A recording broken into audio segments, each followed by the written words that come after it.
Good morning and welcome to this May 3rd, 2022 meeting of the Santa Barbara County Board of Supervisors here in the Santa Barbara hearing room. Madam Clerk, would you call the roll, please?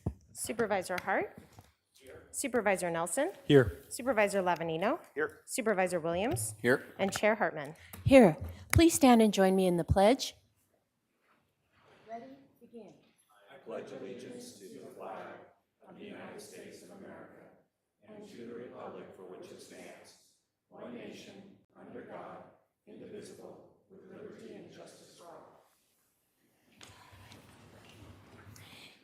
And we have two sets of minutes today. The first set is April 11th, 12th, and 14th from our budget workshops. Are there any comments about these? If not, may I have a motion to approve? I would move approval of the minutes. And a second? Second. All in favor say aye. Aye. Aye. Any opposed? Pass unanimously. And we also have minutes from April 19th, 2022. Motion to approve? I have a comment. Oh, you do have a comment. Okay. Well, I'm going to go ahead and vote for this, so I'll actually even move it. I did watch the meeting after the fact, even though I was not present, so I just wanted for the record to make sure that that was understood. So I'll go ahead and move those minutes. Okay, thank you. May I have a motion? A second? All in favor say aye. Aye. Any opposed? Again, passed unanimously. CEO report, Ms. Miyasato? Chair Hartman, we have three quick reports this morning. One is just to announce community services. So Santa Barbara County Parks and Cachuma Lake Recreation Area hosted the SoCal Interscholastic Cycling League Mountain Bike Racing Championship this Saturday. The two-day event featured races for middle school and high school division. Local racers competed among 1,100 student athletes. The weekend of racing was the final race weekend for 2022 before the championships, which will be held May 13th through 15th also at Lake Cachuma Recreation Area. Second announcement is from the Clerk Recorder Assessor, and as you know, we're coming close to the June 7th statewide primary, and they're continuing to look for poll workers. To be a poll worker, you must be a registered or pre-registered voter in the state of California or lawfully admitted for permanent residence in the United States, be available to serve Election Day from 6 a.m. to 9 p.m., and be available to attend a mandatory training class during the week of May 23rd. High school students are also encouraged to apply, and for more information, people can visit our website and look for the poll worker announcement. The last announcement is from General Services, and it's just to announce that on Tuesday, the county newly upgraded our website, countyvesby.org, and the rollout was a soft launch of the new site, and a more extensive notification to the public will be done shortly. The upgraded cloud-based content management system will enhance and modernize our web presence, offering website visitors a new and improved online experience. The county team worked hard to provide the public with an easy-to-navigate website that incorporates the county branding while improving accessibility. The new website includes a redesigned homepage and a multitude of improved department, division, and program pages. In all, the Go Live had encountered over 3,000 web pages and removed 500 out-of-date redundant pages. The next phase of implementation will be the intranet redesign, which is internal to the county's organization, and standardizing of calendar and forms. So we will do more, and if anyone sees broken links or things that should be needed to be fixed on our website, you can contact our General Services Department. Thank you. And I did also have an announcement. Every year, the Santa Barbara chapter of the Association of Women in Communications honors exceptional women who use their talents as communicators to improve our community. In 2022, the chapter honored a unique team of 6 resilient and courageous communicators during the annual event that brings together prominent leaders in our community in celebration of empowered women communicators. The theme of this year was Navigating Uncharted Waters, and this year's noteworthy honorees, all representing the County of Santa Barbara, epitomized the year's theme, Navigating Uncharted Waters, as they've shared information and helped steer community response through months of unprecedented crises. And so Gina DePinto, Bondo Reynoso, Suzanne Grimacy, Terry Mosnisic, Jackie Ruiz, and Mona Miyasato were honored. And it was organized by SPCAG's Lauren Bianchi Clemen with assistance from her sister, Jacqueline Alexander, and emceed by Paula Lopez. It was a really lovely event. So clerk announcements. Chair Hartman and members of the board, thank you. I do have a couple quick announcements this morning. I did want to inform the public that we are shuffling a few items around on our departmental agenda today, and we will be taking departmental item number 7 first before departmental item number 6. So departmental item number 7, best time estimate at this time is going to be around 2 this afternoon, and that is from Planning and Development Department. It is a hearing to consider recommendations regarding the Long Range Planning Division, LRP, fiscal years 2025 through 2022, through 2025 work program. And our final item of the day will be departmental item number 6, also from Planning and Development Department. It is a hearing to consider recommendations regarding the PR Investments LLC and Far Western Liquor Inc. appeal, case numbers 21 APL 62 and 21 APL 63 of the Planning Commission's approval of the Orchid Gas Station Development Plan and minor conditional use permit, case numbers 18 DVP1 and 18 CUP1, and this is in the 4th District. And again, we are estimating that item to be around 3:40. So we will take departmental item number 7 first at 2:10, and then we will end with the Orchid Gas Station appeal at 3:40. Additionally, I am excited to announce that we now have closed captioning available on our CSB TV 20 YouTube channel, and that information is available on page 2 of our agenda and is also being provided through the TV scroll. As the board is aware, closed captioning for our broadcast cable channel 20 is in the process of being implemented per board direction, and more to come on that in the coming months. Additionally, I would like to remind the public that the Board of Supervisors meetings are being interpreted and broadcast live in Spanish. We are broadcasting our meetings in Spanish both for Cox Cable subscribers in South County, as well as Comcast Cable subscribers in North County. Members of the public can now view our meetings in Spanish by turning on the secondary audio programming, also known as SAP or SAP, under their language settings. That information is currently being provided through the TV scroll. Lastly, I would like to remind the public who are participating in our meeting today of the board's updated methods of public participation. For the Board of Supervisors' methods of public participation and to provide public comment on general public comment or an item on the board's agenda, please see page 2 of our agenda. Members of the public can attend meetings in person, both in the Santa Barbara Board Hearing Room chambers as well as the Santa Maria Board Hearing Room chambers. Please note the board is following all local and state guidelines and are no longer requiring face coverings indoors. If you attend the board meeting in person, you will no longer be required to wear a face covering, but please be advised that Public Health Department is strongly encouraging all county staff and members of the public to mask and socially distance themselves in crowded areas. I would also like to remind the public that if you require any special accommodations, please contact the clerk of the board to make that request, preferably on the Friday prior to the board meeting. Individuals that would like to provide verbal public comment virtually may do so via Zoom by registering in advance via the link available on page 2. After registering, you will receive a confirmation email containing important information about joining the virtual meeting. Once the chair has announced the item you want to comment on, please join the meeting with the information provided in the registration confirmation email. You will be placed on mute until it is your turn to speak. The clerk will call you by name. When removed from mute, you will hear a notification that your line has been unmuted. If you are using a touch-tone phone, you may need to press *6 to unmute yourself. Again, if you're using a touch-tone phone, you may need to press *6 to unmute yourself. Each person may address the board for up to 3 minutes, and this is at the discretion of the chair. If you have any questions, please contact the clerk of the board's office at area code 805-568-2240.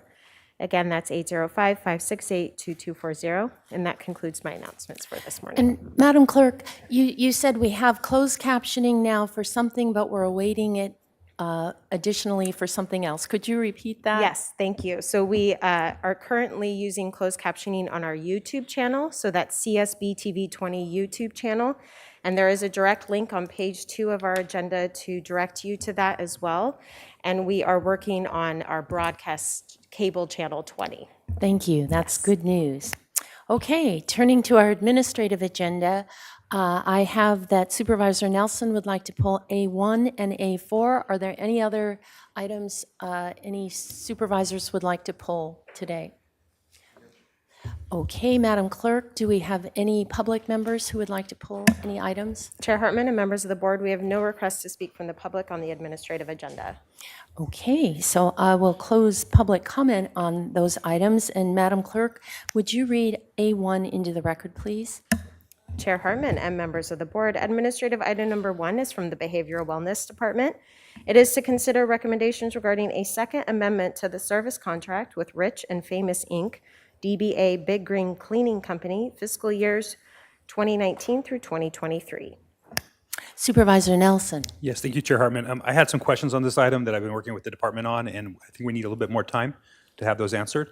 And so I think that they have agreed to have this item continued. They would not have any effect on their operations, but I think we need another week or two to look at that. And was there a date certain? Okay, May 17th. So we'll just include that in the motion with the balance of the agenda to continue A1 until May 17th. And A4, Madam Clerk, would you read that into the record? Chair Hartman and members of the board, administrative item number 4 is from the Behavioral Wellness Department. It is to consider recommendations regarding an agreement with the Santa Maria Joint Union High School District for fiscal years 2021 through 2024. Supervisor Nelson. Yes, thank you, Chair Hartman. I just wanted to highlight this item for quickly for the public and for my colleagues. You know, we're dealing with significant issues of youth violence in our communities, but also some significant issues with cannabis use among our youth.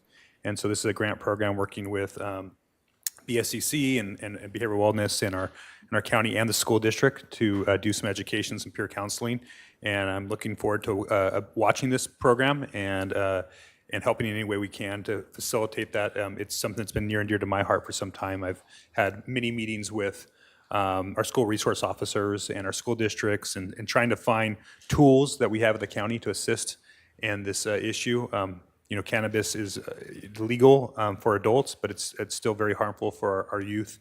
And it's really important that we are giving our school districts and our families the tools to address this, because it's coming at them a lot faster than many of them can handle, as well as making sure that we're reaching the needs of our young people. So just wanted to highlight that briefly. Thank Well, you. good for bringing that to our attention, and I hope that as it proceeds, you'll report back and let us know, and that this could be something we could do elsewhere as well. Absolutely, thank you. Okay, so I'd like a motion then to approve the balance of our administrative agenda with the continuation of A1 till May 17th. So moved. Second? All in favor, say aye. Aye. Any opposed? Passes unanimously. So turning then to our resolutions, Madam Clerk, would you read A24 into the record, please? Chair Hartman and members of the board, administrative item number 24 is sponsored by Supervisor Williams. It is to adopt a resolution of commendation honoring Senior Deputy Probation Officer Dwayne Erdman upon his retirement from the Probation Department after over 24 years of faithful and distinguished service to the citizens of Santa Barbara County. And joining us in person today, we have Probation Chief Heitman and Dwayne Erdman. And I'll go ahead and read the resolution into the record. Whereas Dwayne Erdman was born and raised in Santa Barbara, California, he attended and graduated from Santa Barbara High School and later graduated from Santa Barbara City College with an Associate of Science degree in Administration of Justice. He was subsequently hired by the Santa Barbara County Probation Department as a Juvenile Institutions Officer, JIO, in 1997 and was assigned to Los Prietos Boys Camp. In 2000, he was promoted to a Senior JIO. And whereas in 2007, he was promoted to a Senior Deputy Probation Officer, Senior DPO, assigned to the Professional Standards Unit, PSU. For over 14 years, Senior DPO Erdman oversaw training requirements for the department and served as the department range master.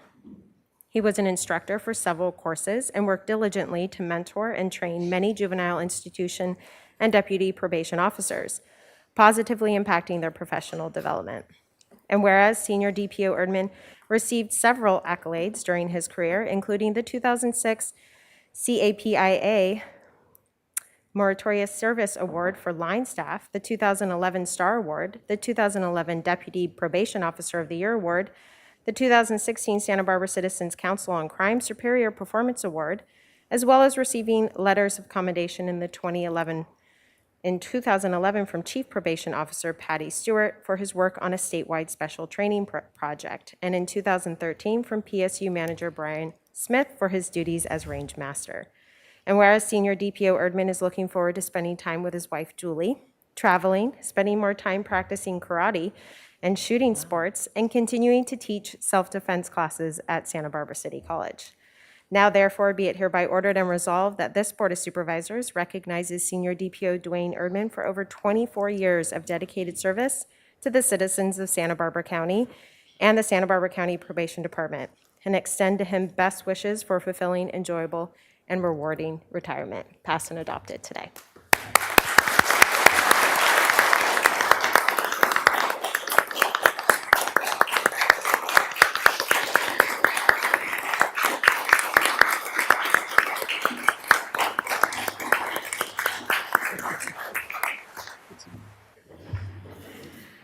Chair Hartman and Supervisors, I'm Tanya Heitman, Chief Probation Officer, and it is my honor to be here this morning to recognize Senior Deputy Probation Officer Dwayne Erdman. As Chief Probation Officer, every day I entrust Deputy Probation Officers to make life-changing decisions on my behalf regarding those under our jurisdiction. One of the significant decisions that I make myself is related to the arming of officers. Unlike police or sheriff's deputies, not every probation officer is required to carry a gun to carry out their duties. However, when they do request to be armed, I need to be confident in their training, not only the safe handling of the firearm, but in de-escalation techniques and unarmed defensive tactics. When faced with a situation that could lead to the use of force, good judgment regarding when not to use their weapon is as important as good judgment about when to use it. I share this because Dwayne Erdman, for 14 years, has served as the Probation Department Range Master. During this time, he has overseen our firearms training program. He's been tasked with the enormous responsibility of training officers, assessing their readiness to be armed, ensuring their skills are up to date through quarterly qualifications, as well as assessing when it's time for them to turn their weapon in. In addition to ensuring they receive updated and relevant training related to firearms, Dwayne also was the department expert and trainer on unarmed defense tactics. This included preparing our officers to protect themselves in an attack, retaining control of their issued gear in a struggle, or how to successfully escape the grasp of another while preserving one's own life or to save the life of another. One of the reasons I can sleep at night is that I have confidence not only in our staff, but in the training that we provide and the invaluable role of our department range master. I want to thank Dwayne for all he's done over the years to ensure our officers were well trained and prepared to do their jobs with professionalism and confidence. I also want to thank him in advance for helping us transition the range master role and the training program to a new range master in the coming months. He has carried this enormous responsibility, and with this significant oversight, it cannot be passed like a baton to anyone, but rather a warm handoff to another staff that can provide the same level of trust and needed competence. Congratulations, Dwayne, and thank you.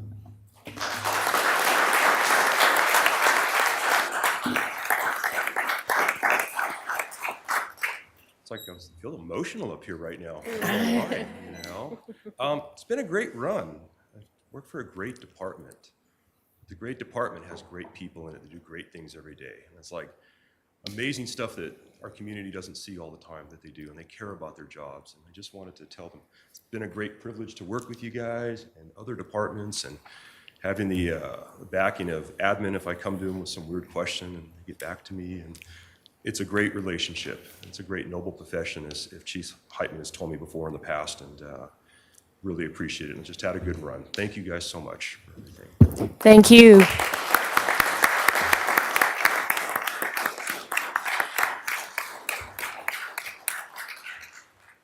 Madam Clerk, administrative item number 25. Chair Hartman and members of the board, administrative item number 25 is sponsored by Supervisor Hartman. It is to adopt a resolution proclaiming the week of May 1st, 2022 through May 7th, 2022 as National Correctional Officers Week in Santa Barbara County.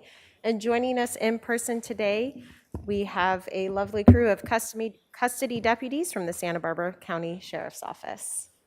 And I'll go ahead and read the resolution into the record. Whereas the week of May 1st through May 7th represents a period of time where correctional officers across the United States are recognized for their service and dedication to their local communities. And whereas custody operations of the Santa Barbara Sheriff's Office, consisting of the main jail, Northern Branch Jail, Administrative Unit, Health Services Unit, Inmate Programs, Resources Unit, and Transportation Unit, are highly regarded professionals working in concert with other local criminal justice and public safety entities. And whereas 49 years ago, the Sheriff's Office and this board recognized the need to create a Sheriff's Correction Officer rank structure that would best serve the duties of a correctional officer, specifically trained in the unique needs of a detention facility responsible for the housing, security, and transportation of all inmates incarcerated in Santa Barbara County. And whereas correction officers reporting for duty ready for the challenges of an ever-increasing overcrowded jail system are faced with danger in their work environment on a 24/7 basis, all the while maintaining order, security, and preserving the care, custody, and dignity of those individuals charged to their care. And whereas the citizens of Santa Barbara County can rest assured that these men and women are dedicated to their service and perform their duties in a professional and ethical manner while displaying integrity, courage, and fairness, thus ensuring the safety of the community, their fellow officers, and incarcerated individuals. Now, therefore, be it hereby ordered and resolved that this Board of Supervisors recognizes the week of May 1st through 7th, 2022, as National Correctional Officers Week, and takes this opportunity to thank the men and women of the Sheriff's Office who have chosen the field of corrections as their service to our community. Passed and adopted today.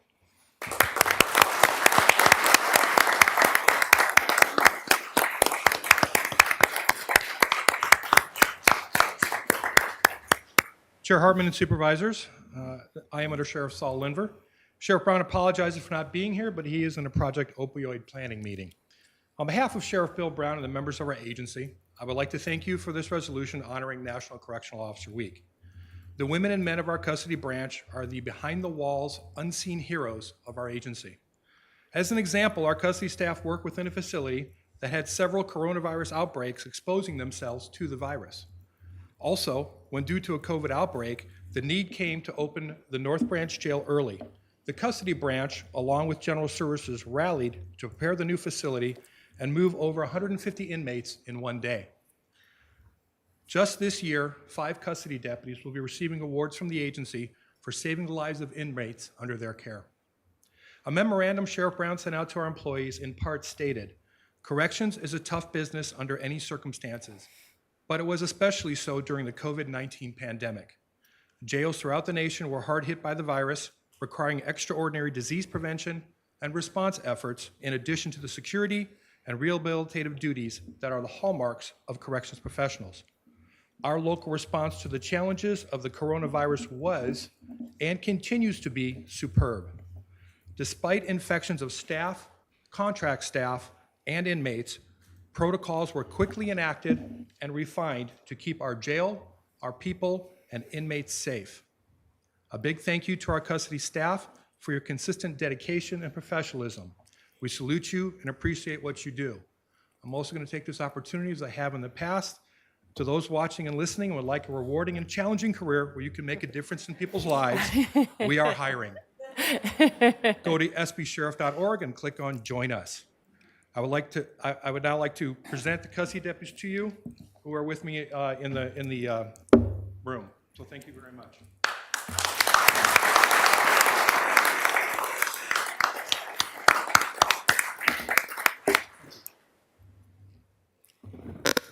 Would anyone want to speak? Okay. Well, it is a tremendously demanding job, the law enforcement piece of it, but you're also role models and mentors to the people in your care, so we thank you enormously for the job that you do. Madam Clerk, item number 26. Chair Hartman and members of the board, administrative item number 26 is sponsored by Supervisor Hartman. It is to adopt a resolution proclaiming the month of May 2022 as Wildfire Community Preparedness Month in Santa Barbara County. And joining us in person today, we have Fire Marshal Rob Hazard. And I'll go ahead and read the resolution into the record. Whereas the threat of wildfire is becoming increasingly prevalent and dangerous, posing greater risks to people and property than ever before. And whereas Santa Barbara County has a well-documented history of wildfire risk, which has increased in both probability and severity by long-term drought and climate change. And whereas residents in areas with the potential for wildfires can take proactive measures to reduce the risk of injury and property loss by maintaining defensible space around their homes, and proactive action by a single individual or entire neighborhood contributes to a safer, more resilient, and fire-adapted community. And whereas the County of Santa Barbara Fire Department works closely with operational area partners to respond to and reduce the risk of wildland fires. Now, therefore, be it hereby ordered and resolved that this Board of Supervisors proclaims May 2022 as Wildfire Community Preparedness Month and encourages everyone to participate in fire prevention and preparedness activities at home, work, school, and all locations, marking the beginning of a year-long effort to improve wildfire awareness and safety, passed and adopted today. And this is a man who's not at a loss for words.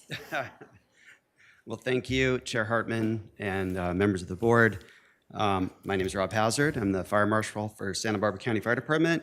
Chief Hartwig apologizes that he can't be here. He's attending a wildfire preparedness event with our CAL FIRE partners down in Camarillo.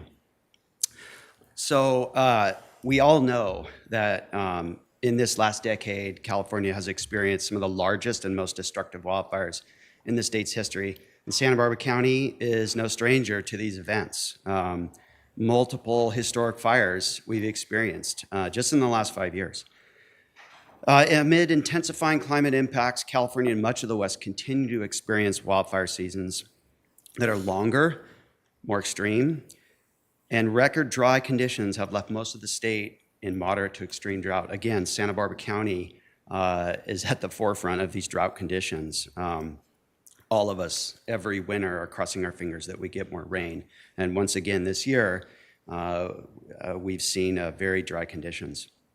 So what we know is that wildfire preparedness is really a year-round effort. It's steps that homeowners, residents, agencies, businesses, even visitors to our county can take to be prepared for wildfire, which is an inevitable part of our environment. But the month of May is particularly significant. Because of our vegetation and our climate, this is when it's most important to get out into your homes, into your properties, and take significant steps to decrease the fire risk. We all remember the Hasacita fire started May 5th, 2009, at the very beginning of the month, again, due to very dry conditions that year. By the time the fire was contained on May 18th, it had consumed 8,733 acres and destroyed 80 homes, damaged 15 more, and resulted in 6 different engine company entrapments up in the Mission Canyon community. All of us have an essential role to protecting ourselves, our loved ones, and our communities from wildfire. It's the little steps that we all take, whether it's putting screens on your attic vents, weed whacking the dry grass around your yard, raking away dry leaves from around the foundation of your home. These steps can significantly protect you from adverse impacts of wildfire. It's not just what the agencies around you do, but it's all of the efforts that we take collectively.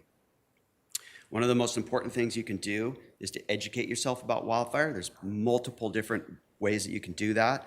Here locally in Santa Barbara County, the Santa Barbara County Fire Safe Council provides huge amounts of educational material on its website. I'll make a little plug for an event this weekend, Direct Relief International in Goleta, a free event for the residents of Santa Barbara County and our visitors. There will be all day on Saturday a wildfire preparedness exposition featuring exhibits. There'll be fire trucks. Finally, we'll get to have our kids run in and out of the fire trucks and have some fun with the firefighters. Possibly might be a visit from our new Firehawk. So please come out, attend the event. Now is the time to take action, and you can learn more about wildfire preparation on the Santa Barbara County Fire Safe Council website, and you can also go to the state website, readyforwildfire.org, to get information on keeping your family, your property, your home, your loved ones safe from wildfire. Thank you. Thank you. I would just like to add that we serve together on the board of Fire Safe Council, and one thing we know is that the insurance commissioner in the state of California has proposed new regulations that would reduce insurance rates for those that are engaged in defensible space and hardening of your individual home, as well as community actions. And we're eager to have more fire-wise communities in our county. So you can learn more from the Fire Safe Council website. Thank you, Rob. Thank you.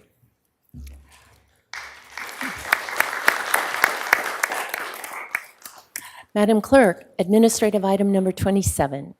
Chair Hartman and members of the board, administrative item number 27 is sponsored by Supervisor Williams and Supervisor Nelson. It is to adopt a resolution proclaiming the month of May 2022 as Community Action Month and celebrating 55 years of ComUnify service in Santa Barbara County. And joining us in person today, we have Patricia Colleen, Chief Executive Officer for ComUnify. And I'll go ahead and read the resolution.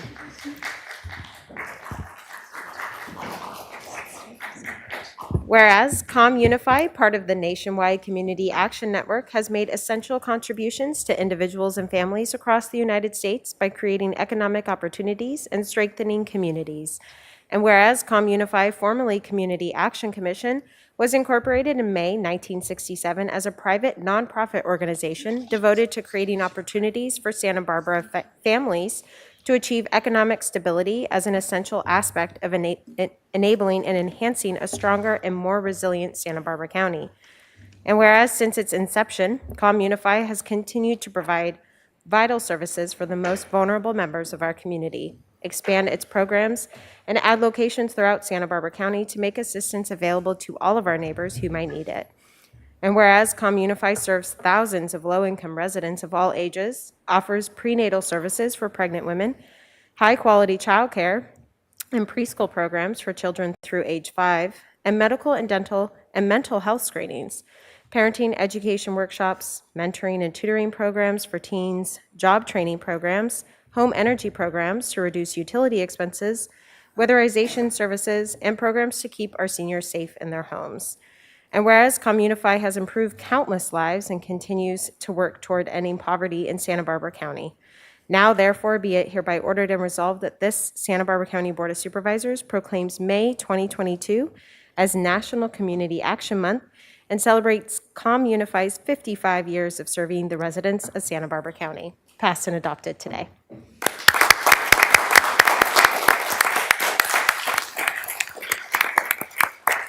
Good morning. Thank you so much, Chair Hartman and Board of Supervisors. We appreciate this recognition this morning. ComUnify was established from the Economic Opportunity Act of 1964, which really kicked off the war on poverty. That same year, the Head Start program was legislated at the national level. In 1965, the County of Santa Barbara formed the Community Action Commission, an actual task force, which was then incorporated in 1967 as a nonprofit.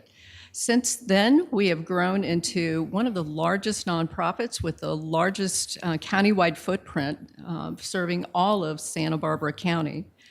Every year, we touch the lives of over 8,000 disadvantaged residents here in Santa Barbara, including teens, children, families, and seniors, providing services that educate and support them on their personal journey to being economically stable and self-sufficient.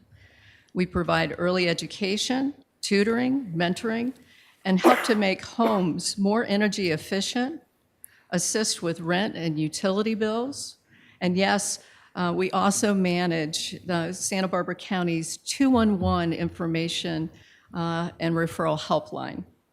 Of course, we could only do this with the support of Santa Barbara County, you, all of our partners, our partner organizations, and the other municipalities that help to support the work that we do in their communities. We look forward to serving this community for another 55 years, and thank you for all of the support that you've provided throughout these 55 years. We look forward to the next 55. Thank you.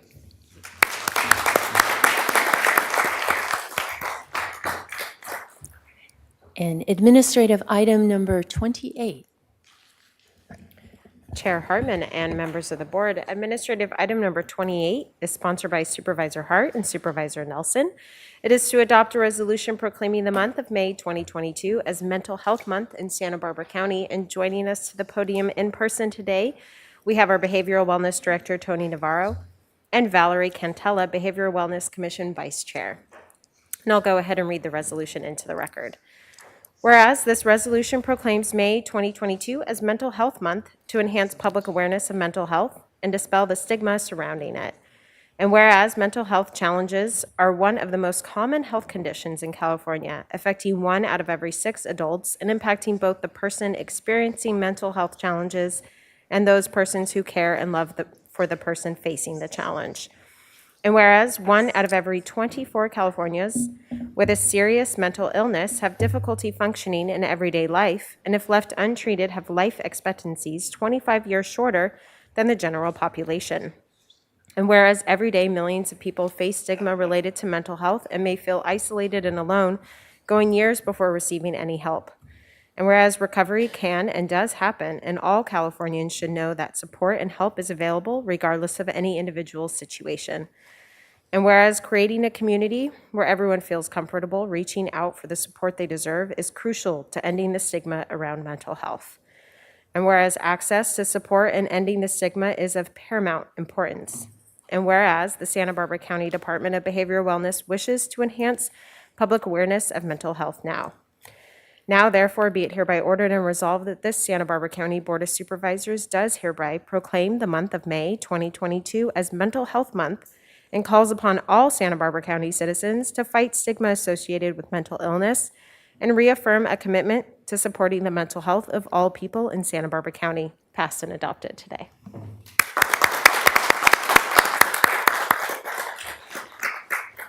Thank you, Chair Hartman and members of the board for raising awareness on this important topic of mental health.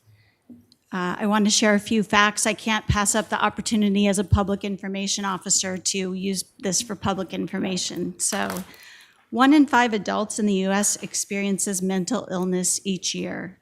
1 in 6 youth aged 6 to 17 experiences a mental health disorder each year. And nearly 400,000 California teenagers have depression. And as we know, this has worsened during the pandemic. I want to share a few of the symptoms of depression that I wish I would have known when my children were going through this as teenagers. Common ones include isolation, loss of interest in hobbies and activities, previously enjoyed experiences, trouble focusing, and being irritable, which is very common to teens, which makes depression hard to discern. If you or a friend or loved one are experiencing this, please call 211 for resources or call the county's access line at 888-868-1649. And as the resolution mentioned, we as a community can really help to end the stigma by accepting people diagnosed with mental illness as we would any other disease. Everyone deserves the support to thrive. For example, I have a 22-year-old daughter with severe mental illness, and her struggles are often very real and visible in the community. Whereas I have type 1 diabetes, I've had it since I was 10. None of you would know that unless I told you. And I want my daughter to be treated with dignity, compassion, and support as I am. So finally, a plug for getting involved in the Behavioral Wellness Commission. We're a group of individuals serving the county, appointed by each of the Board of Supervisors.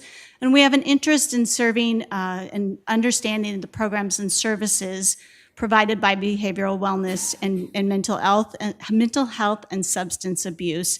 You can go on the county's website, behavioral wellness website, to learn more, but we would love to have more commissioners who have experience as a person with mental illness or a loved one with mental illness who wants to get involved. So thank you so much for raising this important issue. We really appreciate it. On behalf of the commission, extend our gratitude.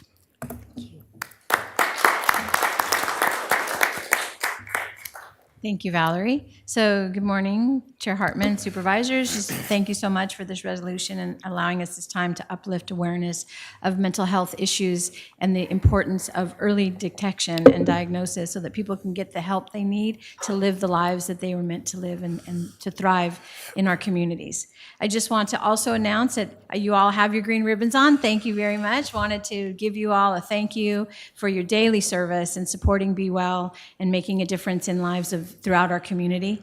The green ribbon signifies mental health awareness, and your ribbons are nice and big. You see, I have my little lapel pin, but the ribbons that we're passing out to all of our staff and the thank you cards for the hard work they do every day is in hopes that they will wear them for the whole month of May and start conversations wherever you go, whether that's when you're in the line at the coffee shop or in the grocery store or at your dentist's office, that when someone says, what is that all about, that you will share with them the importance of mental health awareness and reducing stigma. I also want to say that on the back of the card, you'll see that it is the 60th anniversary of Be Well this year, and it was on September 4th, 1962, that the then Board of Supervisors appointed the first director of the first mental health department, it was called back then, in Santa Barbara County. So this year, especially in May as Mental Health Month, is also of further significance to the department, and we really look forward to the next 60 years in helping our community with wellness and overcoming challenges of severe and persistent mental illness so that they too can thrive and live their best lives. Thank you. Supervisor Hart? Yeah, I just want to thank Director Navarro for those comments and particularly being such a transformational leader at such a critical time for the department. 60-year anniversary is an important milestone to recognize, and we just really appreciate you coming home to Santa Barbara County and lending your considerable talents to do the important work that you're in charge of. And I want to thank Ms. Cantella for her wonderful comments. You described the challenge so beautifully that, mental health and mental illness are just the same as any other physical illness that anybody would experience, and that we need always to remind people that that's the goal, is to reduce the stigma to where folks feel comfortable getting the treatment that they need and deserve, and that we have that for them. And to that point, I am the liaison to the Behavioral Wellness Commission, and your request for us to consider appointing younger members to the commission, teenage youth who are suffering from mental illness. I know that's something that the commission is really trying to lean into, and this is an opportunity for the board to kind of reflect that with our own appointments to the commission. So I'd urge you, when you have a vacancy, to think about that, and we can help by connecting you with some folks who are interested in serving. So thank you for that. Thank you. Thank you, and I just want to say thank you all for your appointments to the commission. I'm really enjoying my relationship with Vice Chair Cantanella and Chair King-Condos. True partnership between the commission and behavioral wellness to improve services throughout the county. Thank you.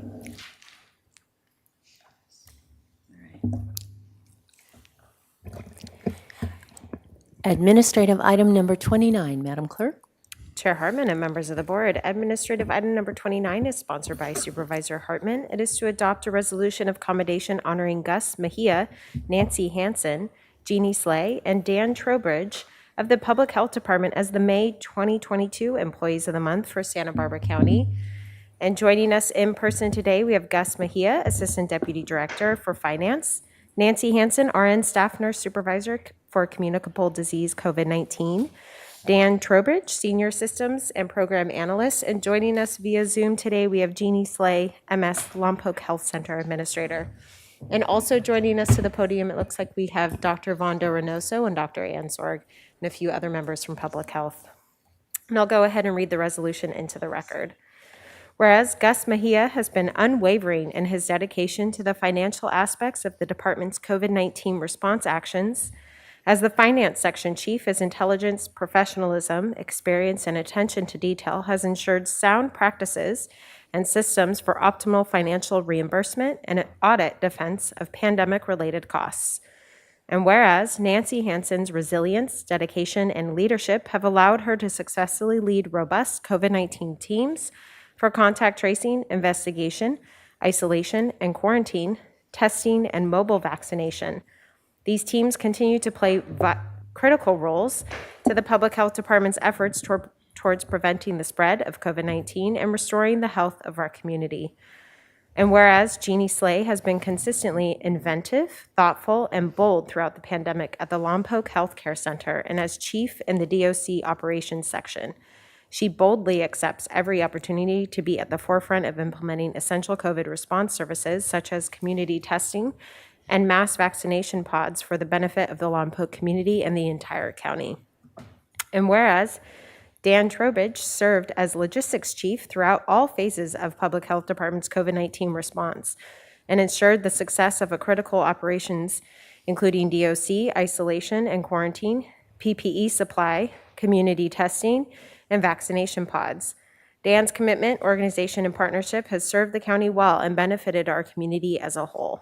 Now, therefore, be it hereby ordered and resolved on behalf of all Public Health Department employees that work each day toward the department's mission and vision, we honor Gus Mejia, Nancy Hansen, Jeannie Slay, and Dan Trowbridge as Santa Barbara County's Employees of the Month for May 2022, passed and adopted today.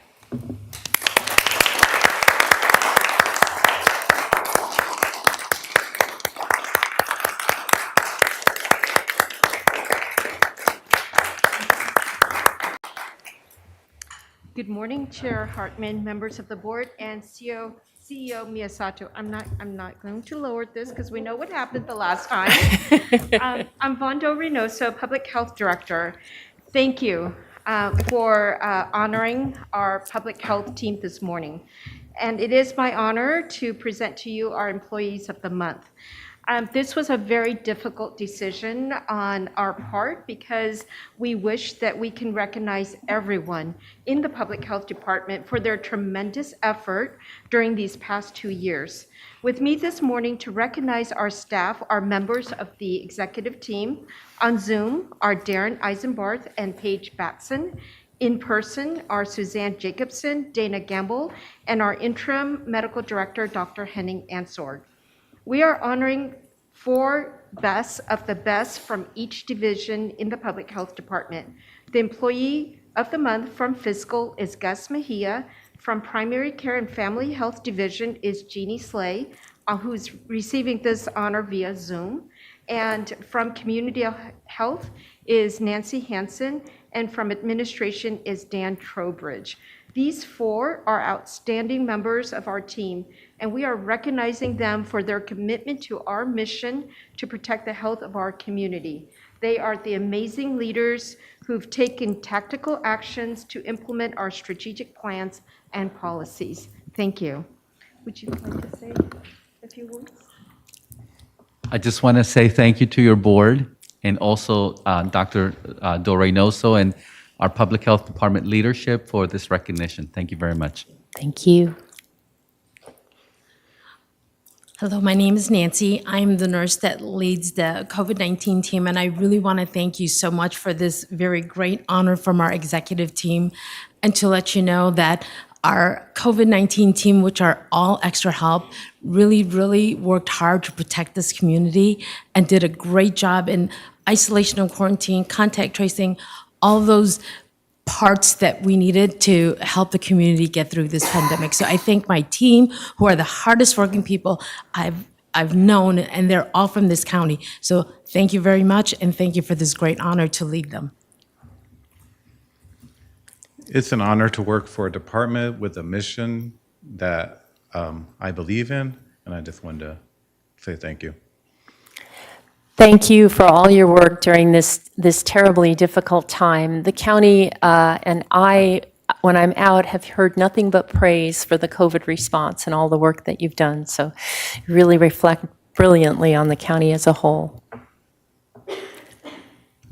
And I'm not sure, but Jeannie on Zoom, if you have any words to share. Yeah, I just want to say thank you to the Board of Supervisors for this recognition. I'm humbled, and I would be remiss if I didn't say that. I believe this recognition also goes to my team at the Lompoc Healthcare Center and the PhD expanded testing team and my colleagues who have worked tirelessly on this effort, and to our administration for allowing us to put our focus where it needed to be. So thank you all very much. Thank you. Thank you.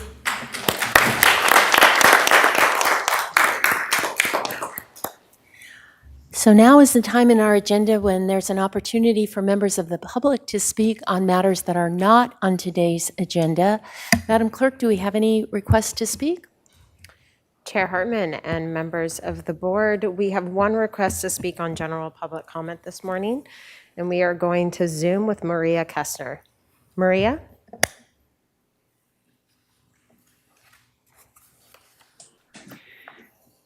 Good morning, Board of Supervisors. I would like to start with quoting Glenn Greenwald, attorney and journalist who brought us Edward Snowden. The purpose of the Bill of Rights is fundamentally anti-democratic and anti-majoritarian. It bars majorities from enacting laws that infringe on the fundamental rights of minorities. Thus, in the US, it does not matter if 80% or 90% of Americans support a law to restrict free speech or ban the free speech exercise of a particular religion or imprison someone without due process or subject a particular despised criminal to cruel and unusual punishment. Such laws can never be validly enacted. The Constitution deprives the majority of the power to engage in such acts regardless of how popular they might be. This gets me to the newly announced Disinformation Governance Board created by the Biden administration under leadership of the Department of Homeland Security and DHS Secretary Alejandro Mayorkas. With other words, in 1984, George Orwell-style Ministry of Truth, this board is not part of the State Department or any other agency focused on threats from abroad. The Disinformation Governance Board is part of the Department of Homeland Security, and DHS is a law enforcement agency designed to police the United States, and by the way, has a large stockpile of ammunition. DHS Alejandra Mayorkas, and I quote, "We have just established a Disinformation Governance Board in the Department of Homeland Security in order to effectively combat the threat and not only to election security, but to our homeland security. We have so many different efforts underway to equip local communities to identify individuals who very well could be descending into violence by reason of ideologies of hate, false narratives, or other disinformation and misinformation propagated on social media and other platforms." Secretary Mayorkas did, however, not define the term disinformation. This is directly out of Kafka's The Trial, a fiction book where a man is brought to trial without knowing the crime committed, a concept that happens daily under dictatorships around the world. And I think this is extremely concerning because who determines what is disinformation? This is a direct violation of the First Amendment. When there is disinformation, we do not need censorship. We need more speech to debate what is wrong, not less speech. And I hope the public is watching and paying attention that this is totally unconstitutional and that this is a frontal attack on the First Amendment of the United States of America. And that I think I will conclude my comment with that. Thank you very much. Thank you, Ms. Kessner. And that concludes our public comment for today. All right, then turning to our first departmental item, would you read that into the record, Madam Clerk? Chair Hartman and members of the board, departmental item number 1 is from the First 5 Santa Barbara County Children and Families Commission. It is a hearing to consider recommendations regarding an amendment to Chapter 41 of the County Code, Children and Families Commission. Good morning, Ms. Sims-Moten. Good morning, Chair Hartman and members of the board. I'm here along with, I believe, Maria Novak, who may be joining us by Zoom. I'm here to talk about the why we're asking for this amendment, and she'll talk about the how and what we need to do to implement it. On November 1st, 2021, Public Health Officer Dr. Henning Ansor notified me that due to pressing issues that has prevented him from regularly attending monthly commission meetings and the relentless COVID-19 pandemic, that he would not be able to fulfill his obligations as County Health Officer representative on the First 5 Commission, and therefore requested to be relieved of his duties. Additionally, he is recommending that Dr. Von De Reynoso, Director of Public Health, be considered to take his place. A vacancy on the commission shall occur automatically if any of the following events occur before the expiration of a member's term: removal of the incumbent by the Board of Supervisors for any reason, death or resignation of the incumbent, ceasing to be a representative from the various categories specified in Section 41-4. Staff feels that public health representation on the commission is integral to the commission's strategic plan. Dr. Von De Reynoso has a decade of experience in service as a previous First Five commissioner in a previous county. Her vast experience and expertise will elevate the First Five Santa Barbara Commission's opportunity to partner with First Five California's health initiatives. First Five staff believe that the appointment of Dr. Von De Reynoso as a public health member is in the best interest of First Five Santa Barbara County's mission, vision, and will ease the transition and maintain continuity of leadership and representation.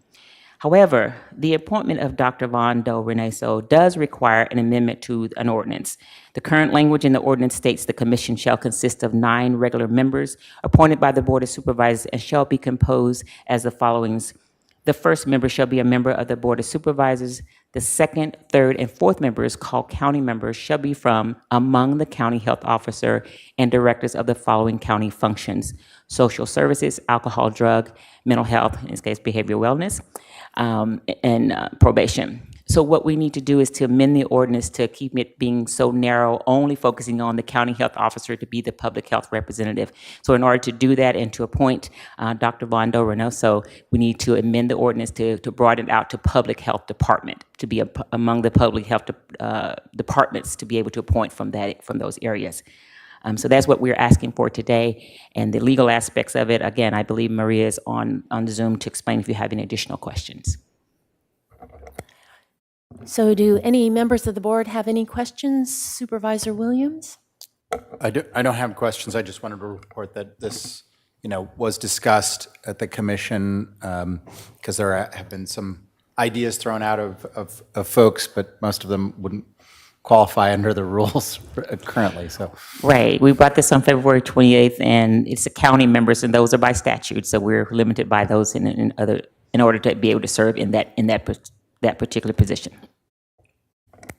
I don't see any other lights up here. Madam Clerk, do we have any members of the public who'd like to speak? Chair Hartman and members of the board, we have no requests to speak from the public on this item. So I guess we can bring it back for a motion. Move recommendation. Second. Any further discussion? All in favor say aye. Aye. Any opposed? Motion passes unanimously. Madam Clerk, departmental item number 2. Chair Hartman and members of the board, departmental item number 2 is also from the First Five Santa Barbara County Children and Families Commission. It is a hearing to consider recommendations regarding American Rescue Plan Act, ARPA discussion regarding child care sector survey results and recommendations. Thank you. And Ms. Sims-Moten, once again. Actually, Ms. Robertson will be leading this presentation. All right. Thank you. Ms. Robertson. Hi, good morning, board and senior administration. My name is Michelle Robertson. I'm the Assistant Director of your Children and Families Commission, also known as First Five.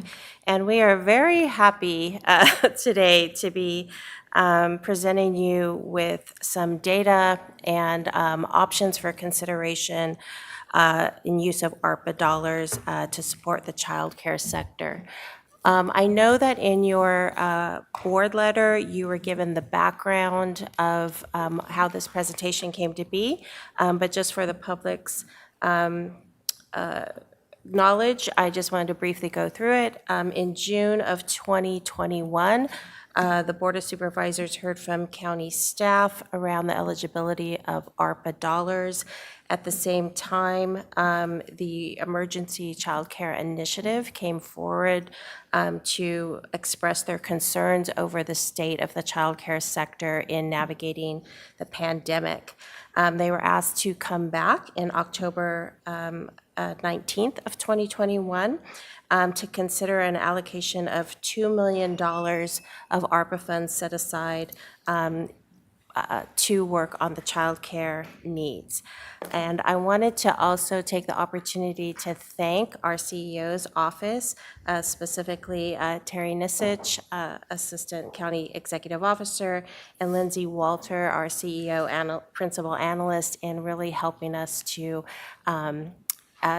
prepare this presentation and narrow it down for the considerations. So with that, I am going to delve into some data.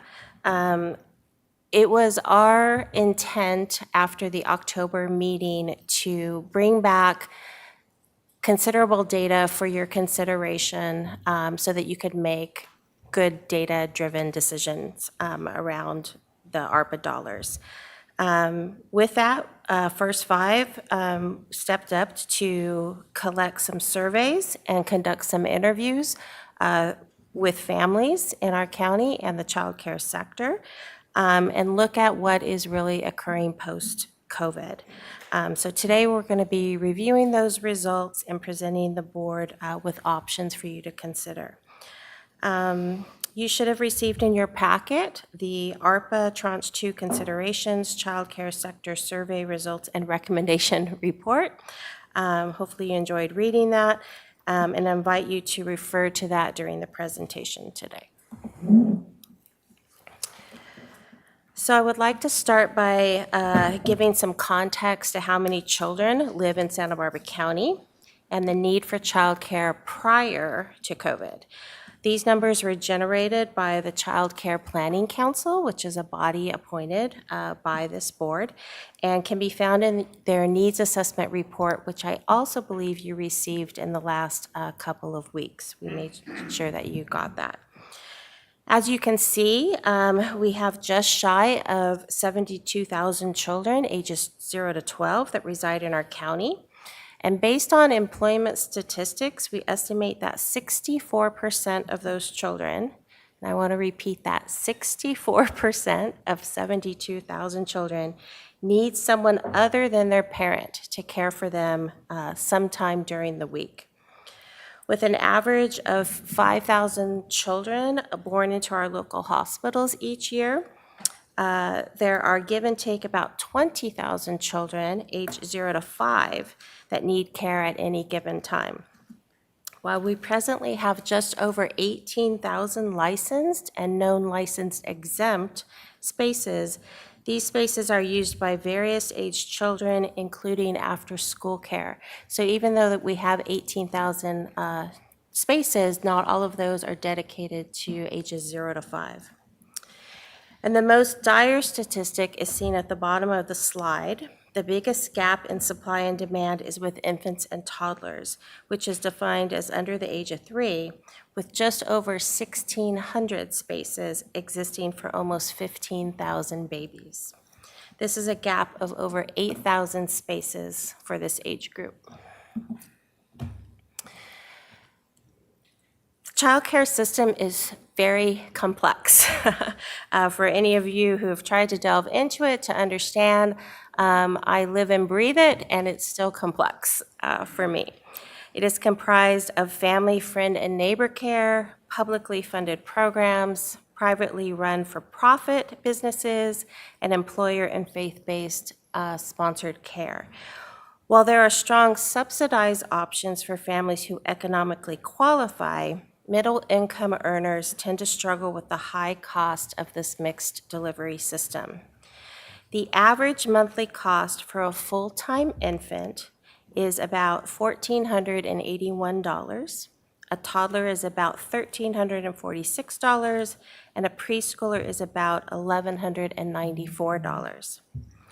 In our survey of families that was conducted in February of 2022, the least expensive care reported was at $500 a month for a preschooler, and the most expensive was $2,560 per month for an infant.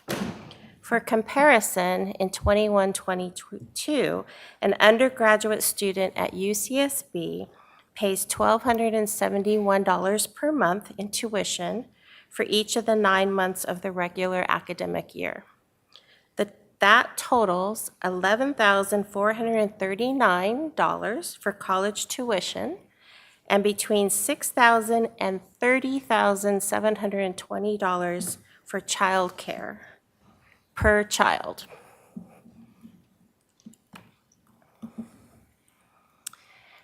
So, how did we gather this data for you? This is what we did.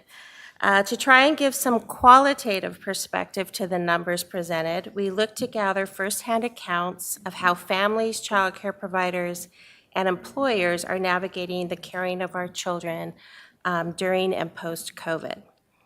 First five received 1,056 family surveys back in both English and Spanish.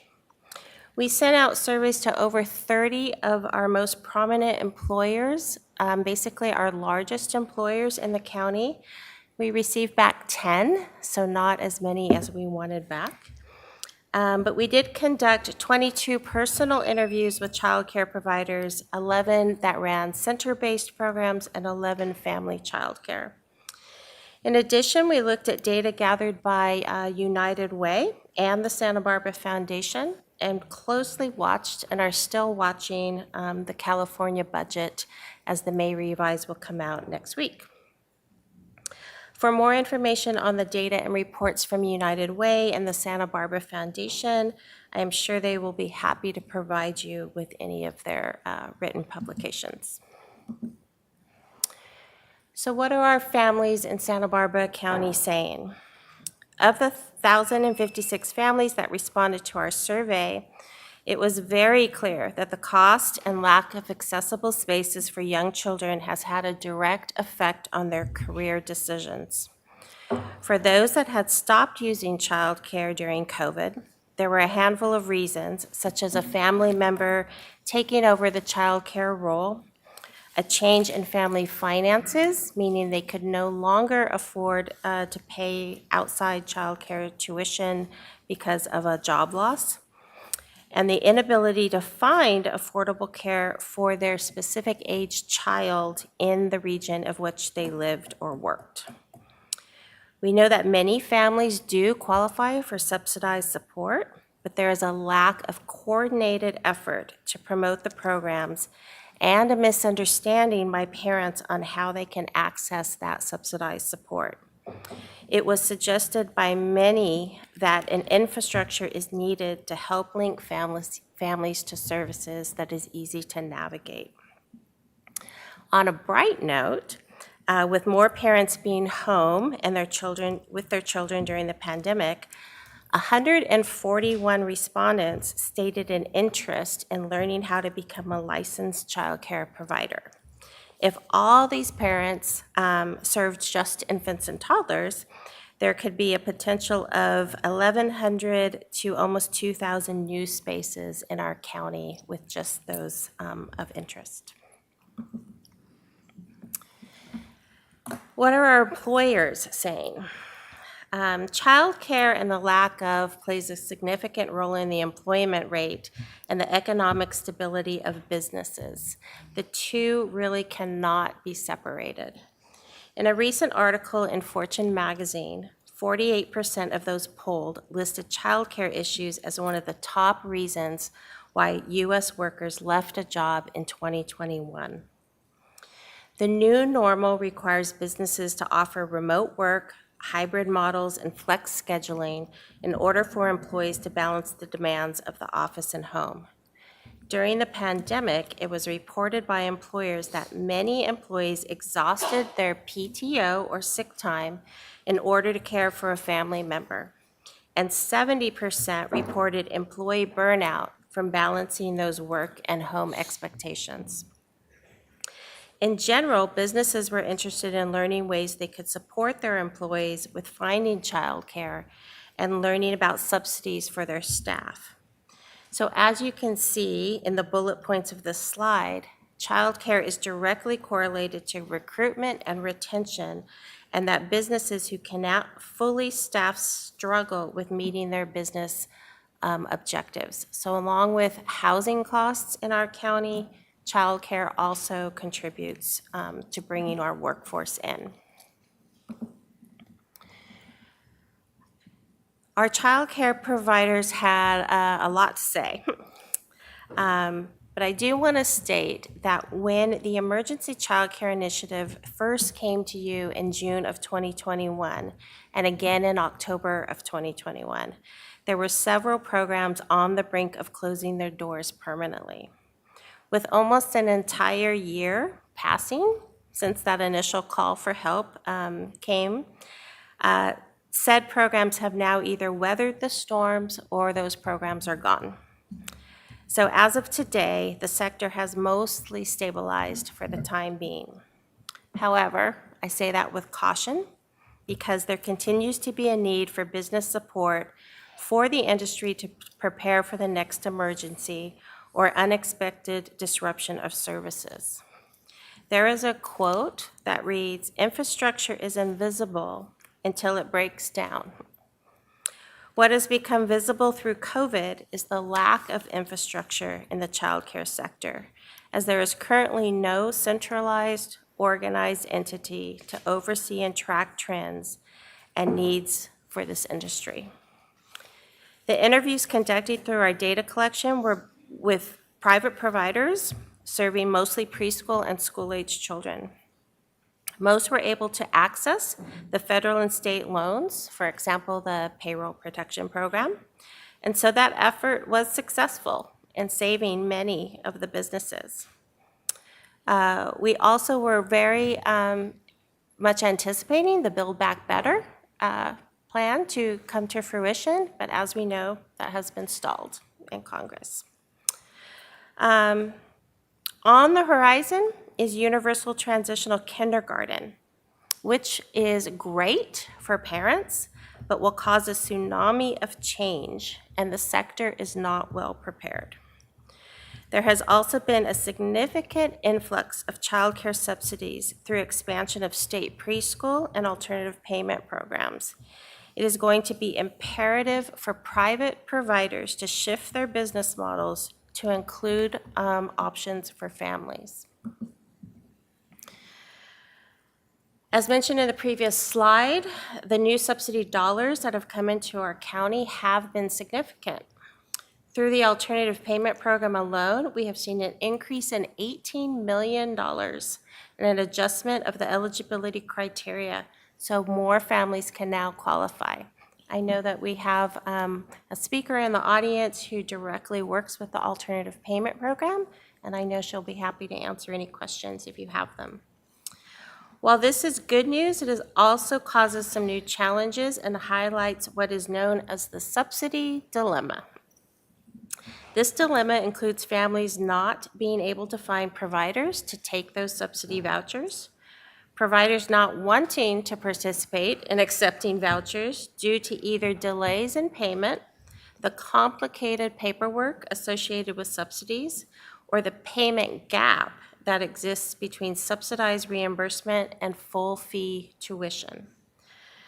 Additionally, the rollout of the Universal Transitional Kindergarten that I mentioned before will allow more 4-year-olds to access 1 year of early childhood programming prior to kindergarten free of charge, but will also put added strain on the childcare sector to piece together extended or after-school care while also shifting to serving younger children.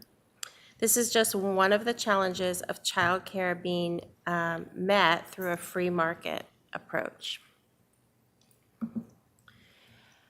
So in our data collection, we analyzed and came up with 2 continued problem statements. First, the childcare sector needs a coordinated system that will support stable business practices when an unexpected disruption in services occur or there is a major shift in demand for services. And 2, families struggle with finding affordable, high-quality infant and toddler care, and there is a need to support the system in offsetting the gaps in availability and affordability. So I can't go by without telling a little story, of course. So as we prepare for the next, prepare the sector for the next disruption, there's a little analogy that comes from the business world from a book called Our Iceberg is Melting, which is what is listed up here. The story relates to a colony of penguins within the Antarctic region. The penguins had been living together peacefully for a long period and did not perceive the need for change. One day, a curious penguin by the name of Fred identified a shocking phenomenon that would threaten their existence. The iceberg, which was their home, was melting. He went straight to the Leadership Council, who began to brainstorm what to do next. Some members denied that the iceberg was melting.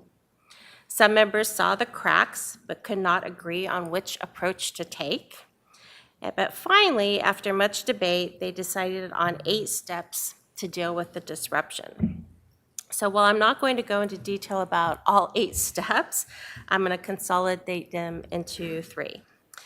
Steps 1 through 4 are fundamentally challenging the status quo. So someone has to say out loud that things are changing in this industry and that we need to prepare. Steps 5 through 7 are about making that change happen. This is about someone taking the lead to help the industry prepare. And the final step is making it stick, helping the change be the new normal and striving for a win-win for all. For the childcare sector, the crack in the iceberg the last 2 years was COVID. Moving forward, the new crack in the iceberg is universal transitional kindergarten. With multiple cracks, the inhabitants on the iceberg will need to react and plan. So we'd like to present you with a few options for the board to consider. How are we going to address the melting iceberg? As indicated in the report, using ARPA dollars for family and parental support would be eligible under the category of assistance to households. The performance measures associated with this option is to increase the affordability of infant toddler care in Santa Barbara County by expanding scholarships for families who do not qualify for full subsidy, thus relieving some of the financial burden for those returning to work. There are currently 2 established scholarship programs for middle-income families in Santa Barbara County: the Santa Barbara Foundation through the William and Lottie Daniel Fund, and a newly established fund through United Way. This would include depositing dollars into these existing funds, tying some of those scholarships to the infant toddler spaces that are needed, and designing and implementing a communication and outreach plan for families on how they can apply for the state and federal subsidies as well as the middle income scholarships.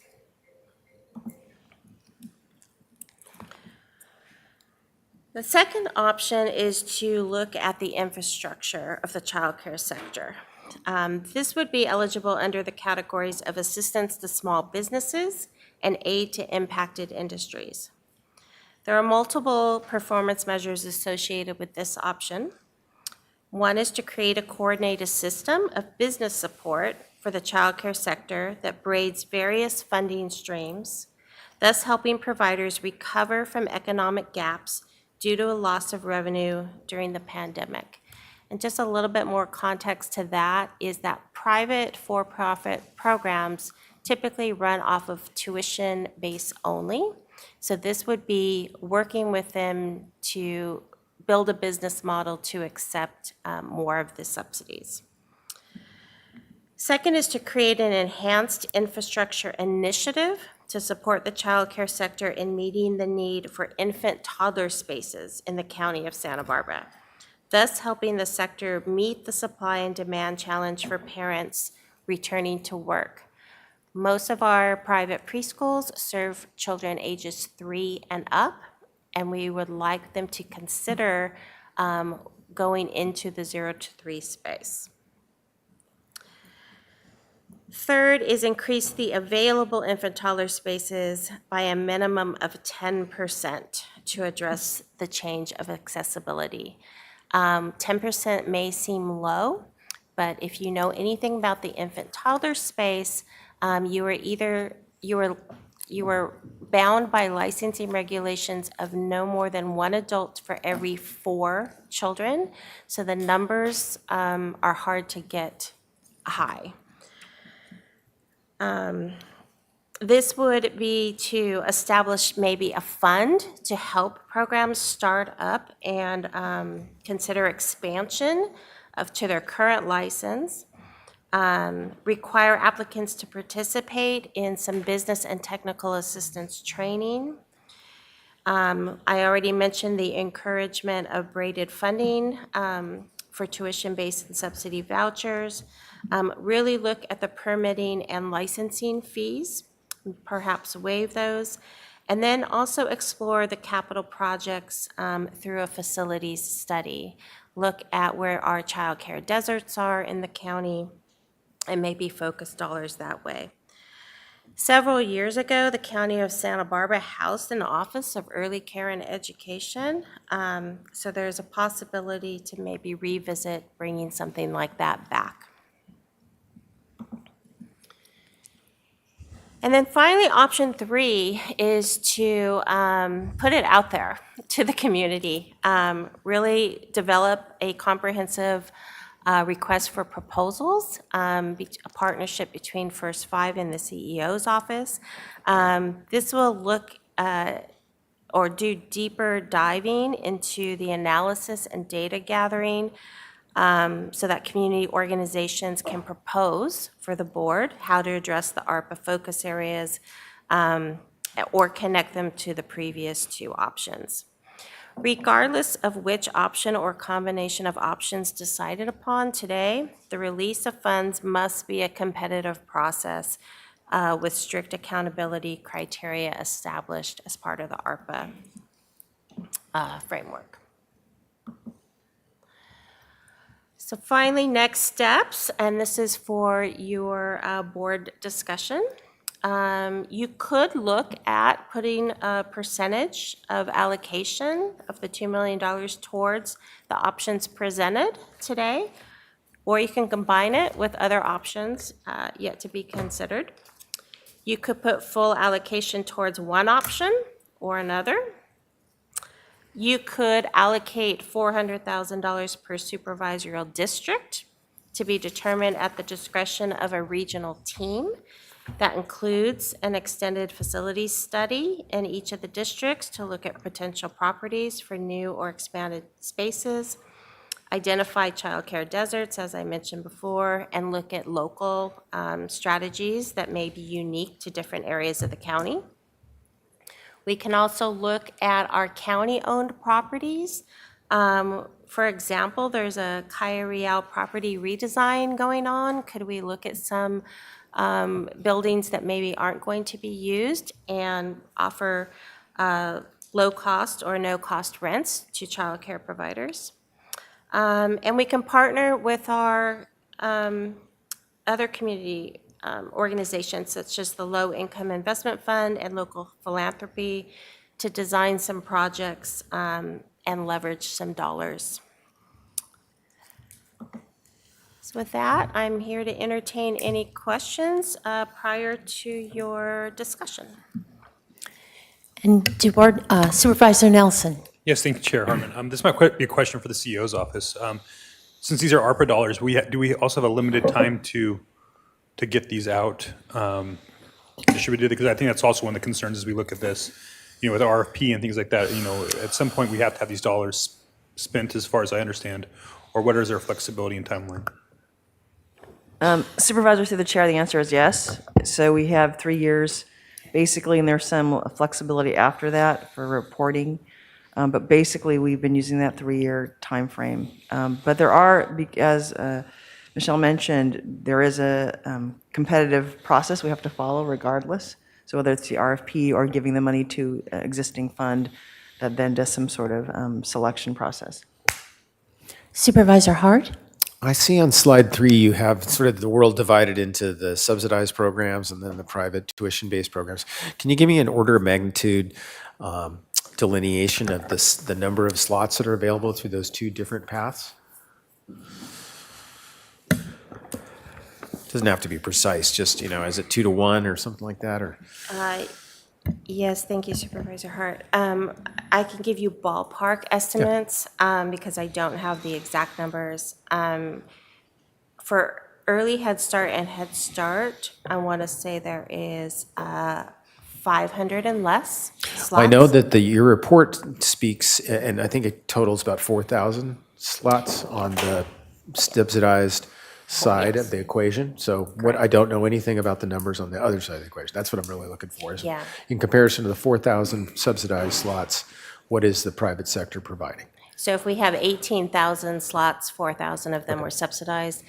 Some of those are after-school program through the 21st century program. So if we did an apples to apples to the 4,000 regular. Yeah, I could get those numbers and break that down for you if it would help. Thank you.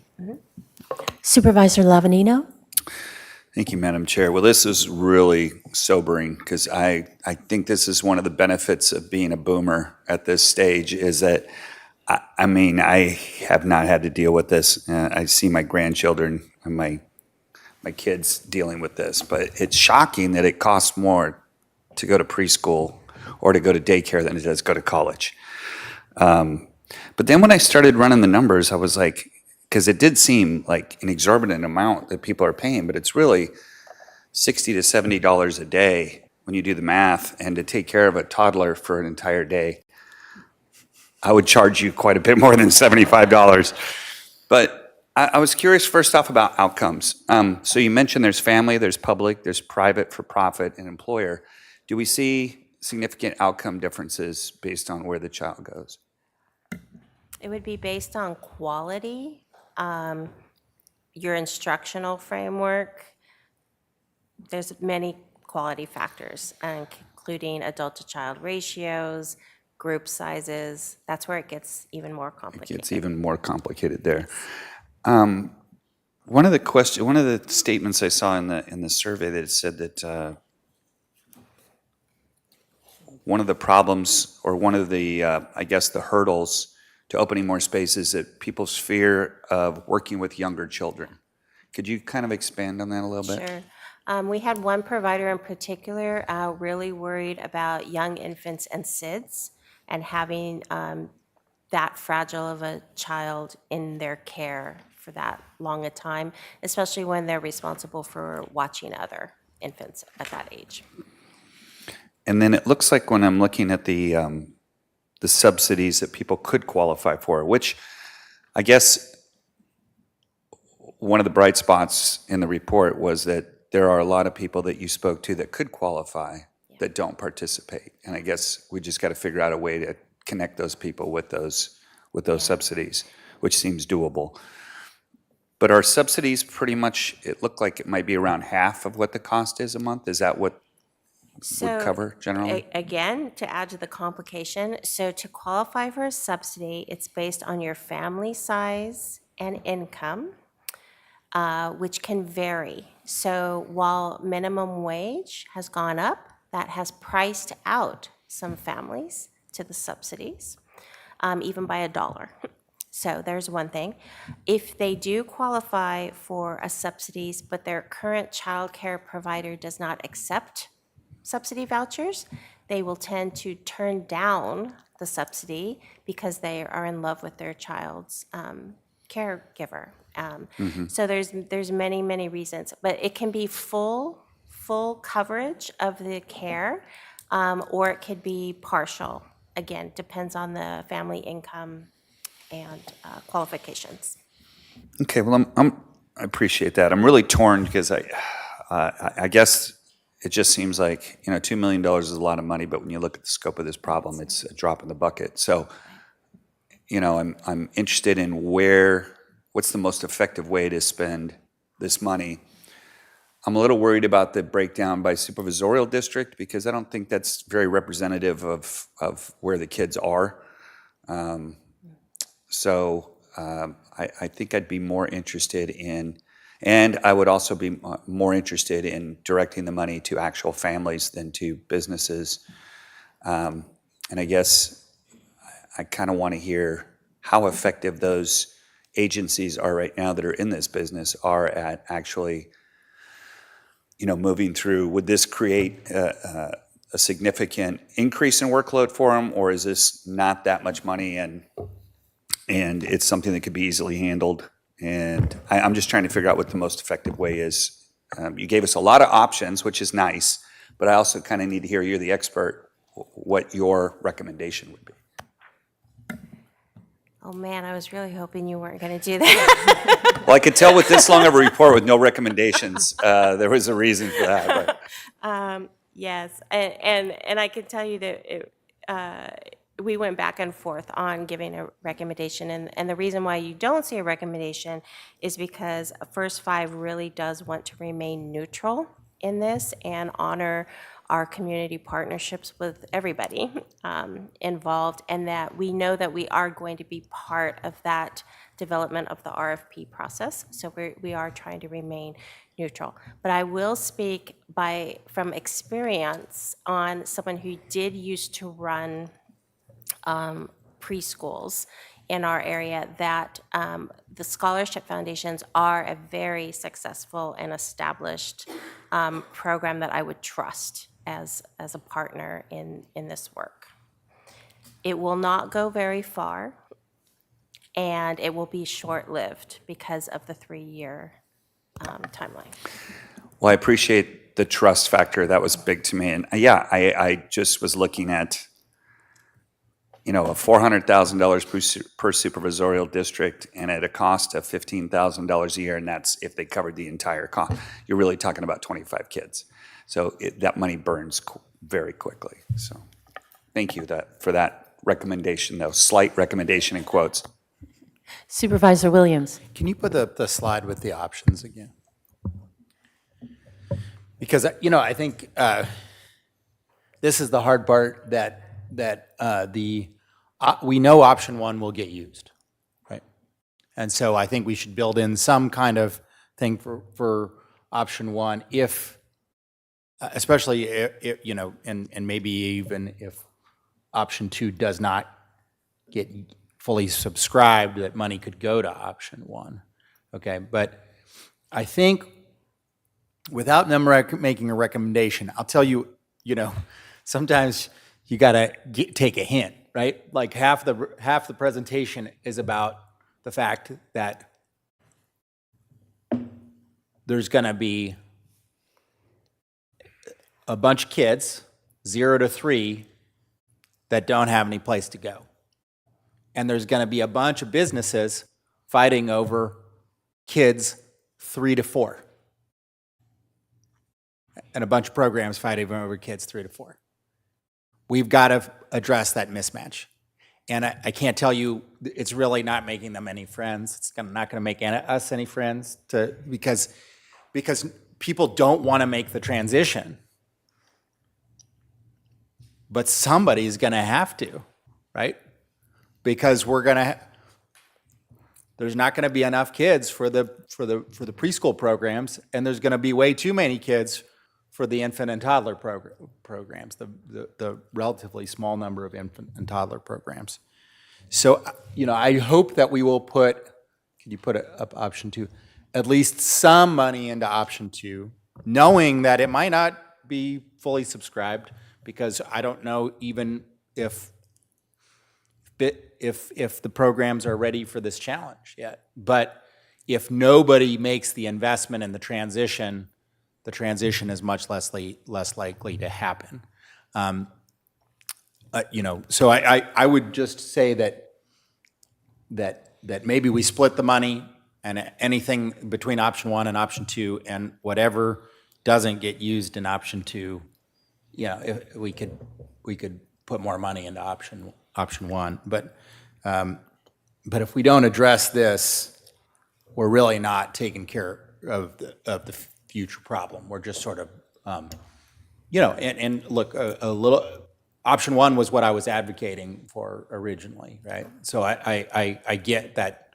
I think it's useful, and I think we could get probably other jurisdictions to maybe step up and pony up too. I think the city of Goleta is probably interested in partnering with us on option one. So I think we should put something in there, but I really want to advocate that we do something on option 2. I'll just chime in that I believe we have a structural problem, and we have $2 million, and if it just goes to individual family support, that money will be gone, but we will not have addressed a major structural problem that faces all employers and families in this county. So I'll say more later, but Supervisor Hart and then Supervisor Nelson. Yeah, I think that's the key point, is that we don't have enough money to solve this problem, and it's one-time money. So we need to be very strategic and smart about what we do with this money to have the maximum benefit over the long term. And I think we just need to work a little harder on being more precise about that. You know, maybe First Five isn't the right venue to do that, but I think we need more precise direction from the community about how best to spend these dollars. And you know, the reason why there isn't more infant care is because it makes sense that the state requirements for staffing ratios is higher for infant care. And so you don't get back every dollar in tuition that additional staff investment requires to take care of infants. And it's, you know, much more challenging, and it's much higher risk, and it makes business sense for people to not be in the business to take care of infants, which is a terrible public policy outcome. And that's what we have to fix. And, you know, giving folks money isn't going to even begin to fix that. And it isn't easy to fix.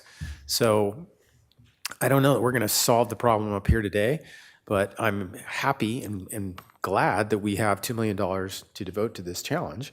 And it's good news, you know, to hear from the survey results that providers feel more stable today than they did a year ago. That's good, but that is also probably missing the transition that's occurring, which is scary, that things are going to get radically more difficult for them as things get better system-wide with TK4. That'll be great. That's what we need to do, but that's going to be tremendously disruptive to the private providers who are relying on that tuition from those older kids to make their business model work. And it's a little concerning that the operators don't recognize that and understand that and are planning for that. Not that they have many good options for planning for that. So I think I'd like us to hit the pause button on this, honestly, and have a little more community work, because I think we'd just be throwing $2 million at a dartboard today. And I don't know that that's the most strategic decision to do. CEO Miyasato? Supervisors, just for a little bit more information too, that, you know, the Senate and the Assembly are working through their budgets with the governor, and we received something from Cliff Berg, our legislative advocate, on the Senate's budget plan, and they are proposing $1 billion going towards providing reimbursement rates to providers to help offset that, and additional funding to support improved benefits for child care workforce. So there are things happening at the state. We'll have to wait to see what makes it through the governor's budget. But it sounds like the state is also looking at how to increase provider reimbursement. And before we go to Supervisor Nelson, I did have a question. Who in our county is responsible for trying to increase childcare slots? I know that the United Way has worked on this, the Santa Barbara Foundation, Child Resource and Referral. Those are the ones that I know about that have a responsibility and have taken this on. Thank you, Chair Hartman. The local Child Care Planning Council is the entity responsible for tracking the number of slots, the need, so conducting a needs assessment. The needs assessment is currently only updated every 5 years. A lot happens in that time period. So when state subsidy dollars become available, the Planning Council reports on which areas of the county receive a priority 1, 2, 3, so that those dollars can be released. But there's no single entity who's really overseeing it all. Yeah, as but one. Child Resource and Referral, their role, because what you described is more tracking. It's not really working with those 141 you identified that would be interested. And I know United Way in North County was doing exactly that some years ago in conjunction with the North County Econ Alliance. Children's Resource and Referral does receive dollars for startup of new providers. So they do walk them through the licensing process and give them technical support. Again, I know that there are both representatives from Santa Barbara Foundation and R&R here in the audience who are going to be taking advantage of public comment, Good. so I'm sure they can Good. answer So that. we're just getting some of our questions out that you'll Yes. be able to answer for us. Supervisor Nelson. Yes, thank you, Chair Hartman. You mentioned in one of the goals here was maybe increasing by 10%, right? So what were the strategies to increasing that by 10%? First, we would have to really identify those providers who are willing to shift their business models, right? So by 10% of those 8,000 slots, we're looking at 800. That's still significant, right? Because like I said, the ratio of adult to child is a 1 to 4. High quality is actually 1 to 3. So that would be what we would recommend because we're all about quality. So once we would identify those providers who are interested in providing infant and toddler care, whether it be family child care providers, family friend and neighbor, or center-based programs, we would design a plan to work with them. So, is there any movement on the ratio with legislation at all, or is that just an industry standard and that's, you know, Yeah. Are there other strategies to compound that? You know, is it maybe multiple adults with a, you know, having two in some ways can make that a different number, or Yeah. what else is out there? It's determined by state, Department of Social Services. So California has one of the higher standards. There are other states who do have higher ratios. That is not what we're recommending, though. We do appreciate the standards that are set.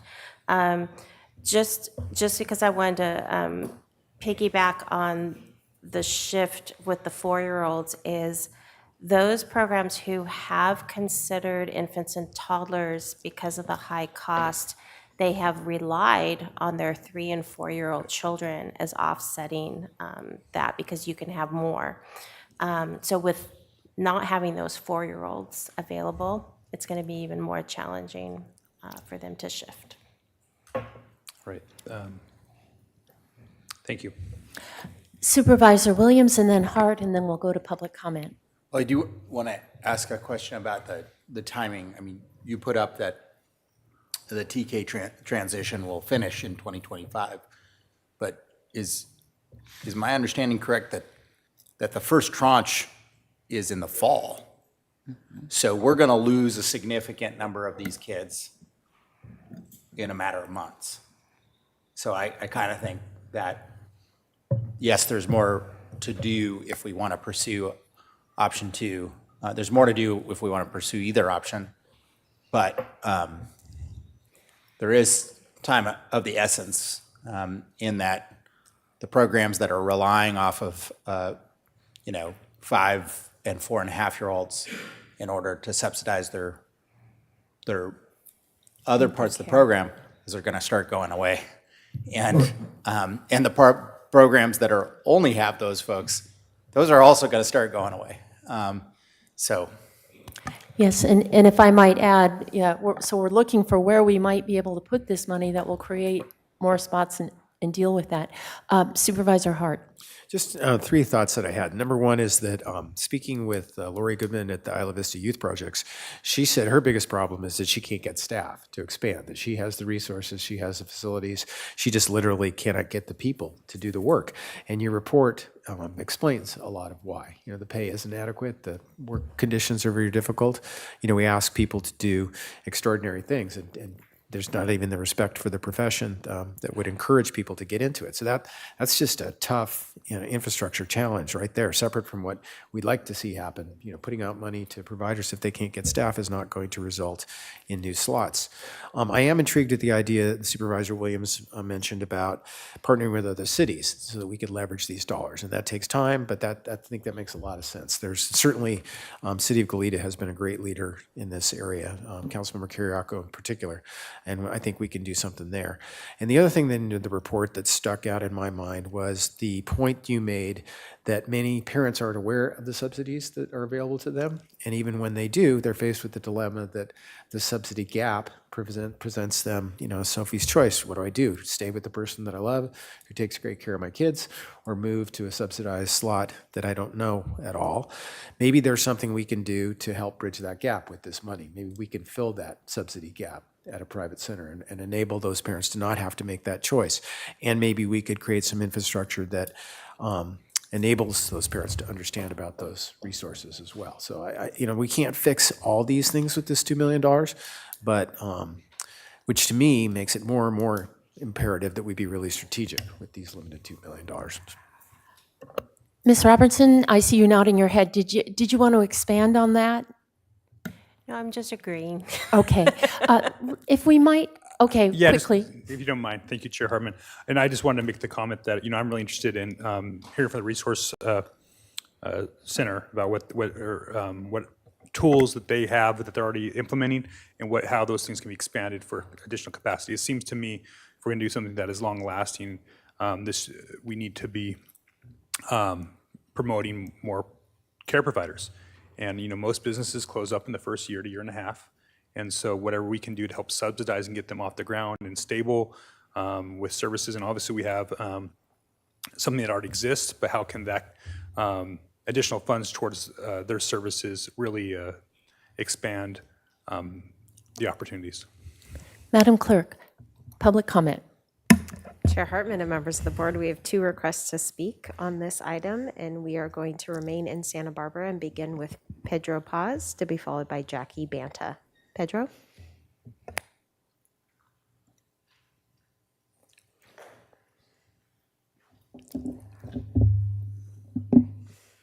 Good morning, Chair Hartman, members of the board. My name is Pedro Paz, Director of Policy and External Affairs with the Santa Barbara Foundation. New title is Director of Grant Making. Now I get to interact with you all a little more often and other elected officials. I wanted to follow up the comments that were made by and submitted on behalf of Christian Patterson. I believe you have a copy of, and also the comments that were presented by First Five to provide a little more context to what's happening right now with families that need childcare. A recent survey conducted by the Brookings Institute found that 38% of respondents listed dependent care as a top job market concern. Fortune magazine recently published an article citing that the 4th leading reason why adults leave the workforce has to do with childcare. The impacts and disruption to schools and childcare are substantial and continue to affect Santa Barbara County's economy. As of April of last year of 2021, of households with children that require adult supervision, 4 out of 5, almost 80%, reported at least one adult had taken on additional childcare duties. As a consequence of an additional child-related duties, these parents and guardians, 75% of which are women, face workforce disruptions. 42% reported altering their work schedule, and another quarter reported leaving their job entirely. More than half, 56%, reported that these impacts are still ongoing.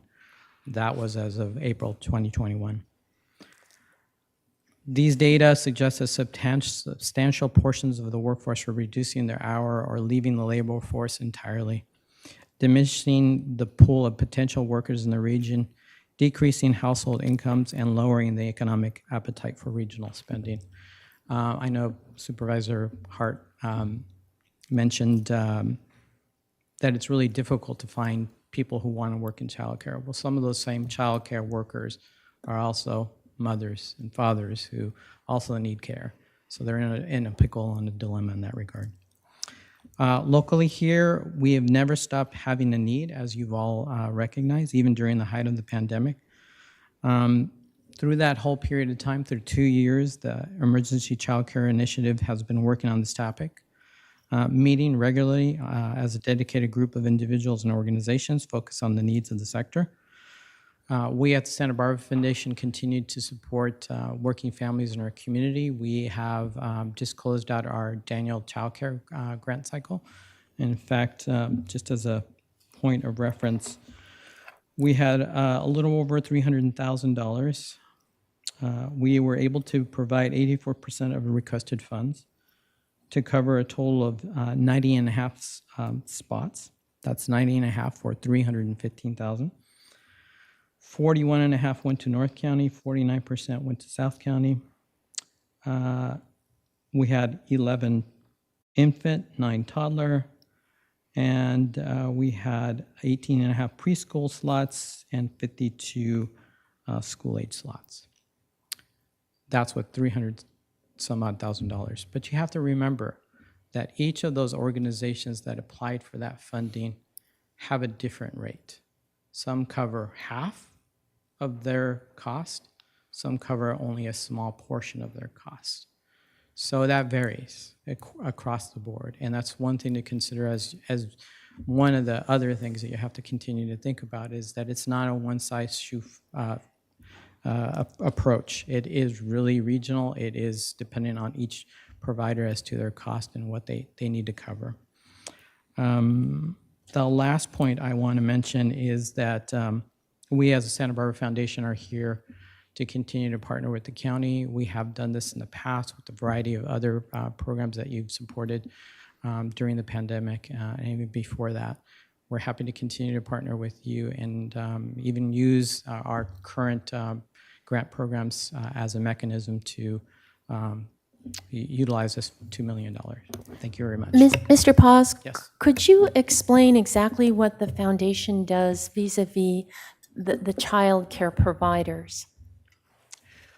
We do two different programs that are most significant. One is the William Lally Daniel Grant Scholarship Program that goes directly to providers, and they provide a scholarship to parents.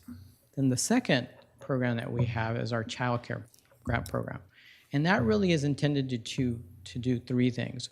One is to increase the quality of care that is provided to children for whoever applies. The second thing is to increase the capacity of that program to do their work. That capacity could be directly in terms of numbers, finding ways to increase their numbers through training, through professional development. And the last thing that program tries to do is to build greater family relationships with the families they work with to provide that service. And does the foundation partner with others in that program, the latter program? No, we do it ourselves, but we do it in partnership with all of the providers who apply for that funding. Yeah. Supervisor Williams? Well, I'm really intrigued by this, and if you're sort of already engaged in trying to incentivize that expansion of slots, do you think the foundation would consider partnering with the county if we were to make a significant move in option 2 to try to subsidize the movement towards infant toddler slots? Is it possible that, if, say, we put 1.2 million in it, that you guys would put some money in it too? We would definitely do that. We have the ability to do that. We have a staff that is dedicated to doing grants to nonprofits or community. We've also done for-profit grants through small business loans through the county did. So we have the ability to do it all, and we are very capable of doing that and ready to do that if you so choose. And the sentence that really stood up to me in Mr. Patterson's letter was that providers would consider converting existing spaces or adding spaces for infant and toddler if there was a subsidy to support the change. So Yes. that's the conclusion of your, ear survey, ear analysis of the American Community Survey for county. Correct. And as you've all stated, that is That's the tough one. That's the nut to crack, is the infant toddler spaces. That is the hardest one to deal with, yes. Thank you. Thank you. Chair Hartman, could I just add it's me. Oh, yes, Ms. Milton. Can I add a comment? I just wanted to make sure we remind you that we have the RFP process that we were proposing. That would then get at the question as to how do you propose to answer that, and that would ask those questions from those entities who would be coming to apply through the RFP process to bring the data back. What are you doing, and how are you planning to do this in that sense? So that's another way that we are also probably if we were recommending anything, it was through the process, through the RFP process from the community to tell us how they're going to do that. So. But one of the things we could put in the process as a criteria is how much money are you willing to match with the county's money as a criteria, thereby giving, a couple entities incentive to put up some of their dough as well. Right, that language should go as we would develop along with the CEO's office. The input today would go into that RFP language, so they would know exactly what we're asking. Madam Clerk? And our final speaker is Jackie Banta. Jackie?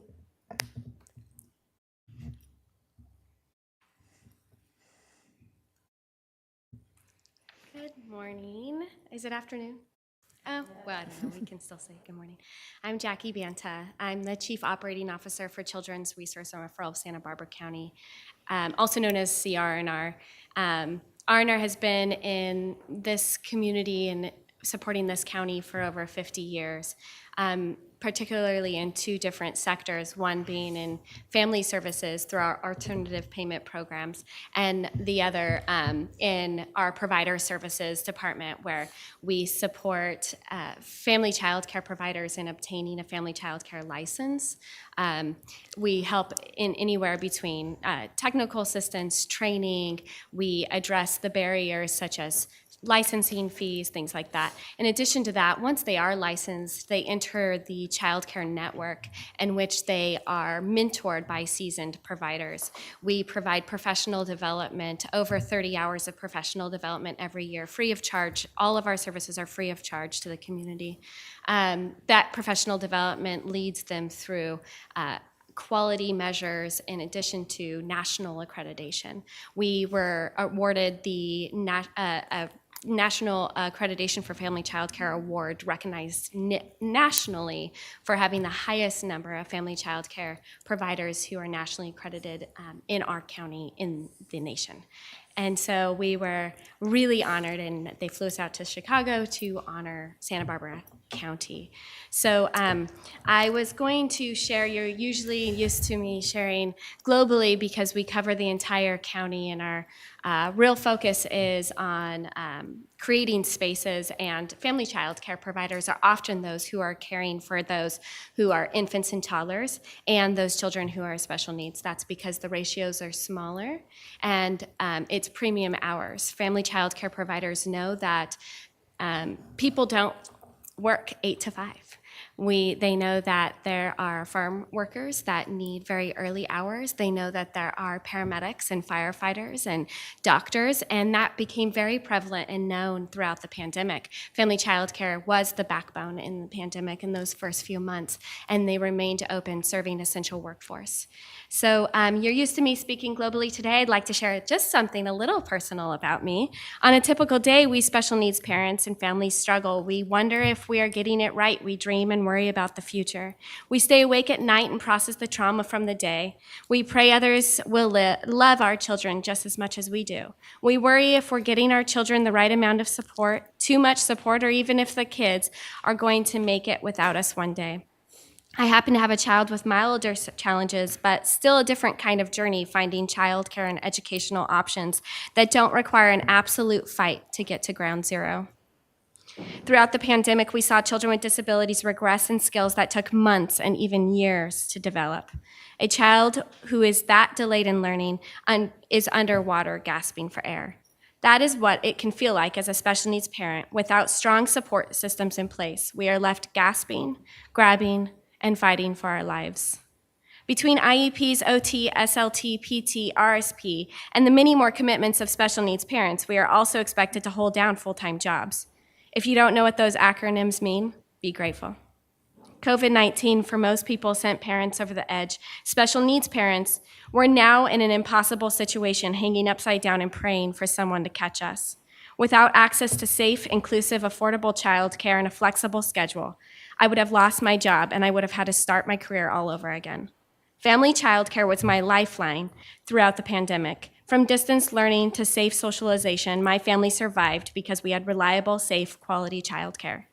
We have seen a mass exodus of women in the workplace over the past 2 years because they didn't and continue to not have access to safe, affordable, quality childcare. We have 1 space for every 6 infants and 1 space for every 2 preschoolers in our county. When you add special needs into that ratio, the access diminishes even further. I plead with our county to see families like mine and women like me and to invest in the childcare sector and help us simply get to ground zero. Thank you. Thank you. Supervisor Nelson. Yes, thank you, Chair Hartman. First of all, thank you, Jackie, for telling your story with us. What you guys are doing with resource and referral is exactly what I want to invest in. So, where are you guys at? I mean, obviously you guys have a funding source and existed before ARPA came along, and you guys will exist afterwards. What can we do to help maximize what you're doing? Because, at some point there's a diminished return with your organization. So where are you guys at? What more would you need to be able to expand upon your outreach to, and bringing in additional families and businesses? Well, Children's Resource and Referral has partnered with First Five in the past, County Santa Barbara, to provide expansion services to either license new spaces or expand those spaces into larger spaces. And so we are prepared to continue that work. We do have a state contract called Child Care Initiative Project, otherwise known as CIP, CCIP.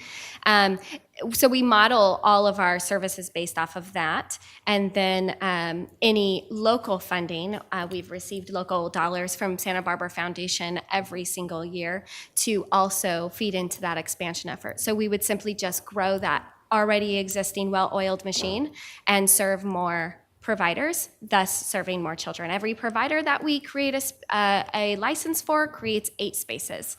So if we went down the RFP model here, if we move forward with that, you guys would be submitting some type of proposal going forward? Yes, and if we avoided the RFP process and simply went and deposited into Santa Barbara Foundation, then we would work closely with them on that. So either way. Mhm. Understood, thank you. And Madam Clerk, does that complete our public comment? Chair Hartman and members of the board, yes, that concludes public comment on this item. Thank you, Jackie, very much. So we're back to the board. Supervisor Williams.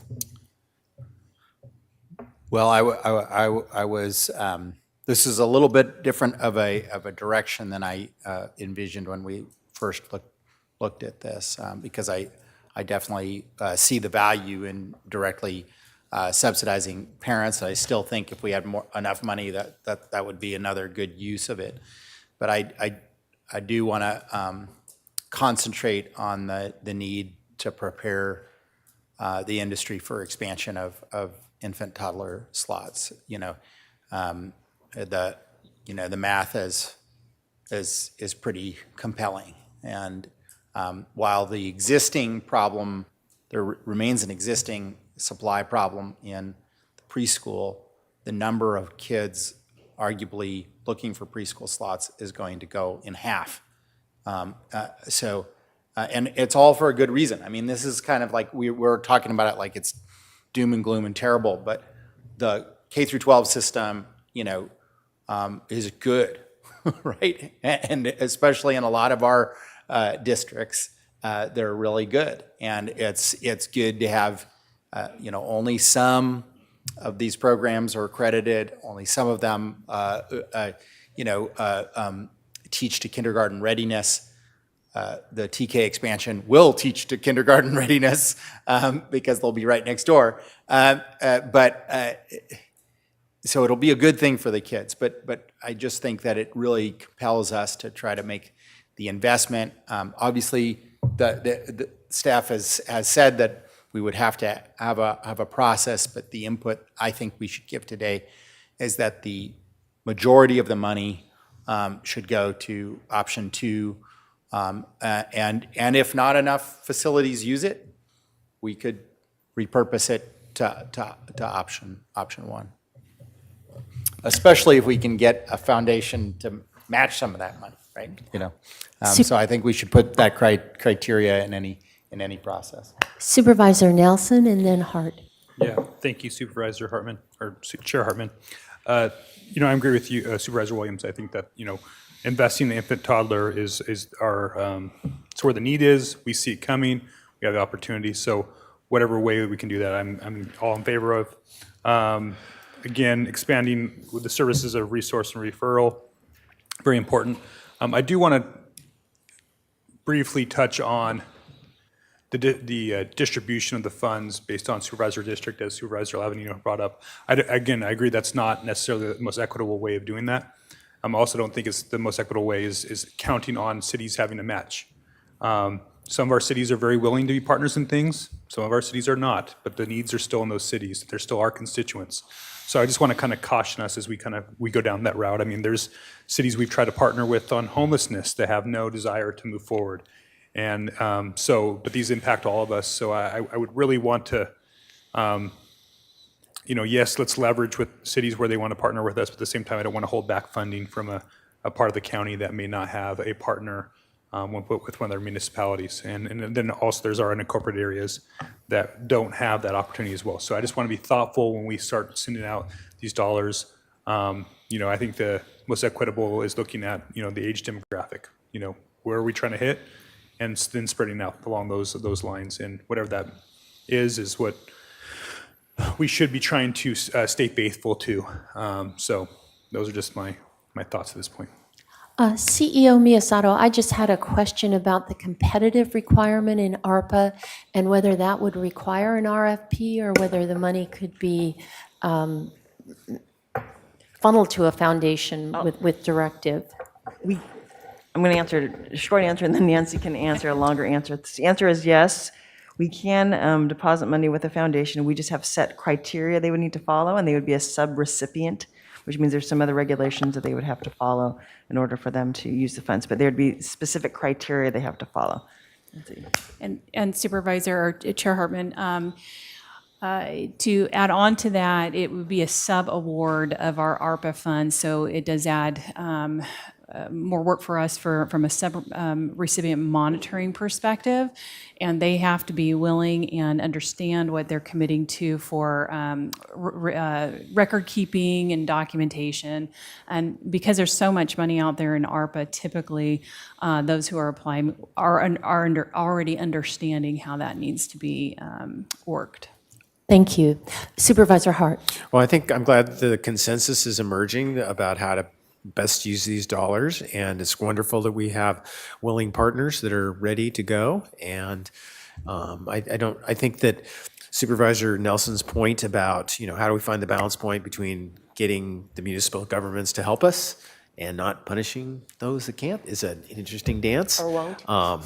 But let's try to dance that and try and get the best of both worlds and get some additional resources and still be fair and allocate money to others that can't meet this need. I guess I think the RFP can be done quickly and succinctly and probably doesn't slow down the process, but we probably are going to end up with our most capable partner after doing the RFP process. So.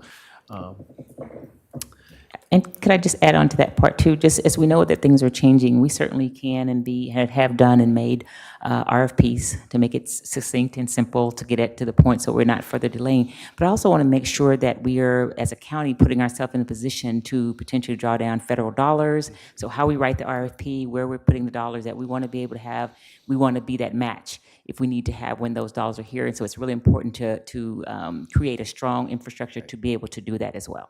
That's a great, excellent extra point too. Thank you. Yeah, so if I might ask, your recommendation really would be the RFP for that other benefit that you're describing. It might be a match or help us get additional funds. Exactly, because the other thing is setting us in a place of the fact that it's going to take more flexibility You know, and this is a one-time, may take care of a one-time thing, but we know the ongoing issue is the structure, the infrastructure. As we've seen through COVID, what happened, we didn't have a strong system. And so we also need to keep that in mind as we're building toward the future, what is sustainable, and that have us be in a position to respond quickly because we have a good infrastructure in place. And could you elaborate a little bit more on what the RFP process would look like, how long it would take, who you would work with developing it, who would evaluate, if you've had an opportunity to think that through? Yeah, I'll start out and then I'll have Michelle. She's usually leading that part. But essentially, what we've done just in terms of first five, we're putting an RFP. What's the need out there? How do we address it? The problem statement that is out there, and what do we need for evaluation? I know there are certain criteria with ARPA funding, meaning evaluation outcomes. So certainly they would be in there. And again, being clear on what we're expecting the person who's going to be providing the service to do, and it's clear to them.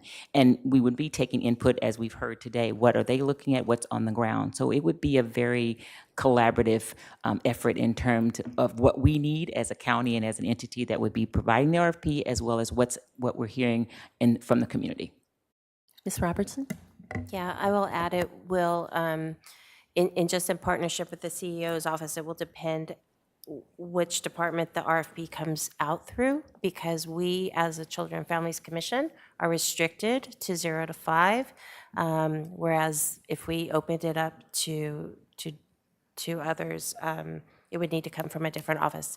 But it takes us approximately a month to put together a good RFP. If it does go through the commission, we do have to take it to our commission first. But I see Terry's going to speak. So. CEO Miyasato. Let me ask Terry, because this is the first time I've heard my office would be doing an RFP. So, Terry.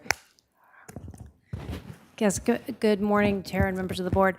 We've been working with First Five. I mean, our goal was to evaluate the data, and then based on the data, determine how to best release the RFP. If our office did need to be in that partnership role, Mona, I believe we could work to determine that. But we would really look to First Five to provide the leadership. They have extensive expertise with releasing RFPs as well as the monitoring component of that. But we could certainly work in support of them in order to make sure that the data was appropriately identified and the RFP was released appropriately. Ms. Sims-Moten, was there, and First Five can take this on if the board went that direction?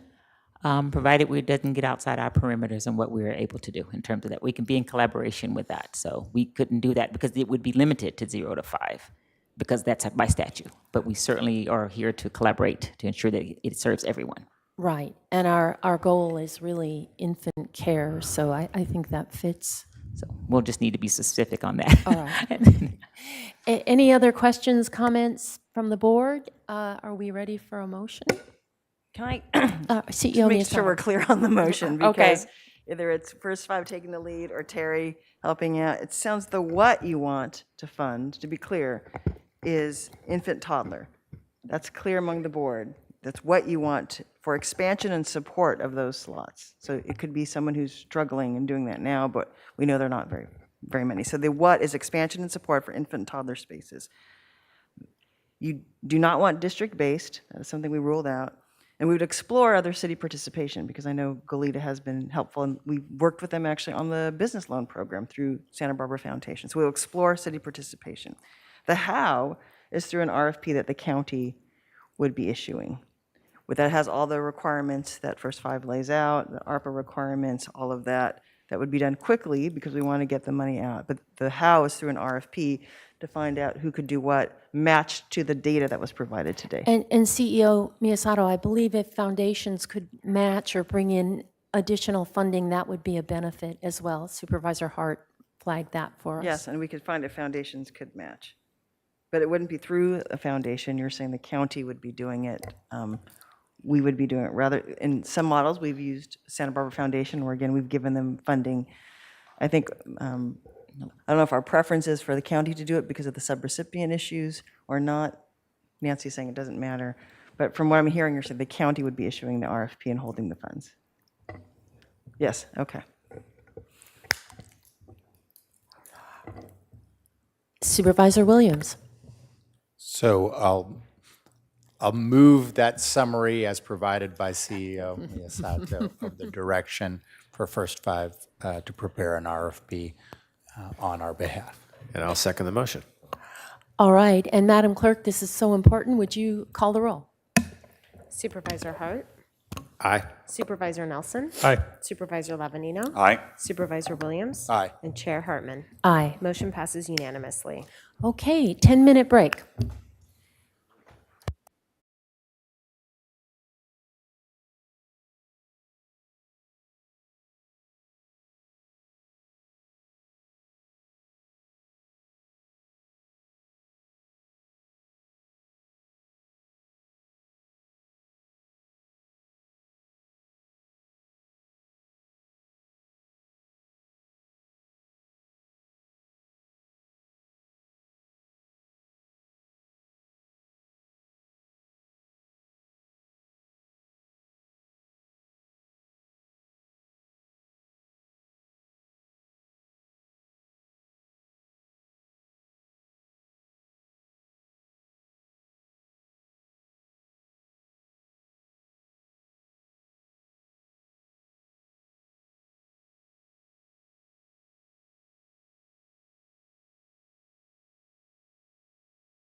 It's spoiled, I know. It's already all over the internet, like there's so. So after a short break, we are reconvening the May 3rd, 2022 meeting of the Santa Barbara County Board of Supervisors. Turning to departmental item number 3. Madam Clerk, would you read that into the record, please? Chair Hartman and members of the board, departmental item number 3 is from the Probation Department. It is a hearing to consider recommendations regarding the fiscal year 2022 through 2023 Public Safety Realignment Act Plan. Chief Heitman. Good morning, Chair Hartman and Supervisors. I'm Tanya Heitman, Chief Probation Officer and Chair of the County's Community Corrections Partnership. With me today are Deputy Chief Holly Benton and Administrative Deputy Director Damon Fletcher, who will present on our fiscal year 22-23 realignment plan. They are bringing forth another plan that emphasizes a balanced approach, evidence-based treatment and case management designed to address the complex needs and challenges of the populations being served. The CCP and its work group focused on many of the same challenges your board has been interested in: diversion, jail population management, mental health treatment, and housing. I want to thank Supervisor Hart for his engagement as a member of the CCP. He has represented your board well. On behalf of the CCP, I also want to express appreciation for CEO Miyasato and your board's efforts to understand and support our work. I know at times it may seem like the criminal justice system is designed to intentionally confuse and baffle those outside of it. But you have each persevered and leaned in to understand the nuances as well as the big picture. Lastly, I want to thank Deputy Chief Benton. This will be the first year that she presents to your board on behalf of the Adult Division and as chair of the CCP work group. However, you know her work well from our Juvenile Division, where she led our Reimagining Juvenile Justice initiative. She's had a steep learning curve in adult, but she has quickly gotten acclimated and is building off of the exceptional work and collaboration that our county realignment plan is recognized for. With that, I'll turn it over to Holly and Damon for their presentation. Thank you, Chief Heitman. Good morning. Chair Hartman and Supervisors, I'm Holly Benton, Deputy Chief Probation Officer over Probation's Adult Division and Chair of the Community Corrections Partnership Work Group. On behalf of the Community Corrections Partnership, also known as the CCP, and the work group, I'll be presenting this year's 22-23 realignment plan, summarizing accomplishments from this past year and new items for the coming year. I'd like to thank the work group members, probation staff, and community partners who contributed to the development of this robust and comprehensive plan over the last several months. We are entering into our 11th year of highly collaborative work through the CCP, which was brought about as a result of the passage of AB 109, the Public Safety Realignment Act, in October 2011. AB 109 transferred the responsibility for specific inmates and parolees from the California Department of Corrections and Rehabilitation to the counties. Realignment planning in Santa Barbara County is overseen by the CCP, a collaborative interagency partnership of representatives who maintain shared goals. Further support is afforded by the work group, which meets on a monthly basis to review performance data related to funded strategies to ensure anticipated outcomes remain aligned with the 5 overarching performance objectives detailed in the plan. Through additional opportunities and partnerships with the California State Association of Counties and California Policy Lab, along with support from the Reentry Steering and Quality Assurance Committees, all agencies have had opportunities to expand their capacity to understand and implement evidence-based practices and benefit from technical assistance. Subsequent to passage of AB 109 in 2011, a plan for implementation of realignment in Santa Barbara County has been brought before the Board of Supervisors each year for approval and adoption. Realignment brought 2 additional populations under the supervision and responsibility of local county jurisdictions. The post-release community supervision, or PRCS population, are individuals who exited from prison after serving a commitment for a nonviolent, non-serious felony, and who are deemed not to be high-risk sex offenders. The nonviolent, non-serious, non-sex offender population, known locally as post-sentence supervision, or PSS, are individuals who served their prison sentences locally and are subject to a mandatory period of supervision as ordered by the Superior Court. In Santa Barbara County, the combined number of PRCS and PSS clients decreased 26% in the 1-year period between October 2020 and October 2021, from 503 individuals to 371. Although our pretrial population is not a realigned population, pretrial supervision is one of our realignment strategies, and we felt it was important to highlight the growth of that population over the last year, from 238 in January 2021 to 524 in January of this year, a 120% increase. The realigned population is only 17% of the overall supervised population in the county and remains a relatively small population in comparison to the number of clients on standard probation supervision. However, realigned clients are at a much higher risk to reoffend comparatively, 85% of PRCS and 69% of PSS clients, as compared to 40% of standard probationers. It is for this reason that realignment funding is provided to ensure targeted services, interventions, and supervision to this population. In Santa Barbara County, 59% of the realigned population is Hispanic and 33% is white, and the population is predominantly male, with just 6% of PRCS and 16% of PSS clients being female. The majority of these clients are also between 25 and 44 years of age. Our county has been successful in taking a balanced approach to the use of realignment funding by allocating funding across jail population management, community supervision, and treatment programs. This ensures funded programs and activities are aligned with the goals set forth by the CCP, including the reduction of recidivism, the enhanced use of alternative detention where appropriate, successful and equitable reentry into the community, the elimination of duplication and inefficiency, and systemic examination of racial and ethnic disparities in the justice system. Jail population management includes Sheriff's Office custody staff. It also includes deputy probation officers functioning as assessors at the jail facilities, GPS services, and funding for a reentry coordinator, which I'll speak about shortly. This area also includes funding set aside for discharge planning and diversion activities and programs. Numerous programs fall within the scope of treatment funding. Among them are costs for the behavioral wellness mental health services to the realigned population, the Sheriff's Treatment Program staff and curriculum, and victim witness services through the District Attorney's Office. Also in the treatment realm are services and staff at the Probation Report and Resource Center, including probation officers and a contract discharge planner and social worker through the Sheriff's Office. Under community supervision are probation officers providing supervision services, as well as their supervisors and support staff. This area of the budget also funds regional response team staff from the Sheriff's Office and probation, and a collaborative courts district attorney. The realignment plan also details housing efforts funded with these dollars, which includes sober housing, supportive housing, and housing specialist staff from the public defender and probation. Under innovations, you will find the Public Defender's Holistic Defense Program, including the social workers, recovery assistants, and transportation staff, as well as dollars set aside for community engagement. For pretrial, the plan includes supervision officers and pretrial services navigators. Funding is also set aside for analysts and accountant time for data evaluation. Program descriptions detailing all of these approaches are highlighted in the plan document.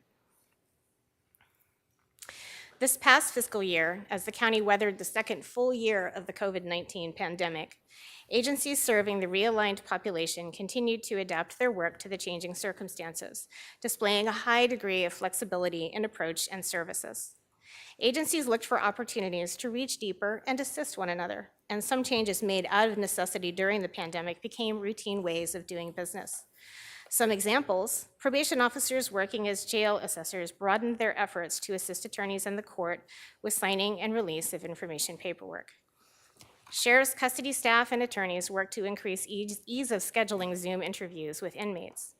The Sheriff's Office and probation began discussions of shifting the supervision portion of alternative sentencing to probation in order to provide those clients with better access to supports and services. Rapid pretrial expansion required the internal shifting of probation resources, including demand staffing and reallocation of existing positions, in order to meet the workload requirements.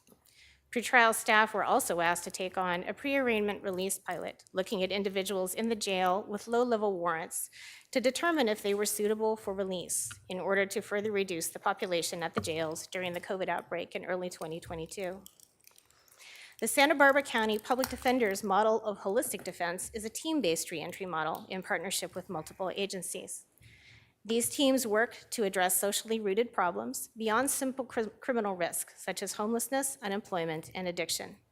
For fiscal year 22-23, the CCP approved funding for 3 additional positions: 1 licensed clinical social worker, 1 client services specialist, and 1 recovery assistant. These positions will expand capacity for additional support for justice-involved clients reentering the community. The Criminal Justice Data Committee has continued to tackle challenging projects as more members have come on board. The CJDC is currently a collaboration of 6 county agencies working in partnership to facilitate cross-agency data sharing. To varying degrees, this includes probation, the Sheriff's Department, District Attorney, Public Defender, the Superior Court, and behavioral wellness. Using the infrastructure and collaboration of the CJDC and the Integrated Justice Information System developed by the group, the Probation Department launched a public-facing data dashboard in July 2021, allowing for greater transparency of criminal justice data.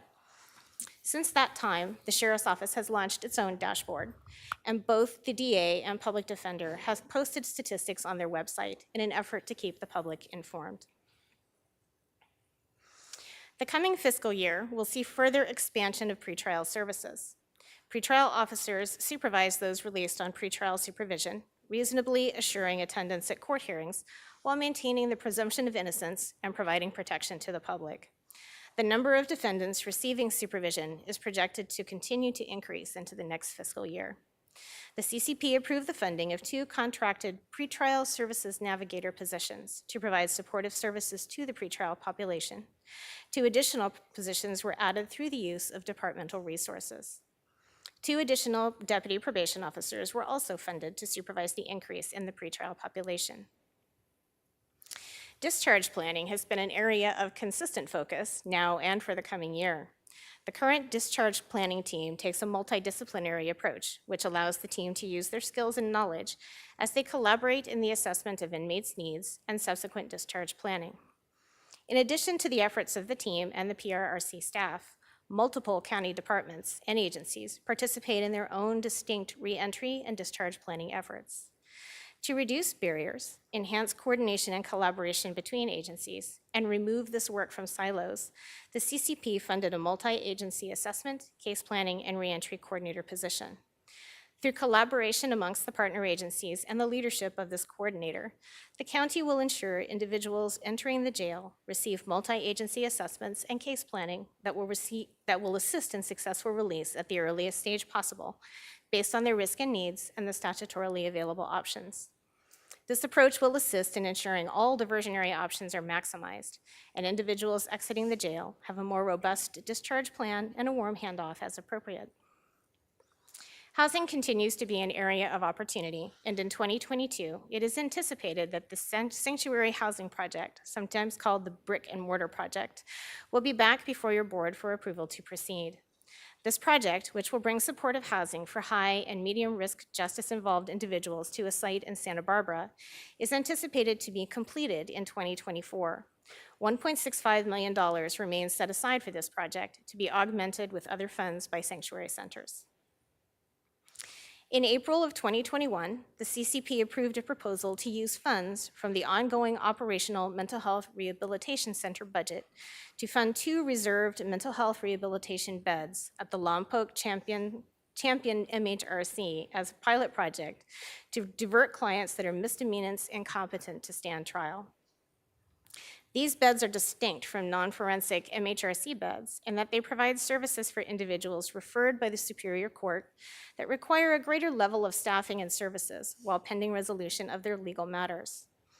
During the past year, a subcommittee of the CCP work group convened to explore what data elements are required to support the acute non-IST individuals and how to serve them if they are decompensating at the jail. Ultimately, the subcommittee's recommendation was a 2-pronged approach to expand the pilot from 2 to 4 guaranteed beds and to define data to be collected about the population in need. The passage of Senate Bill 317, which requires diversion and outpatient treatment of MISTs, will impact the use of these beds. Discussions are ongoing between CCP partners, including behavioral wellness, the public defender, and probation, as to how best to use this resource and ensure individuals requiring a bed for mental health treatment or restoration are afforded that opportunity. Partner agencies are working toward a rapid diversion model, which would allow early access to and assessment of inmates at the jail and diversion into the correct type of treatment. The CCP has also set aside funding to support continued expansion of co-response teams in the county, which has proven a successful model. In addition, the CCP set aside a sum for future diversion activities and programs as agencies and community partners explore new models and approaches which may require funding. These items were recommended by the work group after discussion and deliberation. More discussion will be taking place in the work group on these items in the coming months. The CCP approved ongoing AB 109 program budget totals $18.1 million. This includes $15.9 million in estimated allocation, which is the current year allocation, and $2.2 million in fund balance consisting of the 2021 growth. It is anticipated that the revenue growth in future years will be sufficient to ensure that this doesn't create an ongoing structural deficit. There is currently $22.2 million of unspent prior year realignment revenue in fund balance. However, a portion of this balance has previously been allocated by the CCP and your board. $1.86 million remains unspent from one-time allocations approved in 2017-18. This includes $1.5 million for the expansion of the Santa Barbara Report and Resource Center, which is included in the new probation building. Those funds will be transferred to general services when we get closer to constructing that facility. $1.83 million remains unspent from one-time allocations approved in fiscal year 18-19. This is primarily related to the development of the brick and mortar facility to provide permanent housing to justice-involved clients. In addition, $333,000 of match to the pretrial felony diversion program remains. Finally, $1.2 million has been earmarked as a prudent reserve. This leaves $17.3 million of fund balance available to be allocated by the CCP to address limited term and one-time needs.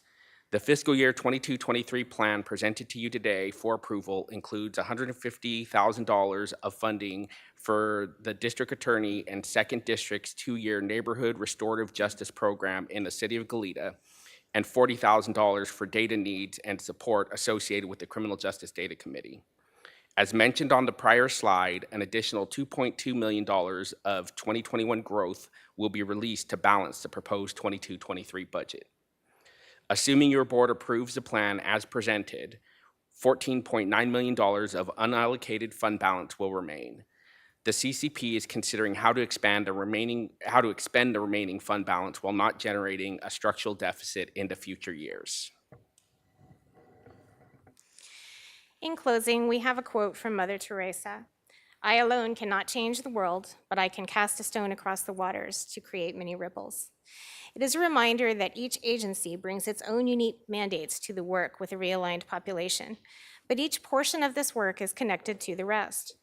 It is through our collaborative work that we make the greatest amount of change and are able to ensure a safer community and better client outcomes. This year, the realignment plan approved by the CCP continues the county's commitment to a broad spectrum of treatment, supervision, and jail population management programs to ensure supervised clients receive necessary supports while ensuring accountability. Thank you, and we are happy to take any questions you may have. Supervisor Hart. I don't have any questions. I just want to thank the probation department for really taking the lead through the CCP process in this presentation. What's very gratifying to me as one of the members of the CCP is the really collaborative work that goes on between all the criminal justice partners. You know, we don't have a big contentious hearing here today to talk about the different agreements about what's in this plan, because this is data-driven, this is supported by evidence and facts, and this is the result of a lot of work at the staff level initially, and then through the partners that attend the CCP meetings to really come up with a plan that is sound and fiscally sustainable, that meets the goals of the state, and also protects our community in the best way possible by reducing jail population and providing treatment and assistance services to folks who need help. And so I think this is just a big success story. And I'd just like to add that your leadership on the data dashboard and the transparency, and I think that goes a long way to leading to broader collaboration, because people can agree or test, and you can figure out you know where the disagreements might be and how to resolve them. I did have a question, and it relates to early diversion. And I have a friend who has a child who ended up in jail with mental health issues. And I just want to understand better what happens. If there is an incident and law enforcement or a co-response team respond, and it's obvious that there's a history of mental health problems with this individual, an adult, then what happens? Does it turn on whether it was a felony or a misdemeanor, or it still seems like we have a lot of people sitting in jail with mental health issues. Chair Hartman, thank you for that question. And I would have to note, this is one of the areas that I think appears to confuse and baffle intentionally. There has been a lot of change in the law around how we handle mentally ill individuals within the criminal justice system. And the dust has not by any means settled to a point where there's any assurance about how they're going to be handled. It does vary depending on whether it's a felony or misdemeanor, but also the type of felony and whether it's a violent felony or a violent misdemeanor. There are nuances to the different statutes and how they can be handled. There is a greater probability for diversion, whether it is a misdemeanor or a felony, though. The court has more discretion currently granting diversion than they have previously. However, every case is different, and there's a lot of variety in terms of how attorneys might approach it based on the client's individual needs. We are hoping that with our reentry assessment case coordination effort that we'll be able to get that assessment and information at the earliest stage possible to try to ensure that all of those diversion options are on the table and are considered in advance. But quite honestly, you'd have to look at each case and apply all the different statutes to determine whether there is a viable diversion opportunity for them. We want to continue expanding those options, not only once they've been arrested and are in the jail, but also, as you know, through the co-response and pre-filing opportunities. The additional funds that the CCP work group has set aside for diversion, we're really hoping will end up being a pre-filing diversion that would allow individuals either not to go into the jail at all, or if they do go into the jail, to be released early on in the process and diverted. So we do have some local discretion in adding additional diversion beyond what is available through the statute. Well, thank you, and thank you for your entire department and the entire criminal justice partners working on that. It's one of the most difficult things I hear as parents of adult children with mental health issues that end up in jail. You know, I would add as a parent myself that probably one of the more frustrating aspects of it is the confidentiality and the rights that the individual has and the parent doesn't have. Oftentimes, parents don't have access to all of the information that would help them understand their child's circumstances. And that can be very challenging for the system that wants the help of the parent, as well as the parent that really needs to and wants to understand better. One of the factors is, you know, trying to prepare in advance for the possibility that there might be a mental health crisis. I think there's increasing focus on pre-planning and having some decisions made with the individual while they're stable that will allow more information sharing and a parent or someone else to come in and help make some of those decisions. So we would encourage any relative or caregiver or a loved one of a mentally ill individual to do that pre-planning with the individual while they are stable. That is a really good advice. Thank you. Supervisor Williams. So I thought the slide on the number of clients and from the different sources was really very interesting to see how much the department is changing in the clientele that it serves. Tell me the relationship of those different populations to staffing. Is the pretrial take more staffing per client, less staffing per client, or about the same? Like, just so I understand, the challenges of the department and what, the future holds. Supervisor, through the chair, the staffing for the different populations is a combination of factors, one of them being risk, and one of them being the nature of where they are within the justice system and the actions that need to be taken. Our realigned population, as Deputy Chief Benton indicated earlier, has a much larger concentration of high-risk individuals. So those caseloads tend to be a lower ratio. Our pretrial is similar in the sense that we base it off of their risk levels as well. It's a different risk tool, looking at different factors, but it is tied to their risk to reoffend, their risk to fail to come to court, as well as their mental health or other specialized needs. So we do have some pretrial clients that receive a much more intensive level of supervision, and then some that receive a lower level of supervision. Our general probation population, which is our largest population still, has the greatest number of low-risk individuals in it. So although it too is based off of risk level, and some individuals receive a lower ratio client to officer caseload, a good portion of them still are on what we call an administrative or a bank caseload, where there's very high ratios. But that is an evidence-based practice. It's by design that because they're low risk to reoffend, they don't require as deep a reach. So we supervise them differently. So when you look at our resources, our pretrial population is the growing area. It is the one that we're shifting a lot of our internal resources to. Deputy Chief Benton spoke of the additional staff that we're getting from CCP funds, as well as that we've asked for some through general fund over the years. So we're expanding that area, and it is indeed growing, but it continues. All of our populations are based off of their risk level and the numbers within that group.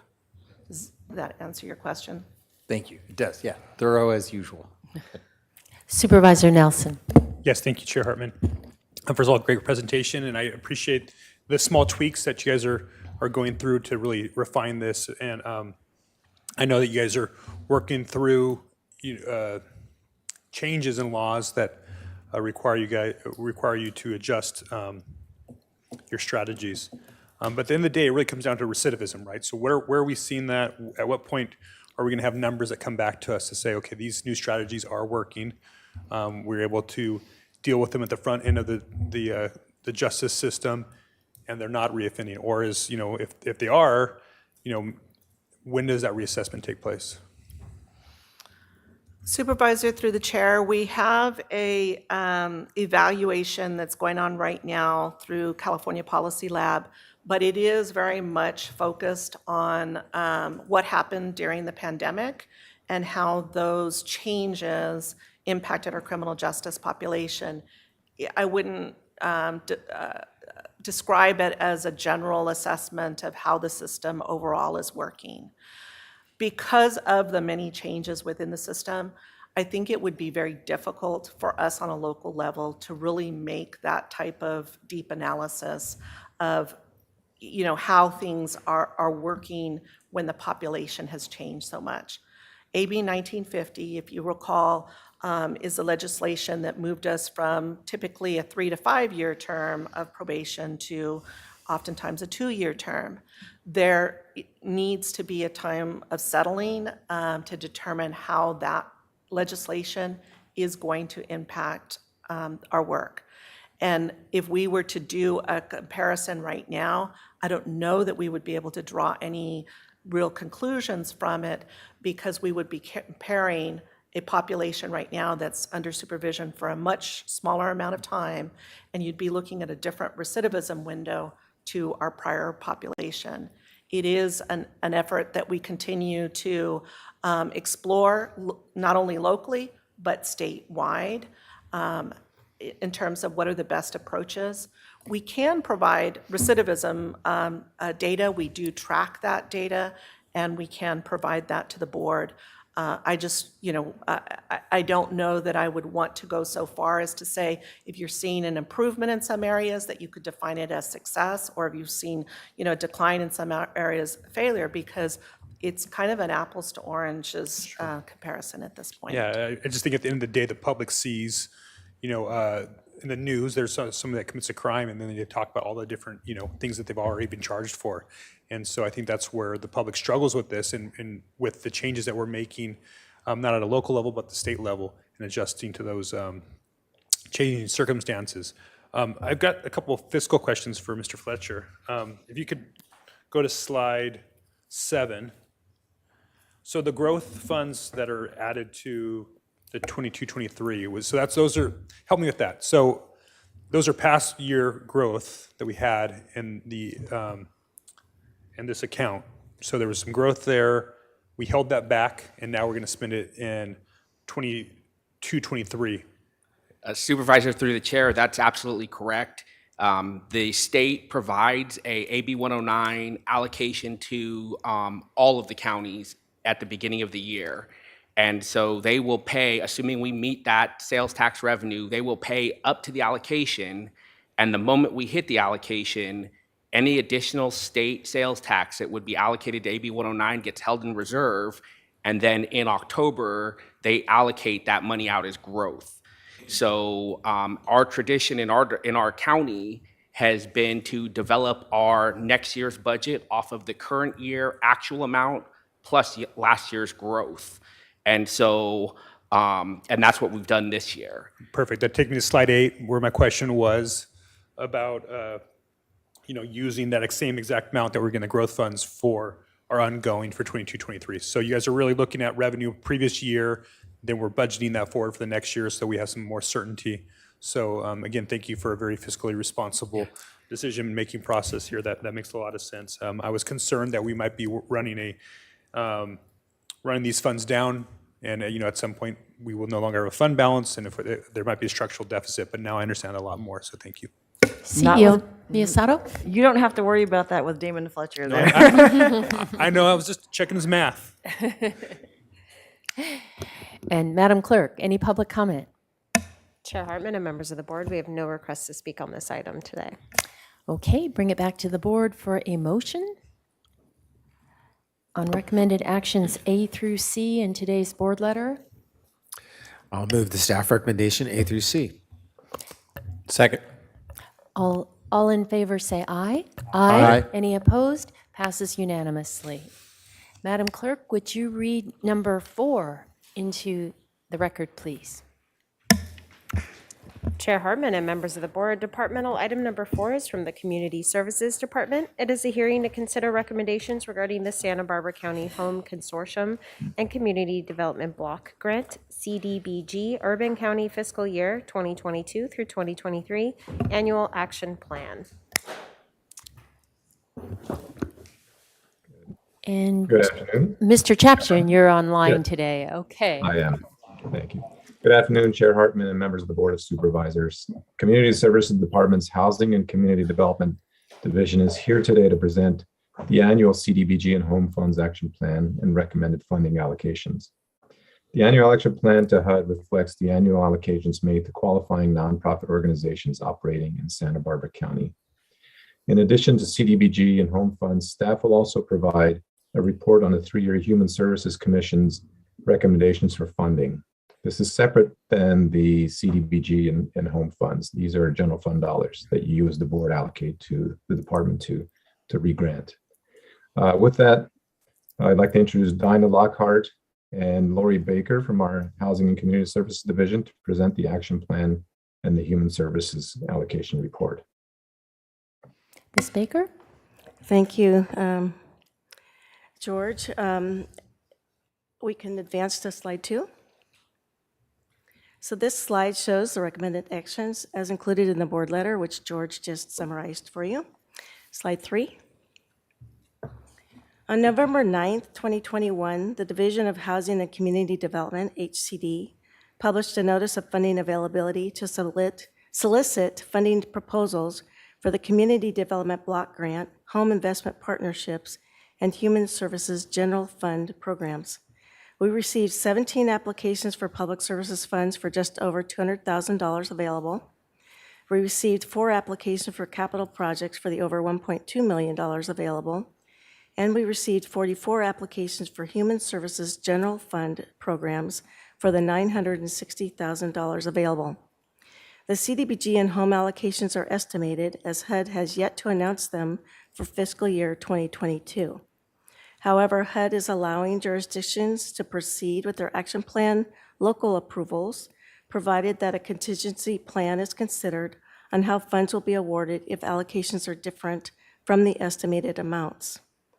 The county's Human Services Commission reviewed CDBG Public Services and Human Services General Fund applications and made funding recommendations for consideration by your board today.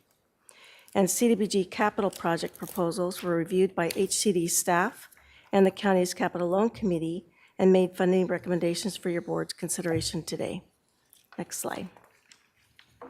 The county is the lead agency of the CDBG Urban County Partnership, which includes unincorporated county and the cities of Carpinteria, Buellton, and Solvang. CDBG funds may be used for public services programs, capital projects, economic development, and other activities. Each city may identify projects or programs for the respective suballocations or pool their funds with the counties for inclusion in the annual NOFA. While the county NOFA included Carpinteria's CDBG suballocation, the city selected applicants' funding from their pool of $16,000 in CDBG for public services programs via its city council process. Next slide. These are the funding recommendations made by the Human Services Commission for CDBG's public services programs. The italicized font shows the City of Carpinteria selected programs. For the remaining funds, the Commission worked with the estimated CDBG allocation and made a contingency plan should the actual allocation be more or less than estimated. Therefore, if the actual amount of funds available exceed the estimate by $15,000 or more, the Commission recommends that the extra funds be awarded to Willbridge of Santa Barbara. If actual funds exceed the estimate by under $15,000, then it recommends that the extra funds be divided equally between People's Self-Help Housing's Homeless Prevention Program and PATH's Housing Navigation Program. If the actual funds are less than estimated, the Commission recommends equal funding deductions from Domestic Violence Solutions Emergency Shelter Program and PATH's Housing Navigation Program. A full list of the applications received is included in the board letter. Next slide.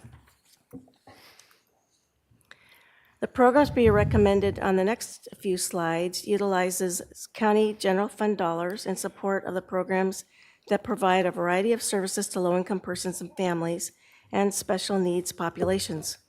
Pursuant to board direction in 2015, these general fund human services programs are 3-year grants subject to annual budget appropriations by your board.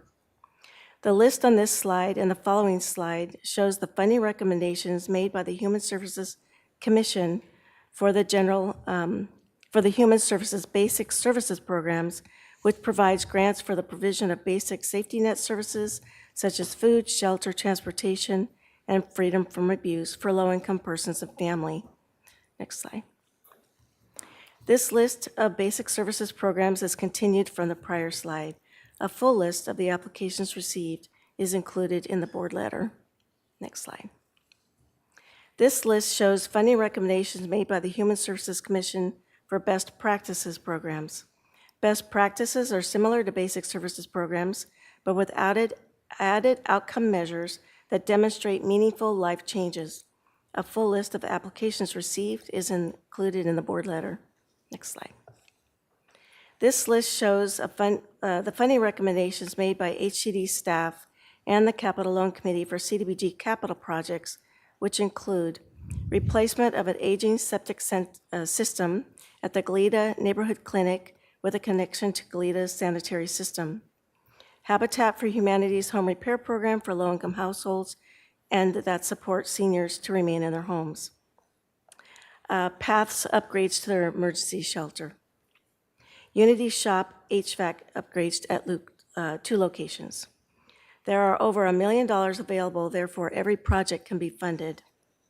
The balance available may be used for other non-public services projects, as public services is capped at 15% of the CDBG allocation. Next slide. The county is the lead agency of the Home Consortium, which consists of unincorporated county and the cities of Carpinteria, Goleta, Buellton, Solvang, Lompoc, and Santa Maria. Each city may identify projects for their respective suballocations or pool their funds with the counties for inclusion in the annual NOFA. Home funds may be used for affordable housing projects and programs, including multifamily housing development, home ownership programs, and tenant-based rental assistance. Next slide. The cities of Lompoc and Santa Maria generally advise the county on the uses of their respective home allocations. The other cities pool their funds with the counties to be awarded through the county process. HCD staff maintains a list of potential housing projects, and staff will return to the board at such time that projects are ready for a funding reservation or award. Staff also will prepare amendments to the action plan for board approval that include the funded projects. Next slide. And this concludes the presentation. We're available to answer any questions. Do any board members have questions? I did have a question about the Meals on Wheels program. I know the Human Services Commission makes these decisions, and I'm not going to second guess, and very appreciative of the work that they do. But I noticed that Meals on Wheels in Santa Maria and Santa Barbara are funded, but Central County and isn't. And so I just wonder how that can be addressed going forward. Good morning, Chair, or good afternoon, Chair Hartman, members of the Board of Supervisors. Yes, we did talk with our commissioners, representatives of the commissioners yesterday, and we do understand that they had a very difficult process. They reviewed over 60 applications.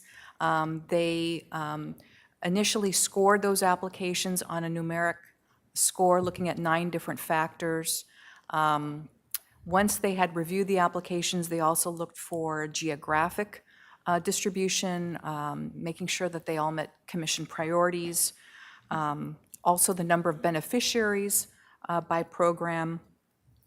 And so after that deliberative process, I think the commissioners believed that they had met the geographic distribution of resources, and then they also identified a new program, which was the Teen Legal Clinic, which they were also recommending funding for. And I think it was after that point that the concern about the Buellton Senior Center came up. So that was the process that they went through. We do also have representatives of the Human Service Commission, if you would like to speak with them as well. But we'd certainly like to hear more input from the board on that, and perhaps we can provide some feedback on that. Also, Chair Hartman, if I may, I know that there's some movement on the state front. There's senior nutrition as well as general food assistance throughout the state proposal. So I think that could be one possibility. You also allocated ARPA funding for senior nutrition specifically that Daniel is going to be looking at, and that could also potentially fill a void where we see it. So there's also a possibility meal service will be a factor in funding with the CalAIM via SenCal. So there's lots of moving parts, and I think there may be some opportunities to fund some of those with those moving parts. And if I might just ask a further question, would the county be helping identify these sources so that we could match make, or it's sometimes hard for small organizations to be, in the kitchen cooking all the meals and then also applying to all these different sources. So is there anything we can do to let people know when these opportunities arise? Absolutely. We'll be working with the CEO's office to monitor some of these programs, and we'll look and help as much as possible. Yeah, I agree that sometimes the nonprofits don't have the capability or the bandwidth to do that, so we'll help. Thank you so much. I don't see any other lights on up here, so Madam Clerk, public comment. Chair Hartman and members of the board, yes, we have 5 requests to speak on this item. And we are first going to remain in Santa Barbara with Pam Nico, to be followed by Marisol Alarcon. Pam?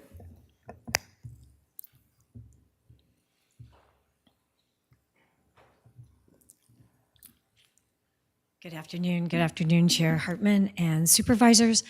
My name is Pam Nico. I'm the CEO of the San Ynez Valley Senior Citizen Foundation. I just wanted to, first of all, thank the Human Services Commission. They did a great job. They had a daunting task of looking at all the agencies, trying to figure out where the funds go and what happens. With that being said, with all the agencies, there were only 6 agencies that were not funded. So I came today to ask the supervisors if possibly there could be allocations made or funding made available to fund those 6 agencies that were not funded on this CDBG grant. They're very important. All the agencies are important. Chairman Hartman just said about the Meals on Wheels in the central county. We're the only ones that we're the only Meals on Wheels in the county on the Human Services grant that did not get funded. So I would like to, if we could just review that. This is very encouraging to hear that there may be some other possibilities. In June, the San Ynez Valley Senior Citizen Center will no longer be funded by any county grant, and I know that that's not what we want. We certainly service a lot of the county residents that can't help themselves. We lost in the CBDG grant, we lost 2 programs that were funded before, our nutrition program as well as the transportation program. Transportation program is the only on-call transportation service in the valley, in the Central Valley, that takes seniors and veterans to all medical appointments from Paso Robles down to Los Angeles. So it's a really important program to be funded. I just really appreciate any consideration that you can have in reallocating funds to help the Human Services Commission do this for us. We really appreciate it. Thank you. Thank you, and thank you for all the work that you and your organization does. We will now go to Marisol Alarcon here in Santa Barbara, and then we will go to Zoom for Sarah Grasso. Hello, everyone. Thank you, County Board of Supervisors. My name is Marisol Alarcon. I'm a volunteer attorney and board member of the Santa Barbara Teen Legal Clinic. So the Human Services Commission has recommended that $20,000 be granted through their general fund for the Tara Holland Ford Restorative Justice Project. Long title, I know, but funding our project will give us the opportunity to have a transformative impact on our current juvenile justice systems and procedures. The Juvenile Justice Coordinating Council, whose multidisciplinary membership collaborates on identifying local needs and gaps in services, have identified limited diversion opportunities for youth and families, particularly youth and families not yet involved in the justice system, as well as diversion services in each Santa Barbara County regional area. So with your support, the Teen Legal Clinic will offer Santa Barbara County youth and families an alternative to the traditional juvenile system through a pre-filing diversion program. Once a youth takes responsibility for a crime, completes the restorative justice program, and makes reparations, they will be successfully diverted from the juvenile justice system. We're also collaborating with the Santa Barbara County Probation to divert cases away from these traditional systems for referrals. and are in the final stages of completing an MOU.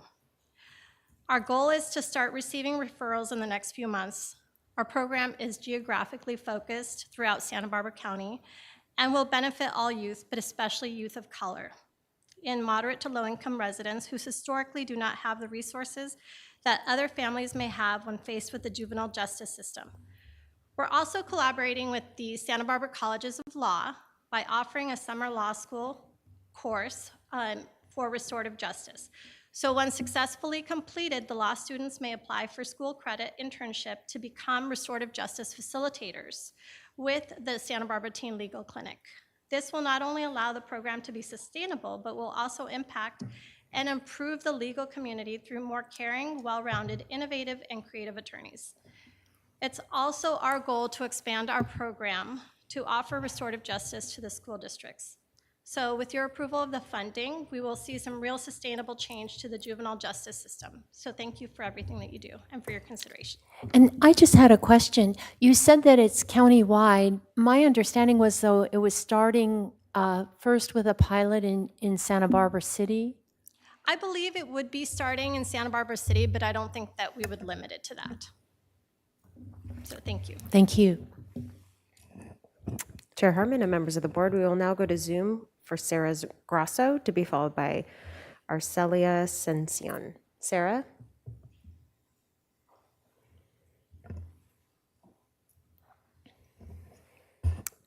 And Sarah, we have unmuted you on our end. If you can please unmute and proceed. Thank you. Thank you. Good afternoon, Chair Hartman, members of the board, and County of Santa Barbara Housing and Community Development staff. My name is Sarah Grasso, and I'm serving as the Homeless Services Director for New Beginnings, overseeing the Safe Parking Shelter and Rapid Rehousing Program and our Supportive Services for Veteran Families program. We want to thank you for your consideration of the recommended funding that will allow our agency to continue assisting the most vulnerable in our community.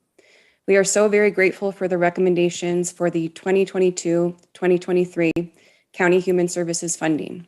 We would like to thank the County of Santa Barbara Human Services Commission Allocations Committee and county staff for all of their time and effort that went into the entire process.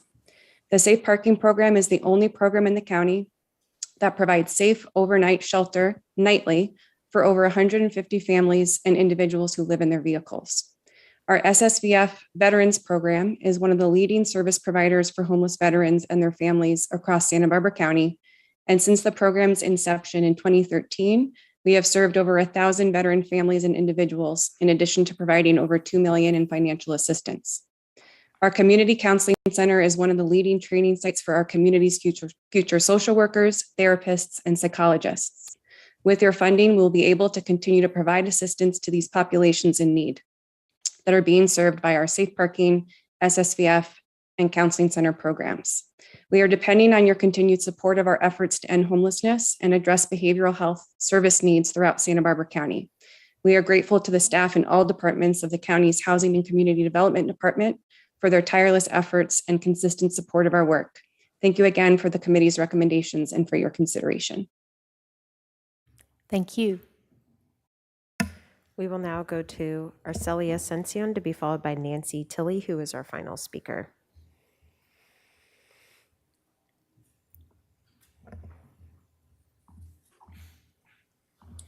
Good day, Chair Hartman and Supervisors Williams, Nelson, Lavanino, and Hart. My name is Arcelia Sencion. I am the Associate Director at Standing Together to End Sexual Assault, STESA. First, I would like to thank the staff and the Community Services Department for providing the support and technical assistance to the Human Services Commission to effectively do their job to review the many proposals and make funding recommendations. STESA has been recommended to receive human services funding. We are pleased to continue our partnership with the County of Santa Barbara to provide safety net services to survivors of sexual assault, their friends and family through our 24-hour hotline, crisis counseling, advocacy and accompaniment, and mental health services. We hope that the full Board of Supervisors will approve STESA's recommendation to continue to provide the essential services to the community. Thank you. Thank you. And we will now go to Nancy Tilley, who is our final speaker. Thank you, and thank you, Santa Barbara Board of Supervisors, for your support and the Human Services Committee for supporting the Santa Barbara neighborhood clinics and various projects with community development block grant funds. We were able to finish our east side parking lot this year, and it's a wonderful project. We are looking forward to having our Goleta sewer connection being done in the following year, which is what we have submitted our application for. And we have been able to obtain a consultant to be able to help us with the small grant funds that we have for this year, moving this project forward. This is really an environmental concern, and we are serving over 6,000 unique patients at the Goleta facility currently. The individuals and families that we serve are mostly under the poverty guidelines for the on the federal poverty guidelines, and it's really important that we create safe, affordable access to healthcare. So I thank you for your previous support and ask for your continued support in our projects. I also want to thank staff. They've done a great job, and the committee of really looking through grant applications and helping us work through the administration of these grants. Thank you. Thank you. And that concludes public comment. So it's back to the board. Are there any additional questions, comments? I would like to say that, again, appreciate the work of the Human Services Commission and all who've had to sift through these very competitive applications and make strong decisions. I believe as a matter of policy, we shouldn't disturb those unless there's some overriding reason. But I will be shaking the trees trying to see that Meals on Wheels in the central part of our county, Lompoc, Los Alamos, and all the Santa Ynez Valley communities have senior Meals on Wheels available. So I'll be looking. Ms. Lockhart, did you have anything to add? Chair Hartman, I really appreciate your thoughts on that. I think the one thing I would just perhaps offer to the board, and we show it on one of our presentation slides, is that the CDBG grant that we are allocating funds toward at this point, it's the estimated grant amount. And we should know the actual CDBG grant amount on May 11th or thereabouts. And so one thought is if our grant came in higher and there were additional public service funds available, that we could distribute those additional funds to the Buellton Senior Center. Right now, the contingency that the Human Service Commission came up with was that they would divide that additional amount above the estimated grant. They would divide that between two existing funded agencies.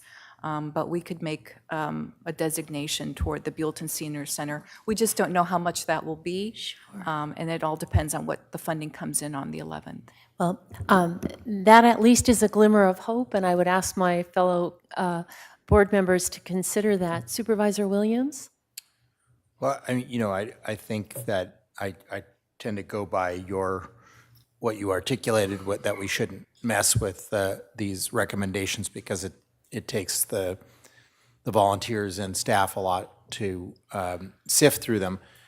But even the funding, the two that we're talking about that's recommended, is basically doing what we resolved not to do last time we talked about these programs, which was to try to look at them all together. We tasked,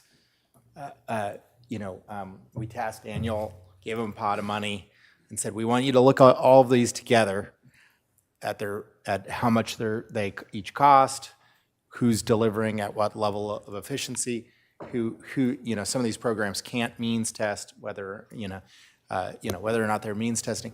So I just want to remind the board that that's what we decided to do like a while ago, was to try to look at these as apples to apples comparison. And as great as this process is and as needed as this funding is, this is not the predominant stream of funding that we were envisioning for those programs.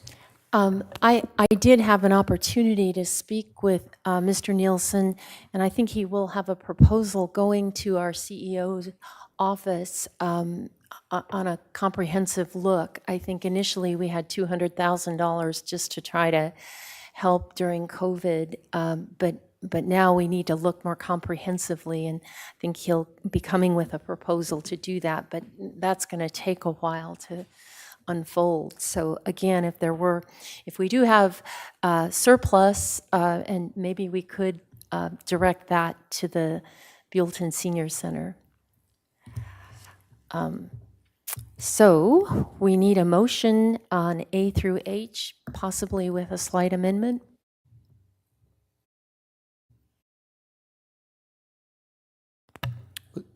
Just one question, was this program the next one that was rated by the committee?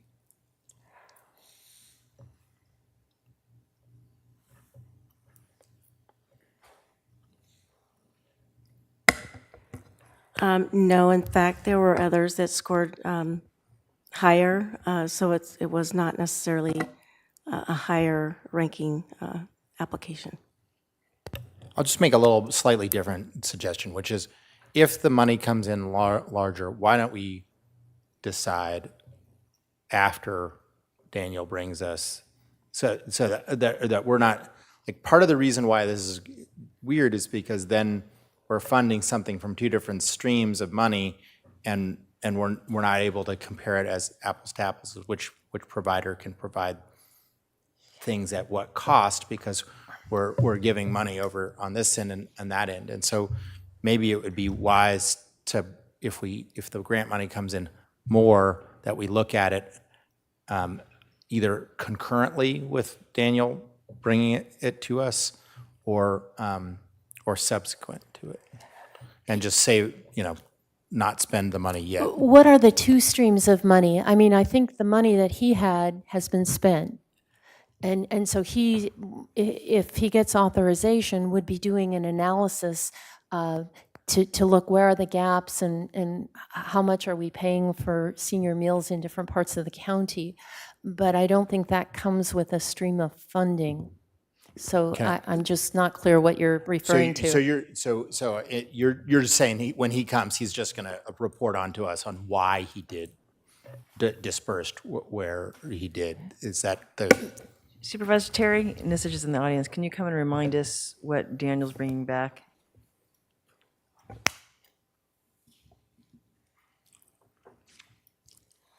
Good morning again, supervisors. Yes, as we mentioned previously, the 200,000 was part of the COVID experience. And then with the ARPA funding, 600,000 was allocated by your board.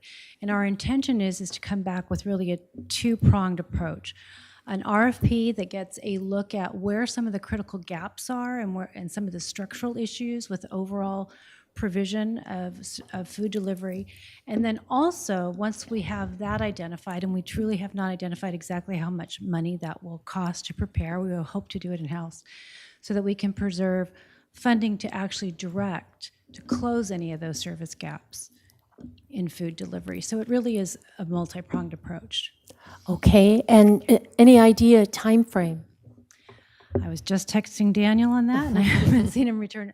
I would hope within the next couple months we would have that RFP done, because obviously the money becomes available to us as of July 1 with the budget, so we hope to be able to get it on the street very quickly.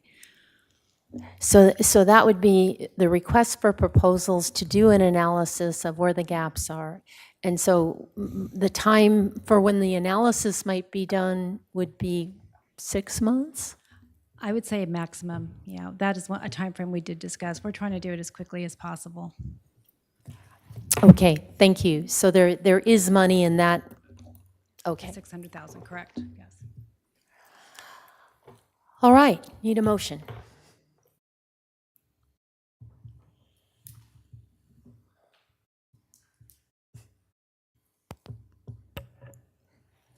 I'll move staff recommendation with the addition that that you return for additional direction concurrent or subsequent to Mr. Nielsen's presentation, if there is excess money allocated.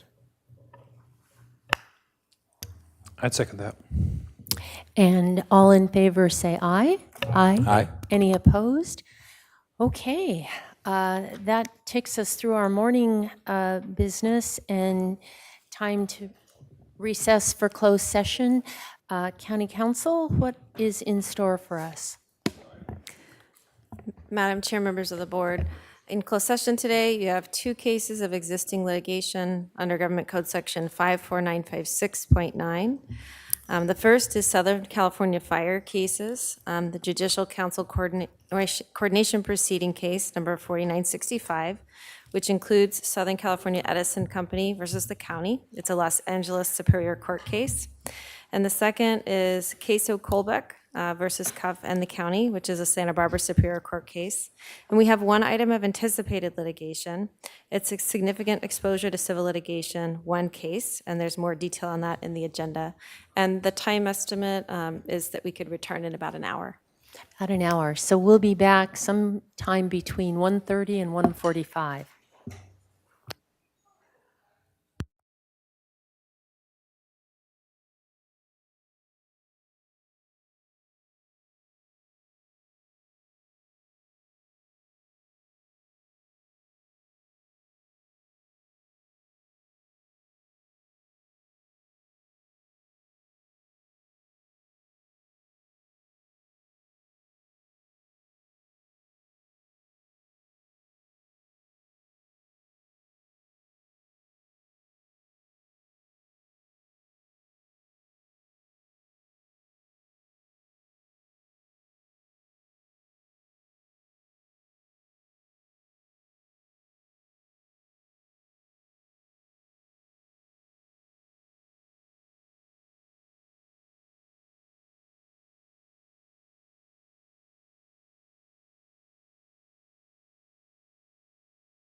Good afternoon. We're reconvening the May 3rd, 2022 meeting of the Santa Barbara County Board of Supervisors and County Council. Would you report out from closed session?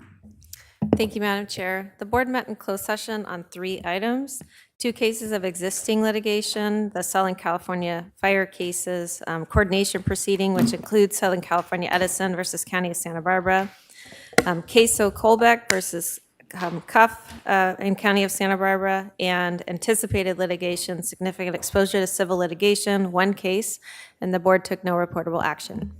Thank you. And this afternoon, we have 3 items, and we're switching items 6 and 7. So 7 will go before 6. Right now, we're on number 5. And Madam Clerk, would you read that into the record, please? Chair Hartman and members of the board, departmental item number 5 is from the County Executive Office. It is a hearing to consider recommendations regarding a presentation on the bipartisan infrastructure bill. Good afternoon, Chair Hartman and members of the board. Today we will be giving a presentation on the bipartisan infrastructure law that was signed into the law by President Biden on November 15th, 2021. The presentation is for informational purposes, and it's going to highlight various different funding sources that the county, various funding sources and through the federal legislation that the Santa Barbara County may be eligible for. So at this time, I will turn it over to Don Gilchrist, our federal lobbyist, to give an overview of the bill. Thank you very much, Chair Hartman. Members of the board, I'm Don Gilchrist, president of Thomas Walters and Associates. Really good to be with you again today to talk about the infrastructure legislation.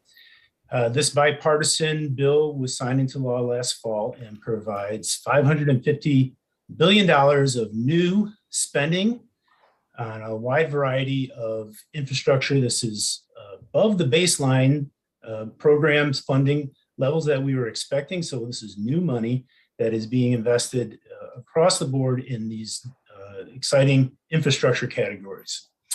At the core of the legislation is a reauthorization of surface transportation programs, and those programs received hefty increases. But in addition to transportation, there is funding for a lot of different infrastructure ranging from water projects to broadband and a lot in between.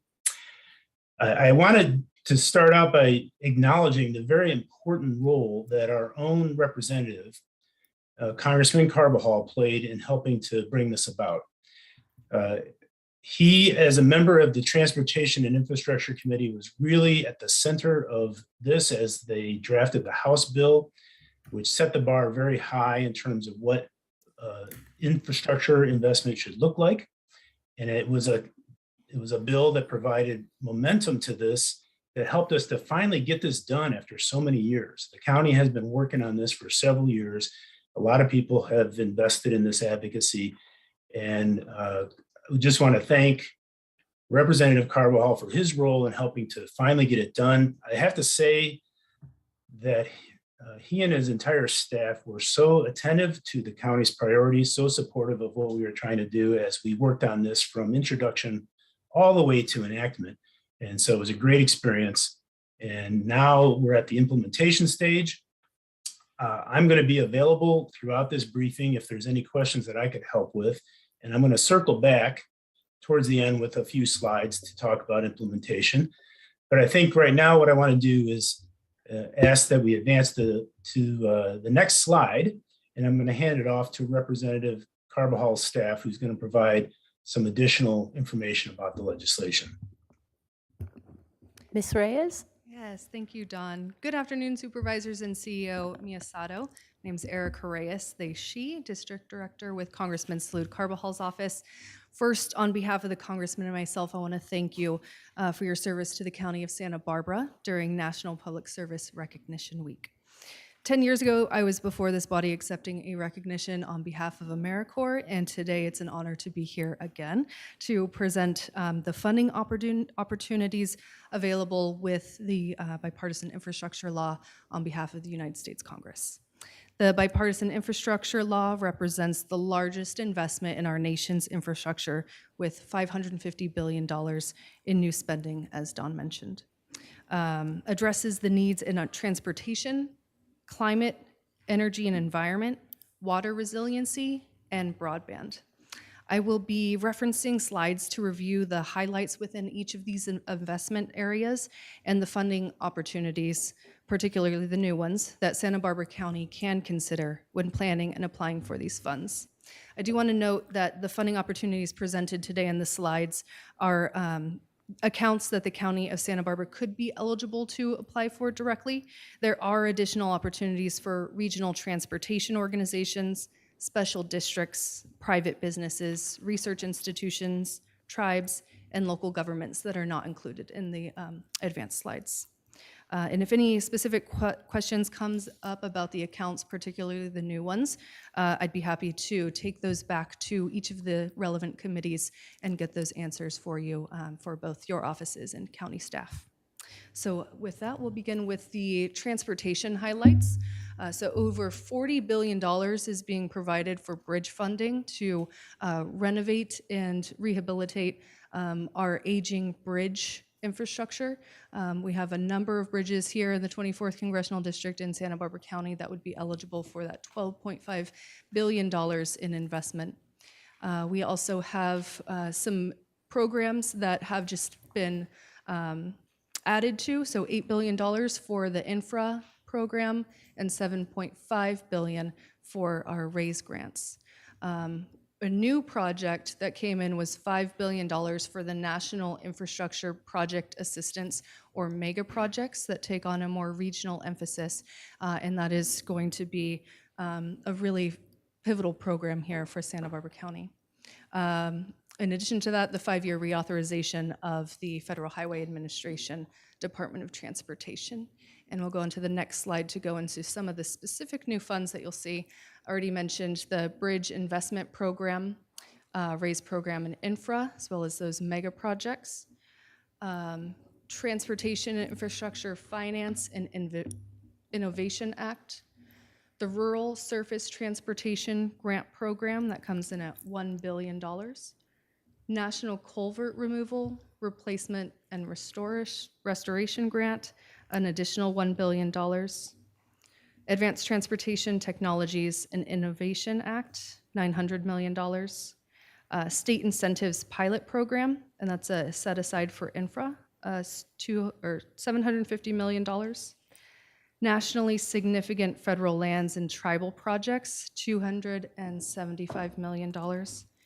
Congestion Relief Program, which is a new one, $250 million. Grants for planning, feasibility analysis, and revenues forecasting. This is specifically a set aside for the Bridge Investment Program for doing feasibility projects, and that's in the amount of $100 million. And lastly, strategic innovation for revenue collection in the amount of $75 million. And that's doing feasibility studies if you're interested in road usage fees in the area. So covers transportation. Next slide, we're going to overview of what's included in climate, energy, and environment.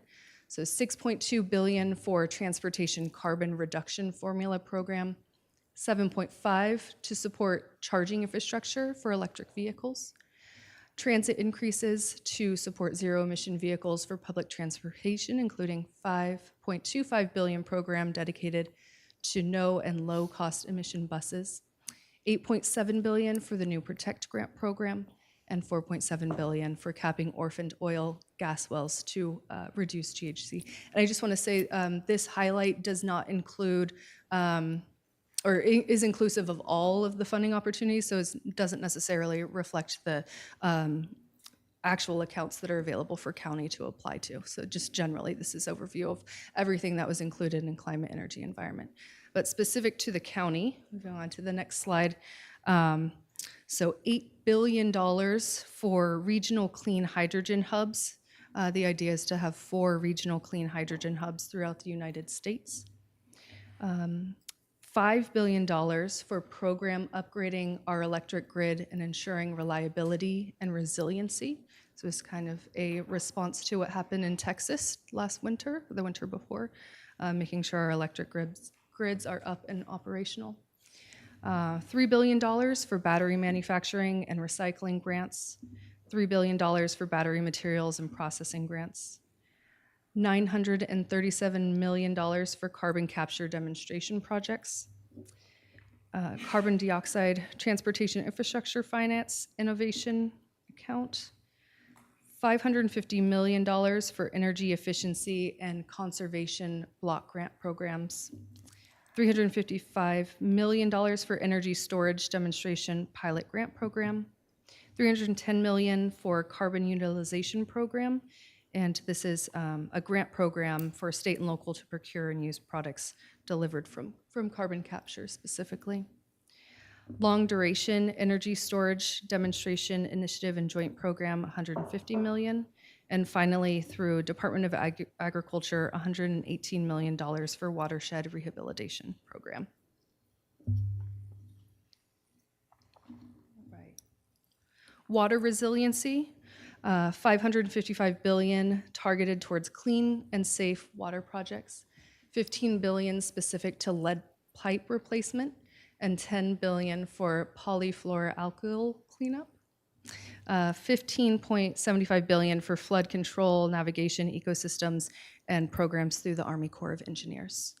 More specific to the County of Santa Barbara, moving on to the next slide, those first four are already programs that you're pretty familiar with, but I did want to highlight the Promoting Resilient Operations for Transformative, Efficient, and Cost-Saving Transportation, the PROTECT Act or program, and that's $1.4 billion for resilience planning, and it can be used for at-risk coastal communities specifically. $3.5 billion flood mitigation assistance grants, one that also is timely considering all of the cyber attacks that communities are experiencing, is $1 billion for the state and local cybersecurity grant program for both cyber risk, resiliency, and security. We have $1 billion set aside for building resilient infrastructure in communities, one that hits particularly close to home here with the Communities Wildfire Defense Grant Program for at-risk communities. It's a grant program in total amount of $1 billion to revise or develop community wildlife protection plans. $5 million set aside for watershed and flood prevention operations. $492 million in flood and inundation mapping. $492 million, National Oceans and Coastal Security Fund. This is for conservation projects. $491 million habitat restoration.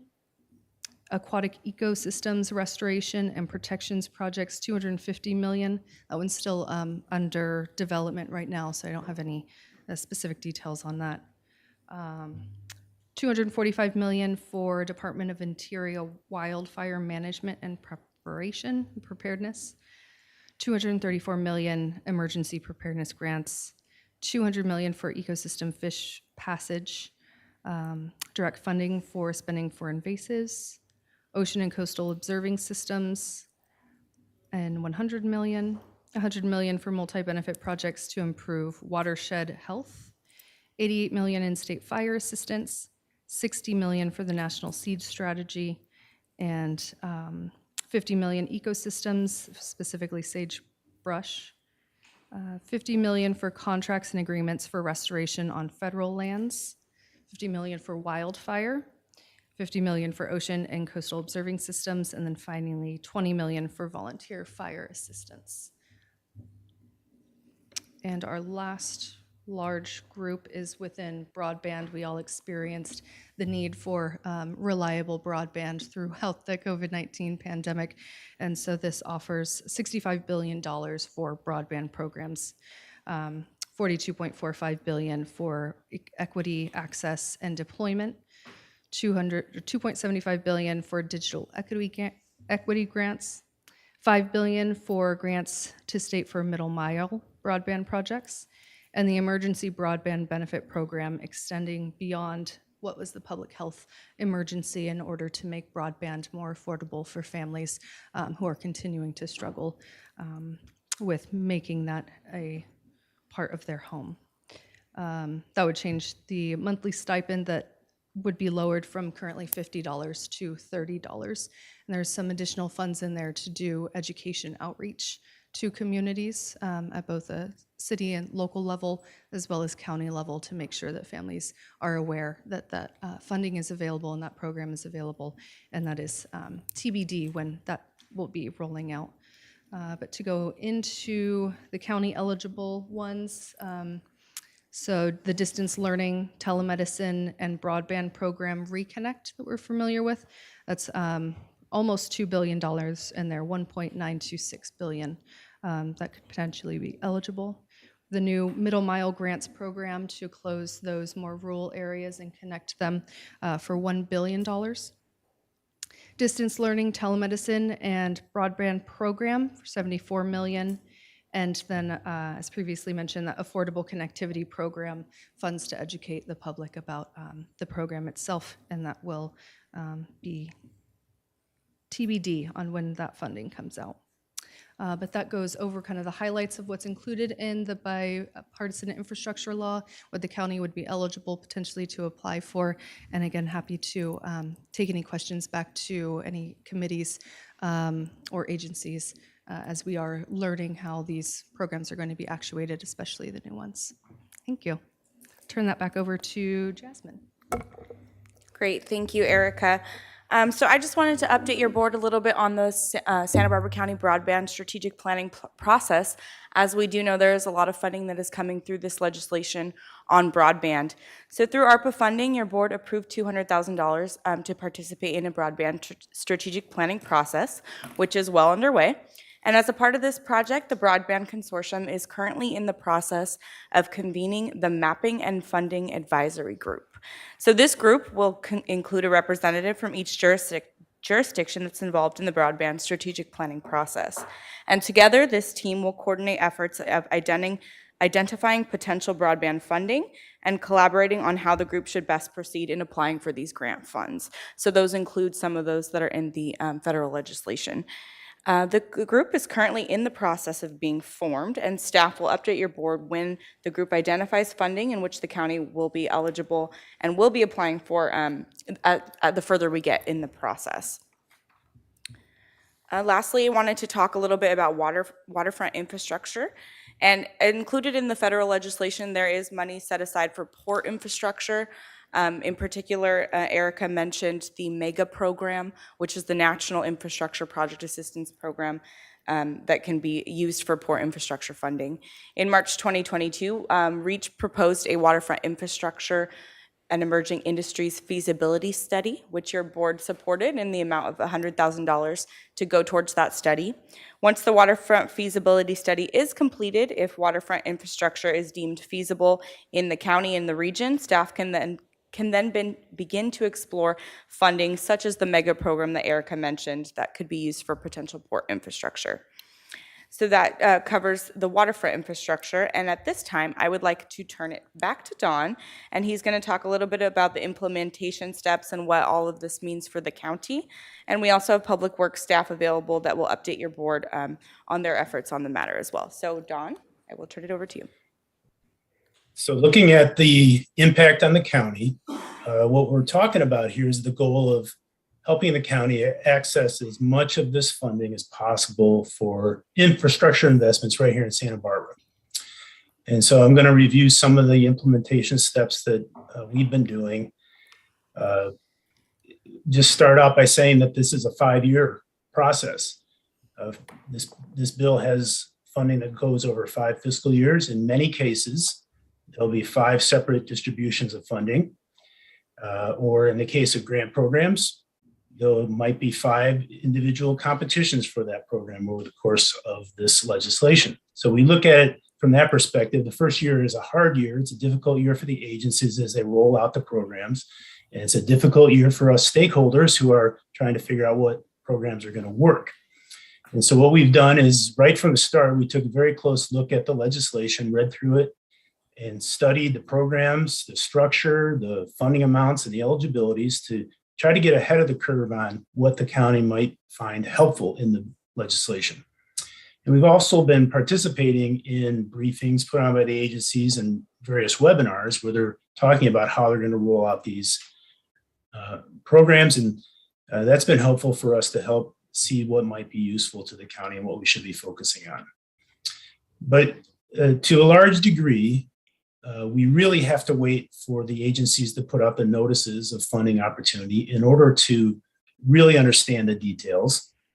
And so we're watching those very, very closely, and we review them and pass on to the county staff the ones that we think look promising.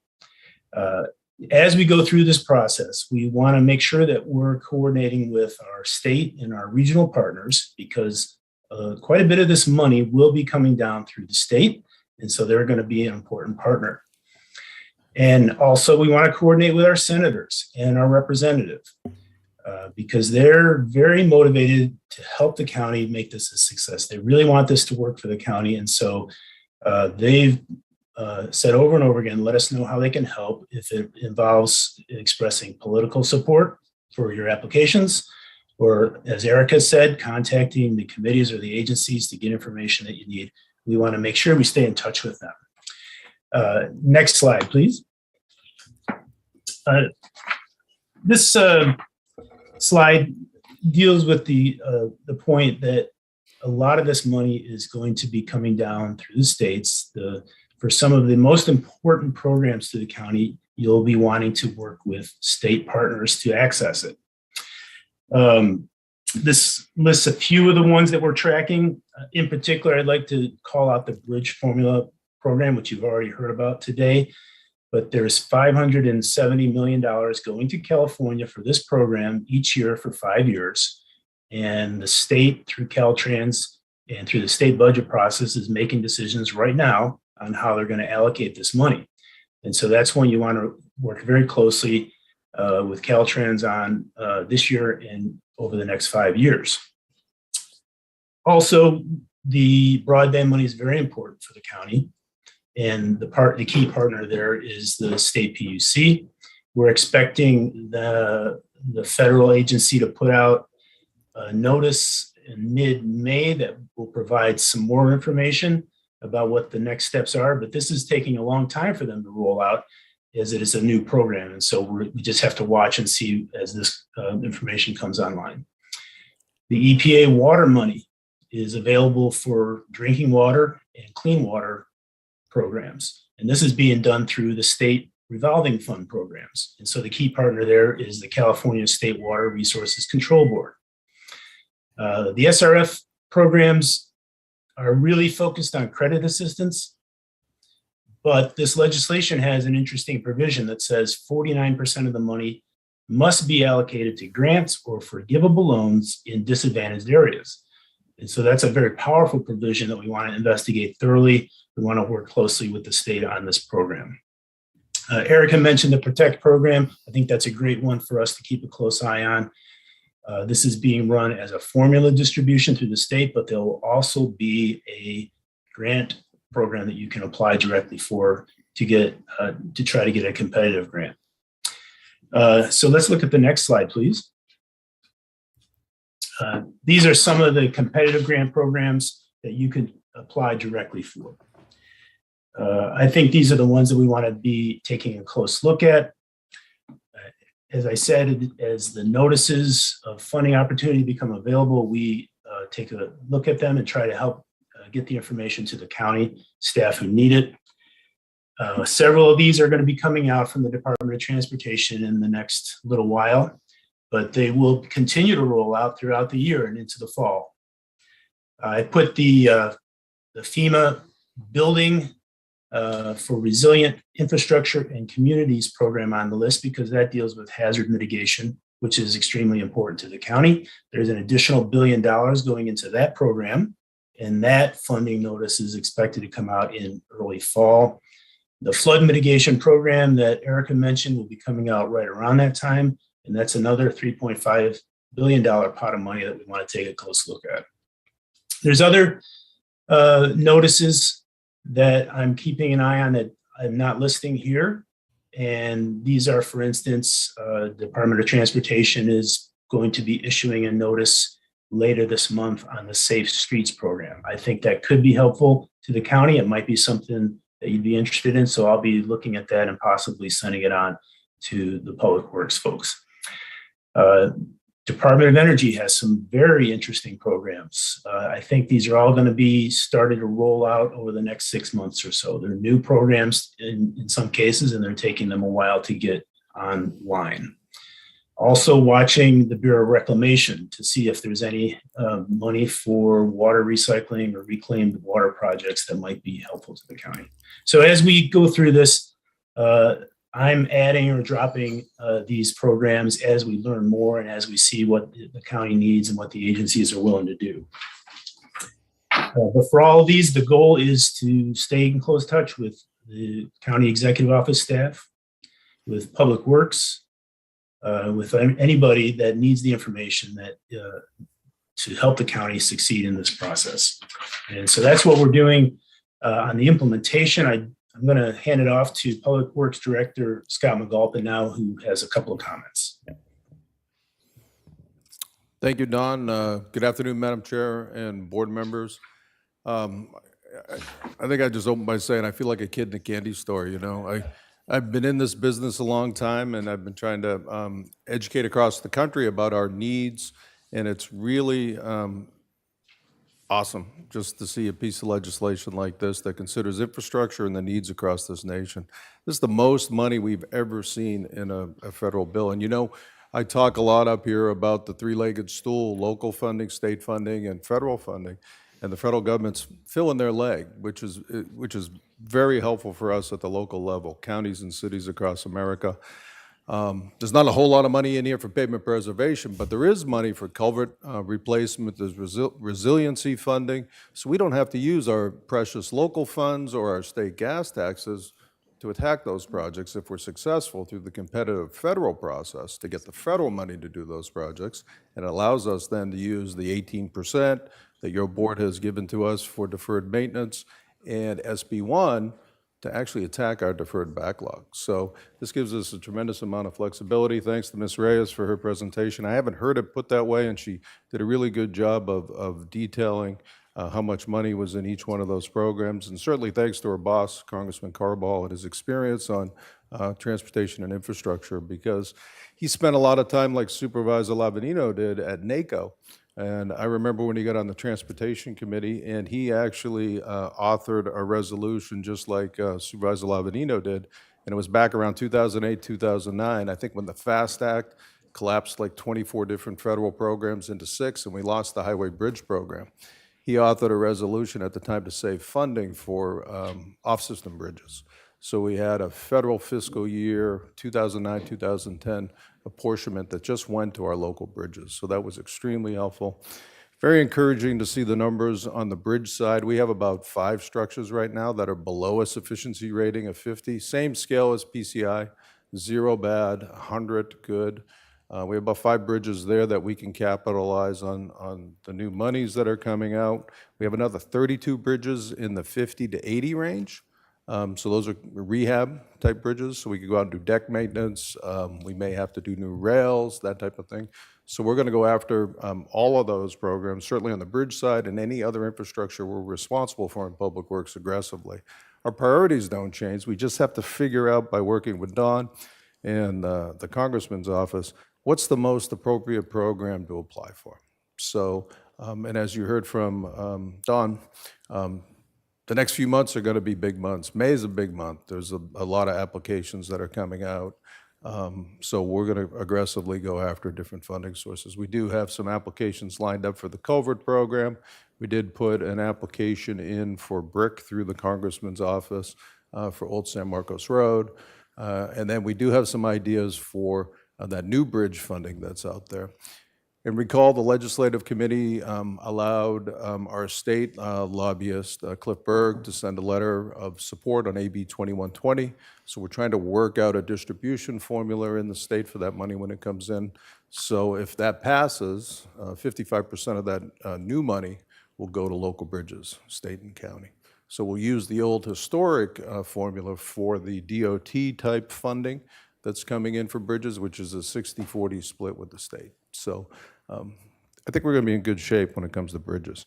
Your board's been very supportive, and the CO's office has been very supportive with advanced construction funding. Unfortunately, the federal program's been so underfunded. Local agencies have to put the money up for 3 to 5 years to build bridges and get the money later.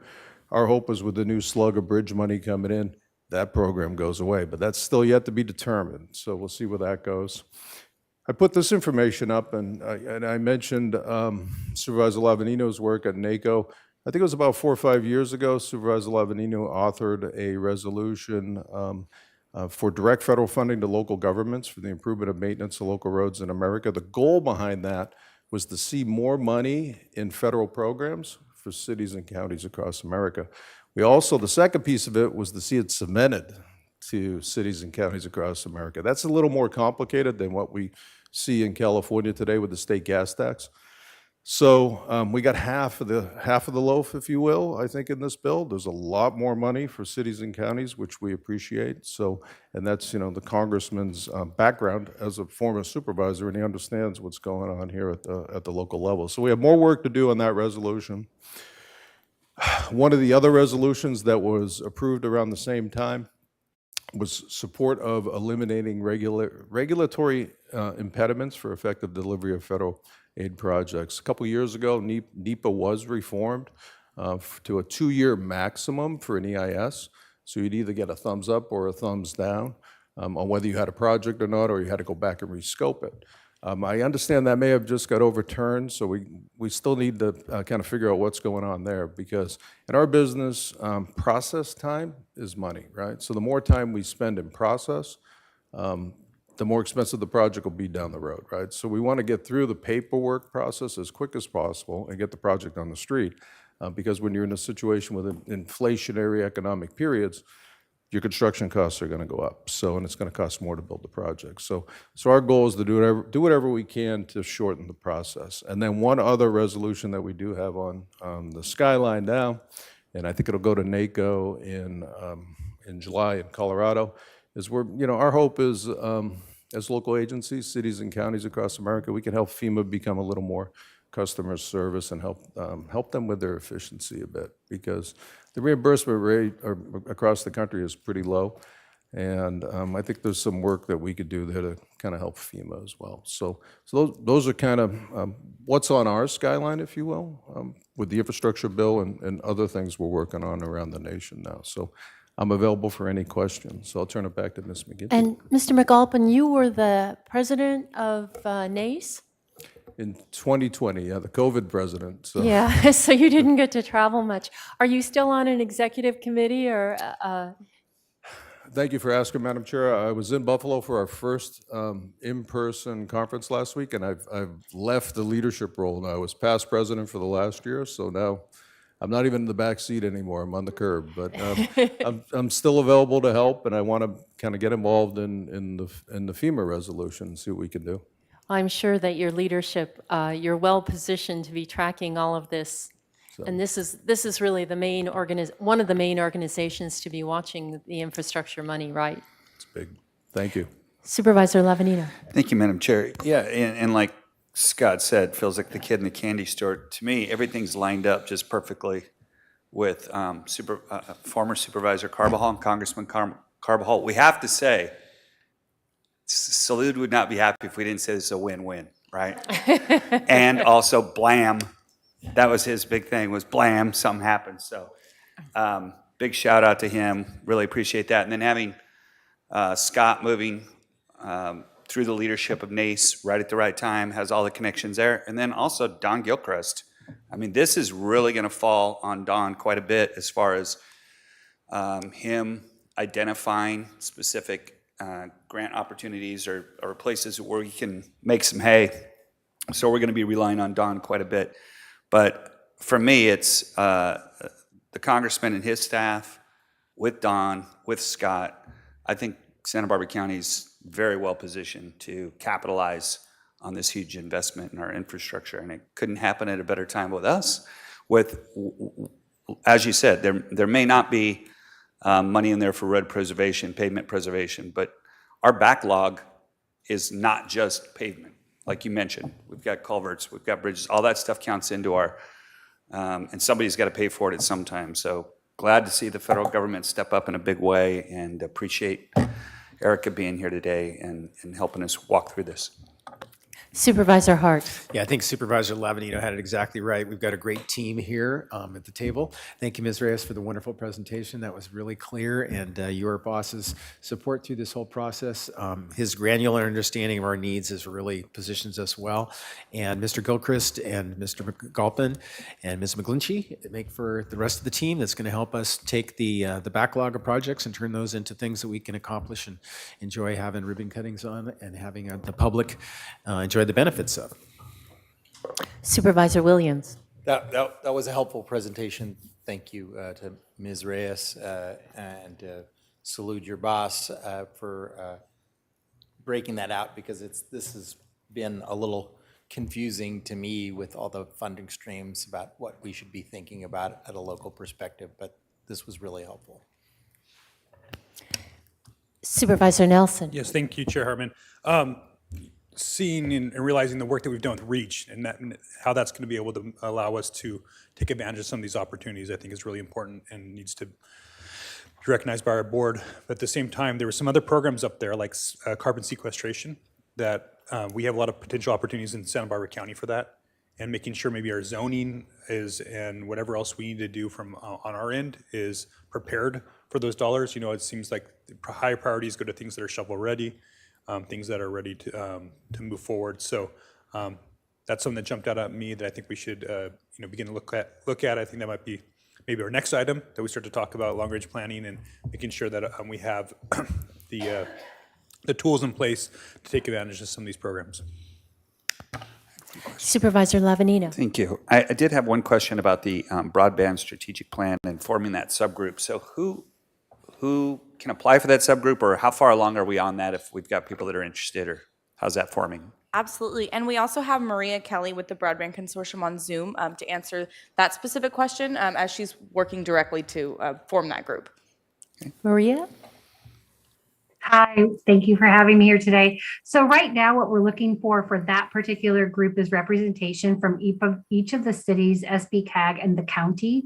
Just as we start to wrap up the project, we can start identifying some specific potential funding priority areas, look at digital inclusion priority areas. So it really is more of the staff. We're looking for city staff at this time to formulate out that group in regards to priorities.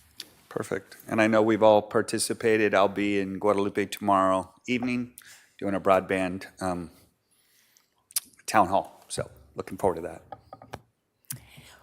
Well, I just want to thank the congressman too.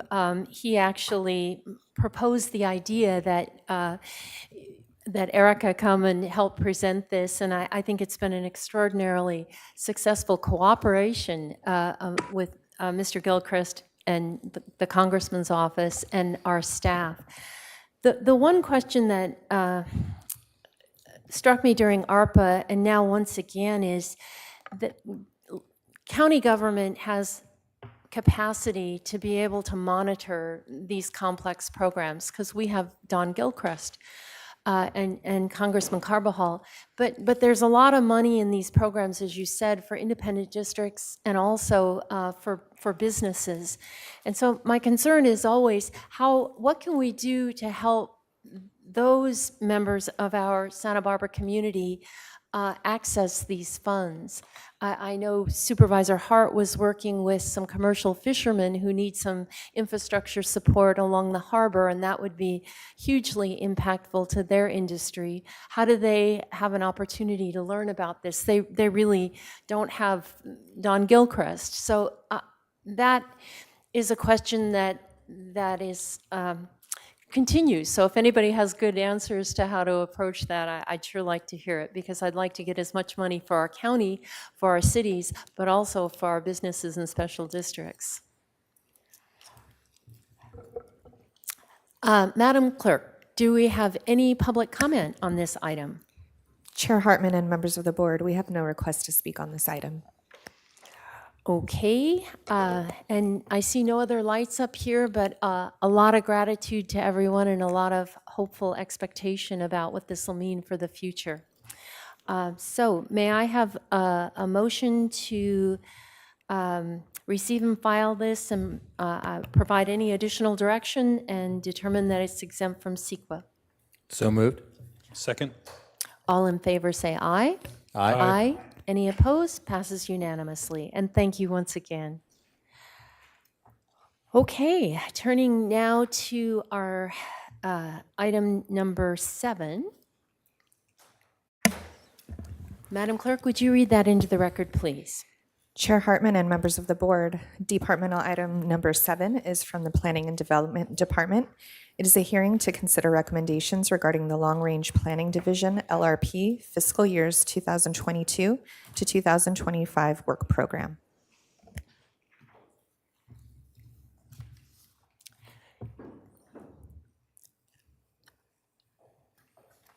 Good afternoon, Director Plowman. Good afternoon, Madam Chair, members of the board. As Ms. Carbajal indicated, we are here today to talk to you about the 3-year work program for the Long Range Planning Division. We gave you a little bit of a highlight of some of the things that we're doing in our budget hearing that was back at the beginning of April.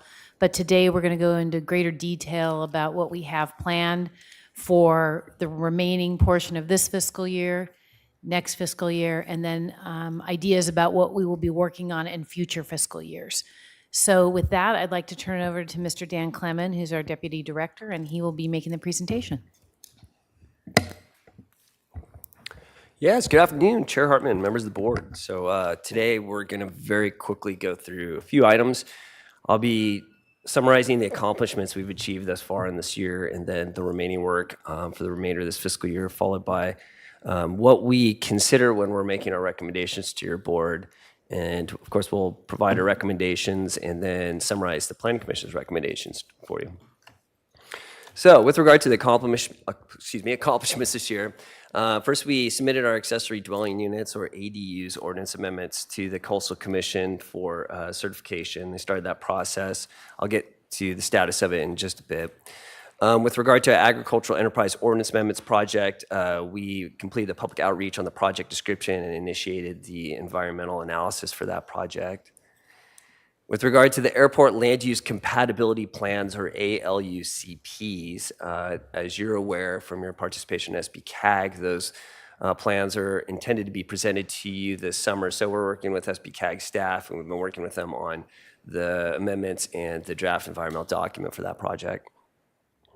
We completed our capital improvements plan, comprehensive plan consistency report the other week at the Coastal Commission, and Director Plowman is conducting negotiations with the California Coastal Commission staff with regard to our Coastal Resiliency LCPA, and I'll have more on that later on in this presentation. We completed the comprehensive plan annual progress report, and with regard to our environmental justice element project, we've conducted the background research to figure out the requirements. We've mapped the disadvantaged communities. We're now working on a memo that outlines our methodology for that. It's going to be published here soon, and we will be conducting public outreach that will be continuing through the remainder of this fiscal year. And then for the farm stays ordinance amendments, we conducted the public outreach on the project description and initiated the environmental review. And as you're going to hear about more in this presentation, the housing element update is requiring a substantial amount of work on our part. And today we've already conducted a substantial amount of background research. We conducted a housing inventory to see where housing opportunities exist. We are currently conducting a rezone analysis, and we have brought together a team of consultants to help us with a number of activities, including outreach, which we've begun. And then with regard to the LAFCO report backs, we've processed 8 so far in this fiscal year. And I should say we just received 1, which will be our 9th, just last week. And related to the housing element update, we completed the RENA process, which was primarily sponsored by SB-CAG. That completed in August of last year, and that established the housing demands that we need to satisfy as part of the housing element update process. We also received 26 notices of various projects in other jurisdictions to which we organized 5 responses on behalf of the county. And as you heard about with regard to the safety element update earlier this year, your board adopted the climate change vulnerability assessment, which was phase 1 of that project. And then we've now begun phase 2. We received a grant from the California Fire Safe Council in the amount of $375,000 to map the evacuation routes, which is one of the requirements of the adaptation plan process. We also processed a time extension for the coastal development permit for the Santa Claus Lane project that the Public Works and CSD departments are implementing at this point. And then we also began work on 3 state housing density bonus laws that we'll get back to further in this presentation. And with regard to the utility scale solar ordinance amendments project, we've done all the research for that, scoped out the project description, and are now ready to initiate work in the next fiscal year, as I'll be describing in a moment. And we are planning right now to present the draft ordinance amendments, which would change the permitting requirement from a land use permit to a conditional use permit for cannabis cultivation to your board on May 24th. Also, pursuant to the CEO's invitation, we embarked on an Innovate SBC process improvement project during the first 2 quarters of this year. The 2 general goals of the project were, 1, to just identify where we can implement more efficiencies and improvements in the development of our work program process. And then second, the overall goal is just to try to get more work through the process more rapidly. So one metaphor that kept coming up throughout this project was, if you think about our process as a cylinder through which all of our work flows, this project was intended to clean out the cylinder so we can get the projects flowing more quickly through the cylinder. We're not asking for an expansion as a part of this project. It's more just to get things more efficient. There were a number of subject matter experts who participated from the departments, including County Council, the CEO, and then from P&D. And there were a number of recommendations that came out of this process. Some of the highlights are right here on the screen. The first is a new process for fairly straightforward zoning ordinance amendments. These would be those that over which your board has very little discretion. They don't require an environmental document, or they don't involve public outreach because there's just not much to discuss with regard to those. We have created a process by which we can get those to your board more quickly, separate from the ordinance amendment packages that we present to you roughly annually. We also identified opportunities to use technology for things like public outreach and project management. Indeed, we're already using these. We developed a lot of these skill sets while we were in the COVID situation, conducting outreach virtually. So we saw a lot of potential with that, and we want to enhance those. And with regard to the third bullet point, what we want to enter into something like service level agreements or an equivalent with the advisory committees with whom we work, in order such that we're engaging them at the times where we get timely feedback from them, such that it's useful and we can integrate that into the process. And we are definitely relying more on consultant services these days in order to try to make things more productive overall. And we do find that the use of on-call consultants is the most efficient way of using consultant services, because that way we don't have to do one-off contracts for each of them. And as I mentioned earlier, related to technology, we want to use that technology for project management, but specifically we're implementing, we're deploying Microsoft 365 as a part of the county's rollout of that, and we are seeing opportunities to use those tools for project management and outreach and things of that sort. So for the remainder of the year, what do we have ahead of us? So we are supporting the Public Works Department with regard to the development of the active transportation plan. There's going to be a small amount of work on our behalf with regard to that project. I mentioned that we initiated the environmental analysis for the Farm Stays Ordinance Amendments project, and what we discovered was that the Farm Stays Ordinance Amendments are likely to have a significant impact with regard to vehicle miles traveled, thereby warranting the preparation of an environmental impact report. We initially anticipated preparing an MND for that project, but with this impact, we cannot do so. So what we're proposing to do is fold the Farm Stay Ordinance Amendments project into the project description for the Agricultural Enterprise Ordinance Amendments. That way it gets evaluated as part of that EIR. The farm stays ordinance amendments originated from that project, so it's kind of like you're folding it back into its original project. It will not substantially delay the Ag Enterprise Ordinance project overall. It will just delay the publication of that EIR by a couple months. I already mentioned the support we're going to be providing to SBCAG and the ALUCPs. Similar, for any support that the Community Services Department needs with regard to the Climate Action Plan, we'll be providing that. We also became aware of a non-competitive California Coastal Commission grant program available for the Coastal Resiliency LCPA. We could apply for grants in the amount of all the way up to $100,000. It's non-competitive, so we're definitely interested in that. So if your board is interested in re-engaging work on that project, we definitely want to apply for that grant. For environmental justice, we are going to be continuing with public outreach, and we're actually going to start drafting the amendments. Already discussed farm stays. With regard to housing, the housing element update, this is where the lion's share of our attention is going right now. So we are doing a number of tasks concurrently and consists of everything from data analysis. We're wrapping up a rezone analysis. We want to develop project descriptions, which will consist of project alternatives for your board's consideration, and then we've already initiated outreach. We'll be continuing with that, and we're going to be initiating the EIR here very soon. I already mentioned that we're going to be deploying MS 365, and then with regard to the REC master plan update, we'll just be coordinating with CSD with regard to any support that they need from us to keep that project moving. For the safety element update, we'll be conducting public outreach and beginning the drafting of the adaptation plan. For the zoning ordinance amendments, I already mentioned the CEP for cannabis cultivation is coming to you at the end of this month, and then we'll be continuing to work on the ordinance amendments package. Currently, your board's prioritization for those topics include first childcare facilities, and then followed by telecommunications facilities ordinance amendments, and then oil and gas facilities ordinance amendments. And then finally, we'll be assisting the clerk of the board with publication of the zoning ordinances with the county code online, Municode. All right, bored you enough with that. With regard to recommendations, so what do we consider when we're making our recommendations to you? First, we always want to keep those multi-year projects going, so we're going to make recommendations so that the resources are there available to make sure they're successful. I would say out of state and federal mandates, state mandates are playing a significant role in establishing the priorities for us and our recommendations, and it comes in two forms: legal mandates and then grant funding, which I'll get to in a minute.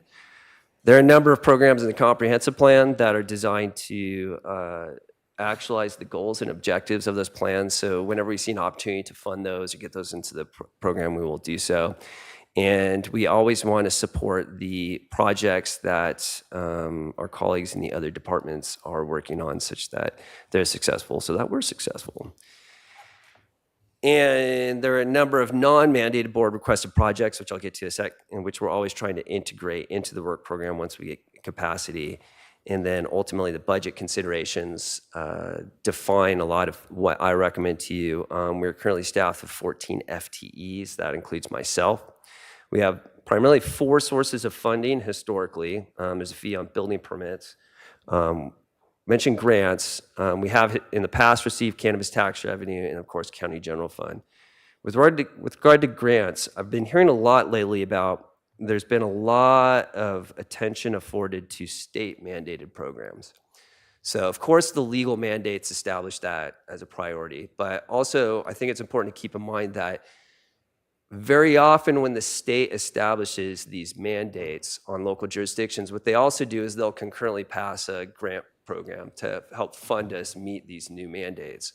So clearly we're going to go after that because we're not going to go to you and say, hey, use the general fund money to do this when there's grant fund money. So what that does is if we receive that money and we're pretty good at getting it, it just reinforces that, hey, now we've got to prioritize those programs because now we have grant funded deadlines that we have to meet, yada, yada, yada. So it reinforces that emphasis on state mandated projects, if that makes sense.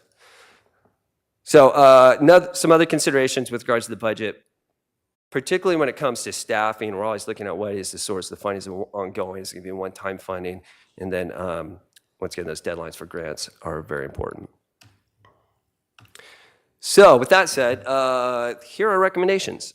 With regard to the services that we provide, nothing has really changed a whole lot with regard to these services. We are always looking at 10-year trends to see how the workload is changing to see if we can free up capacity for other items.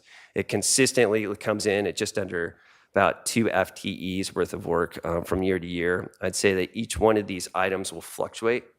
One of them in and of itself is not a whole lot of work, but when combined, they do add up to, like I said, just about 2 FTEs worth of labor.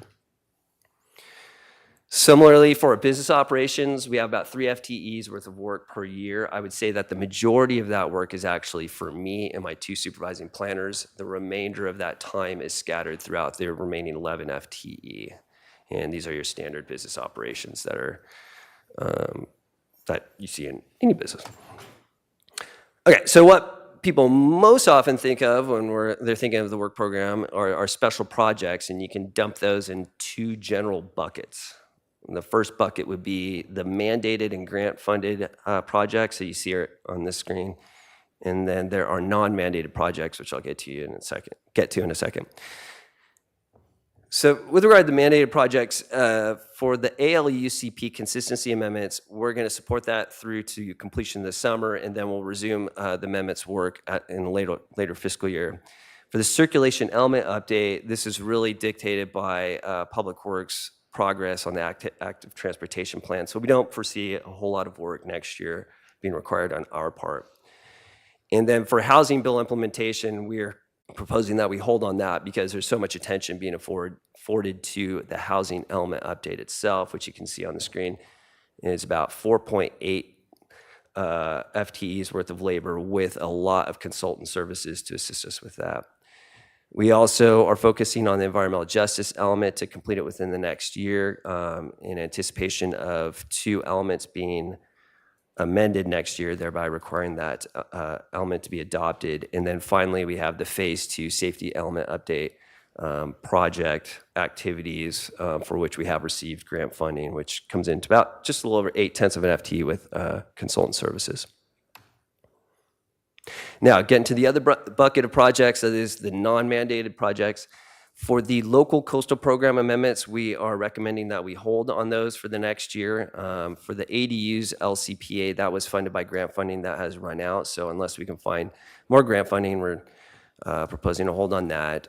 We do have the grant potential for the coastal resiliency LCPA. And then with regard to short-term rentals, there are no grant funds of which we are aware currently, but we can resume work on that in the future.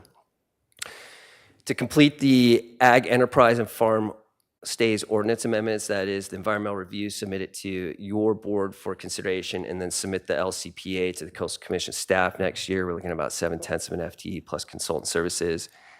And then with regard to utility scale solar, we're actually proposing to rely more on consultant services with regard to the task for that project and less on staffing resources because we have so many staffing resources committed to other projects.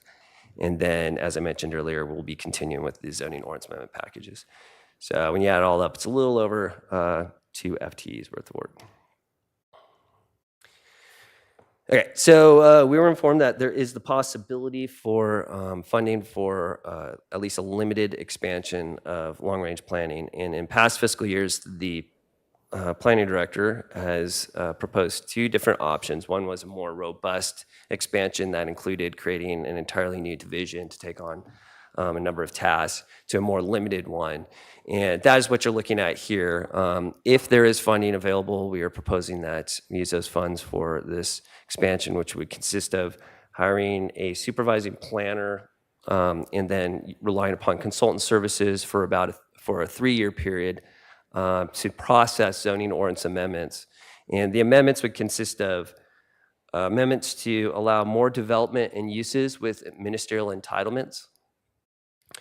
And then the second category of amendments would consist of fairly significant changes to our certain residential and commercial zoning regulations. And more specifically, we would look at things like the design residential development standards to modifying them to allow for more densities, particularly for very low and low income categories.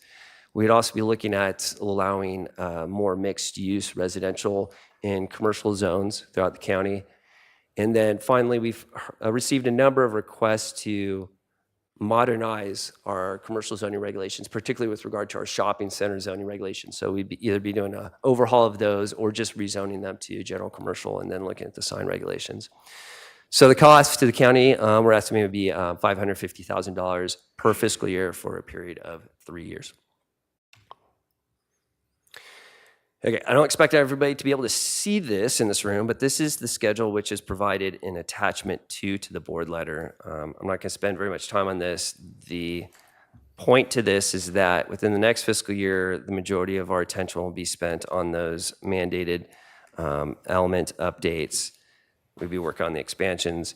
As we complete those, we could then integrate the other projects that have been suspended, like the LCPAs that I discussed earlier. And then in fiscal year 3, that's when we see more capacity open up for entirely new projects.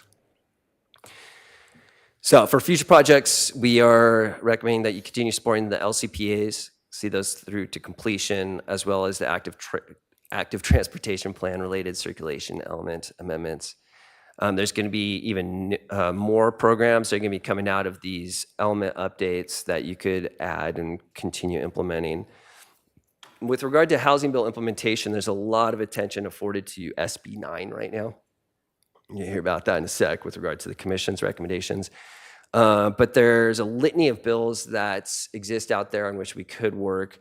Some of the ones that have gained attention recently are things like creating a specific type of housing entitlement for all these various types of housing, specialized housing projects we're seeing from the state, and then coming up with the objective design standards for projects that are eligible for those. We have, if there are amendments required related to the Recreation Master Plan, we will process those. And we also have a number of ideas that were presented by your constituents when we were presenting the Ag Enterprise Ordinance Amendments and Farm Stays Ordinance Amendments. They had a lot of ideas which were out of the scope of the current project, but they're definitely ideas that you should consider when considering the other Rec Master Plan related ideas. We have a number of comprehensive plan elements that are now dated, now getting over 30 years old, and we are always open to suggestions if you have any other ideas.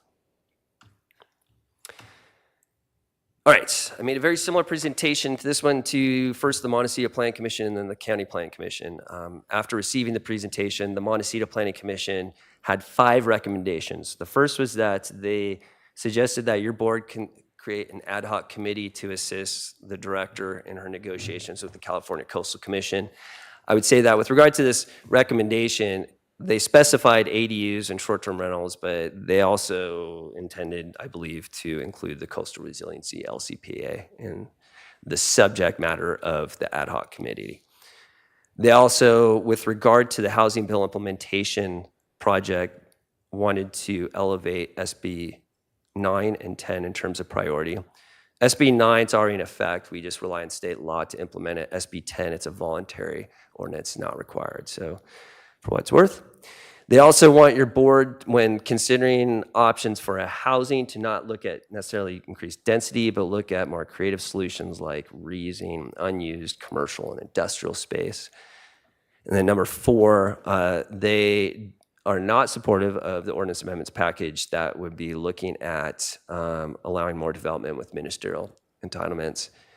And then finally, this one is more directed to the CEO than it is a planning issue, but what the Montecito Planning Commission wanted to do is somehow create a fund using Montecito property taxes to pay for Montecito specific projects, and in doing so, they wouldn't be taking away funds from countywide projects or slowing down those countywide projects because they understood that those are priority and they want to keep those going. They want to come up with some other way to have Montecito projects to occur. So when the County Planning Commission considered this, their actions, well, the recommendations, excuse me, were in support of the first 3 actions that the Montecito Planning Commission took, which are on this slide. All right, so that concludes it. Sorry to bore you with that one, but the specific actions are on the first page of your board letter summarized. You received this report. You can provide any direction to us on the work program, and of course, find that this is not a project subject to environmental review under CEQA. Thanks.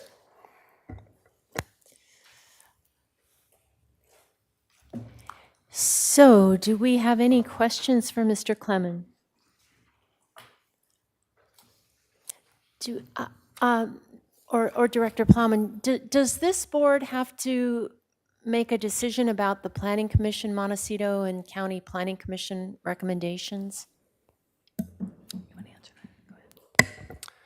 Yeah, Chair Harmon, those are recommendations to your board. You don't have to do anything in response to them. They're for your consideration when making your actions or providing us with any direction. So. Okay, I don't see any lights. I gather we have some public comment. Madam Clerk? Chair Hartman and members of the board, we have one request to speak here in Santa Barbara. We will now go to Paul Allis.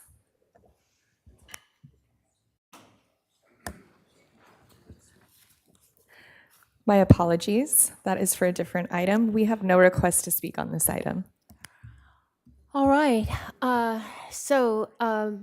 Supervisor Nelson. Yes, thank you, Chair Hartman. So, long-range planning and the work program that we have here, I personally struggle with it. I think I've expressed that to the director, so it's not a surprise. I'm not jumping her with that today. I didn't support the expansion at the budget workshop in part because I'm concerned that long-range planning has been getting gummied up with state programs and other things and my vision of what long-range planning should be, it should be the policy arm for land use of the five of us. And I don't see a lot of that. I see a lot of state programs here. I see our priorities might be able to work in there. And I also don't see the opportunity for us to actually have some of those discussions. It seems that long-range planning, here is some things here and there and puts that together and brings that to us. I think that we as a board in the future should be looking to have conversations about, some of these pieces of it. The items on here that I see that we actually kind of initiated, the ag enterprise zone, what else on here? Farm stays. I mean, these are programs that we've initiated years ago. Utility scale solar, which I think DOS has been working on for 6 years, and we might finally get actually a scope this year. And so, I don't know what the answer is necessarily. Maybe a more streamlined process where all we do is recognize some of the state legislation and don't go grab all these grants that kind of slow us down. I mean, grants are great, but sometimes it creates work for work's sake. There's other pathways that we can take where we can reference and say we will comply with state law, and we don't have to go through the whole entire excessive process. I also think even the innovative SBC process helped narrow the time frame for some of these projects, but I still think that there's other opportunities. I think the amount of public outreach that we do, and the time that we take to do that is more than necessary. CEQA, by its very nature, has a public process. When these things come to hearings with the Planning Commission and us, also a public process. And ultimately, decision makers are decided through a public process. So we have plenty of public process in the way that Santa Barbara County moves forward. I think for one reason or another, this culture has changed, and I'm not pointing fingers that there's bad. I understand that comes from good intentions, but we aren't getting a lot done. And maybe that's good for some people. I like us to be able to do more. Have robust land use discussions, make decisions that really do drive jobs to areas that need it, make sure that we can chase tourism, federal dollars, because we can go move forward with a carbon sequestration ordinance amendment. Right now, if we were going to go do something like that, I think the time frame we'd be looking at is probably about 5 years before we could come to an ordinance for us. And that means that we miss this whole entire funding cycle that comes from the federal government because we're not prepared to move forward with those types of projects because we're not nimble enough. And so I don't know if that means, maybe trying to pull some of these projects out and maybe have a general package amendment like we used to that was outside of long-range planning so we can get some of the stuff that's, gummies it up. I don't think just more money fixes it. I think that we have some structural problems and direction, and I would prefer that we work on that together as the five of us to figure out a way to shorten those timeframes to get through some of these projects much quicker. It's a very frustrating thing as a supervisor, and I think that it's shared by others that it takes so long to do things. And I know some of that's California and CEQA, totally understand that. But some of it's also a self-inflicted gun wound here. I'm really interested in us going back to the drawing board and coming up with a new model. Supervisor Hart. Well, I think Supervisor Nelson said something that really clicked in my head about, and Mr. Let's see, the presentation also is highlighted. We have these state mandates, and then we have the other things the board has tried to direct us to do. And we have people that are moving back and forth between these two efforts, and the state priorities become the priorities because that's the law. But if we were to firewall the people and say, those people can't go over there, we would then be limited to addressing the state mandates with the available people and resources that we had in the planning department. And that's a harsh choice. But if the board is going to actually try and have these things happen in parallel, that's probably something we need to think about, is that we don't take people, I don't believe, from development review and bring them into long-range planning. We keep those things separate, and that's a policy choice. And if we were to do that when it comes to long-range planning and had board-directed long-range planning projects with staff dedicated for that and funding dedicated for that purpose, and funding and staff that are attending to the state mandated programs, I think we would make more progress on the board appointed agenda, and we'd probably go slower on the state mandated stuff, and we'd have to, probably deal with the legal risk that comes from that. But I don't know how we're ever going to get out of this box with the current structure. Director Plowman, did you want to reply, or? Madam Chair, members of the board, I think what I would like to say is we do try and create teams that are static, that are working on specific programs, and so that we don't have people moving in and out of them. They may work on another type of project as well, because there are downtimes with certain projects, and then they would work on another project. So you have to have multiple projects going on a particular team. So, we could say that you have one team that only does state mandated projects, and the other team does all the other projects. That's something we could consider. I think what I do want to say, and maybe I should wait till the rest of the board speaks, but I do have some responses to some of the comments that I've heard today, and I understand the frustrations that the board feels.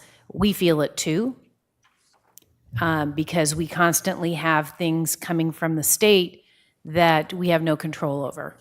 And sometimes the mandates are stronger than others, and so we can go more slowly on some of them, but some of them we have to take care of right away, like the housing element. There just isn't a way around that. But I'll wait and then hear the rest of the comments, and I can provide some reflections. Supervisor Williams. Well, I have also been frustrated for some time about the pace of progress, but I think this is a step in the right direction.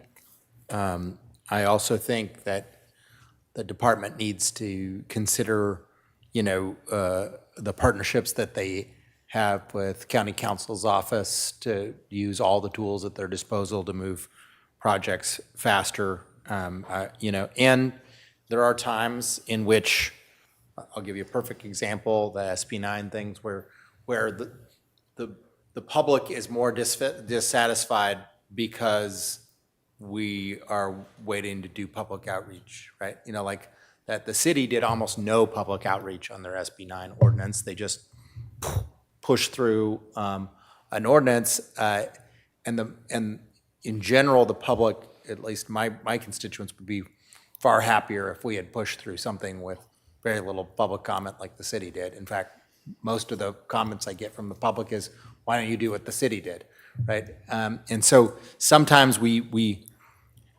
attach a value to public outreach like it's an end of it in of itself.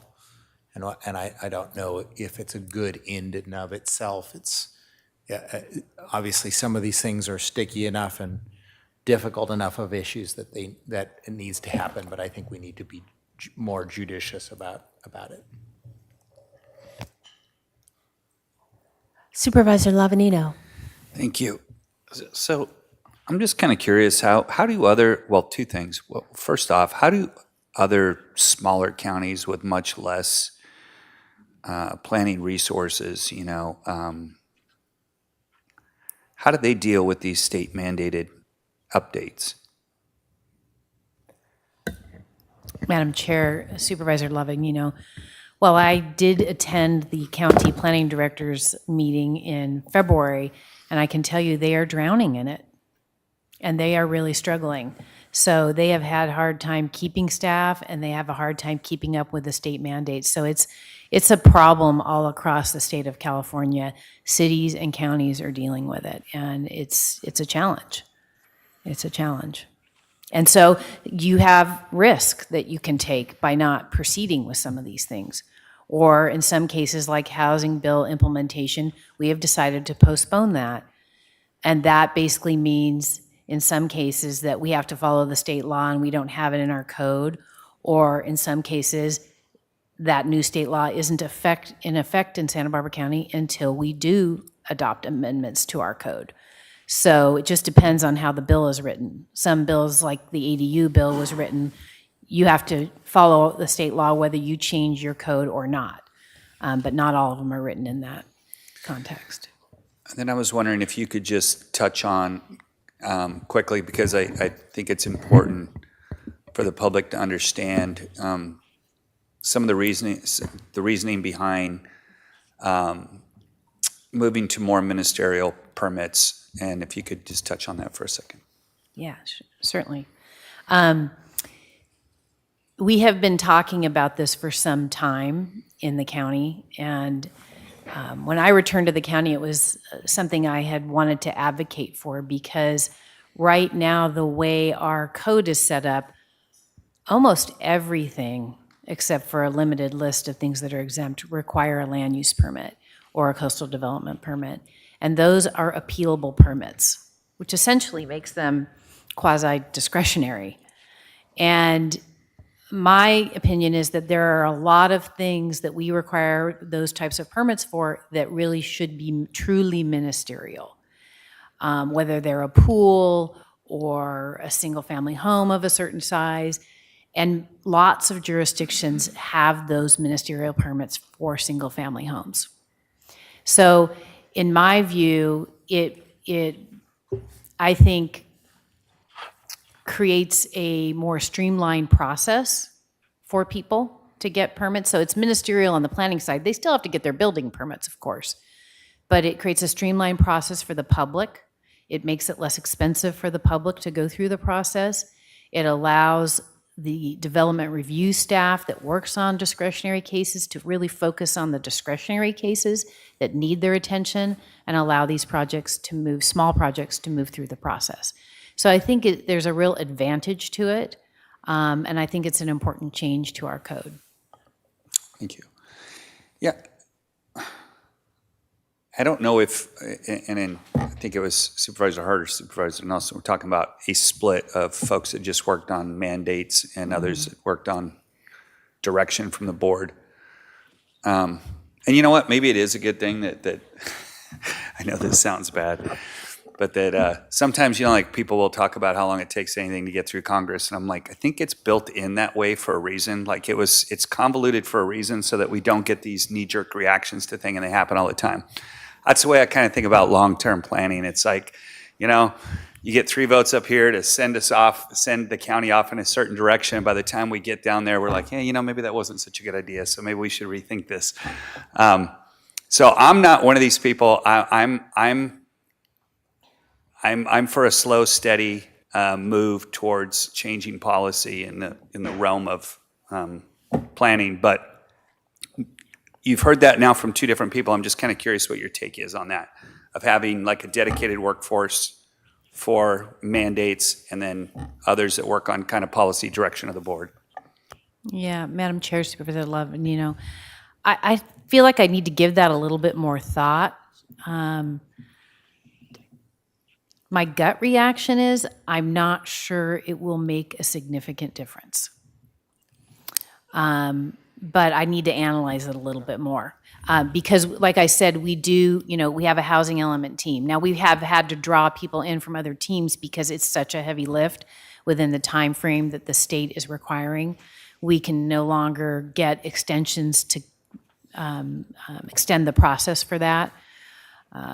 So I just really would need to think about whether it would be meaningful in any way for the division. Chair Hartman? CEO Miyasato. Supervisors through the chair, just a couple of things that, I know there's been an ongoing frustration with the throughput and long-range planning, and Mr. Clayman and Director Plowman certainly know that and acknowledge that. A couple of things, I just want to point out that when we did the KPMG study, I'm looking at it right now, when we looked at long-range planning, they noted Santa Barbara's long-range planning division operates with significantly less employees and lower budget on average as compared to comparable benchmark counties. And in some cases, it was half. And so what you've done in the past, just to remind you, you have added positions. We used cannabis revenue to add positions in the prior year. And this year, in the recommended budget, you directed me to fund a supervising planner and consultants to help out. So we are trying to build back our capacity, but I think the frustration is some of the things that Supervisor Nelson talked about, and it's also just having the staff, because I've been in city and county government for a long time, and really over the last 5-6 years, there's been a lot more mandates and element changes in everything that the legislature has put on planning. And we haven't really significantly increased our staff. We have ongoing incrementally, but I'm looking at the numbers right now, and the average for the comparable counties in 2019 was 25 staff, and at the time we had 12. That puts things in context. Supervisor Nelson? I'll defer. I just had a couple of questions. Telecom was one thing we were thinking about, if we could get that. We're working on a range of things that will help free time up and make things flow more quickly. That was one. And could you just give an update on that? Sure, Madam Chair. So that is in our work program. We had 4 amendments that the board directed us to move forward. One was the cannabis, one was for childcare, simplifying the permit process for childcare facilities, telecom, small wireless facilities, and then the last one was for oil and gas. Okay. So it is in there, and we recognize that it's important to get to that, particularly with the change in the FCC rulings on some of the small wireless facilities. And so I think that's what we'll be focused on when we move on that particular project. And then I didn't want to ignore altogether the recommendations from the planning commissions, but I would like to get your take on the recommendation for an ad hoc committee. Would that be helpful to you in any way? Madam Chair, I think it's useful to talk about it to see if we think there would be some benefit. It may be more important on one of the items than others. So I am open to having that conversation, and I have started that conversation internally, and then I think what I'd like to do is talk with the CEO's office a little bit about it to see how it worked with cannabis and whether or not we think this would be effective. And the Gaviota Coast Plan was another example. Okay, super. Well, when I see the range of things that are on your plate, I understand why some things have to move more slowly than others. I know that you're working really hard on process improvements with the KPMG, with technology, with the internal assessment that you've done, and I really appreciate that. And I've heard really positive things about the Ag Enterprise Ordinance. I know there's that was something where there was a lot of public interaction, and I think that's of a stature. It involves so many interests across the county that I think it was worth that. And so going broad to start and then narrowing it down if that's required. I don't know if it is possible for some projects that maybe there is less public process, or you take more direction from the board up front on a project by project basis, if there is any efficiency that could be realized. Did you want to comment on that, Director Plowman? Yeah, Madam Chair. So I agree, and I think that was part of the process that we went through with SB Innovate, was talking about what elements of the process are flexible. And where does the board have discretion to shorten up the process? And public participation is one of them. And so I think it's a good approach to look at each project and make a decision about how much public involvement we think is important, because some topics will be more controversial than others, and the board will have more discretion over certain topics than others. So where the board has very little discretion and we're implementing state law, it doesn't make a whole lot of sense to have a lengthy public input process because it won't be able to affect much change. So I think that's a great idea to handle it on a case-by-case basis, and we are certainly open to the board's direction on that. I think there has been a long history of extensive public outreach on a variety of different projects, and I think targeting it is the right approach.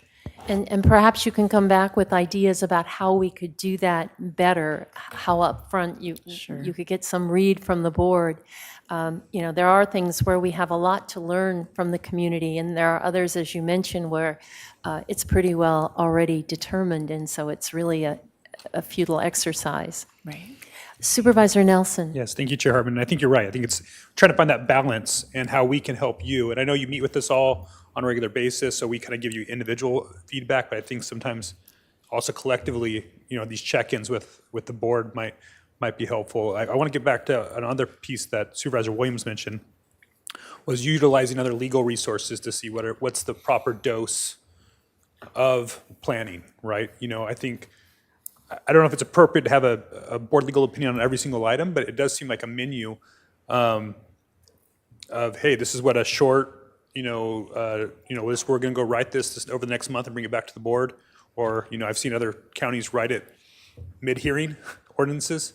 We don't do that here, but, some type of that, and what risk that creates for us versus, the very extensive, multi-year projects.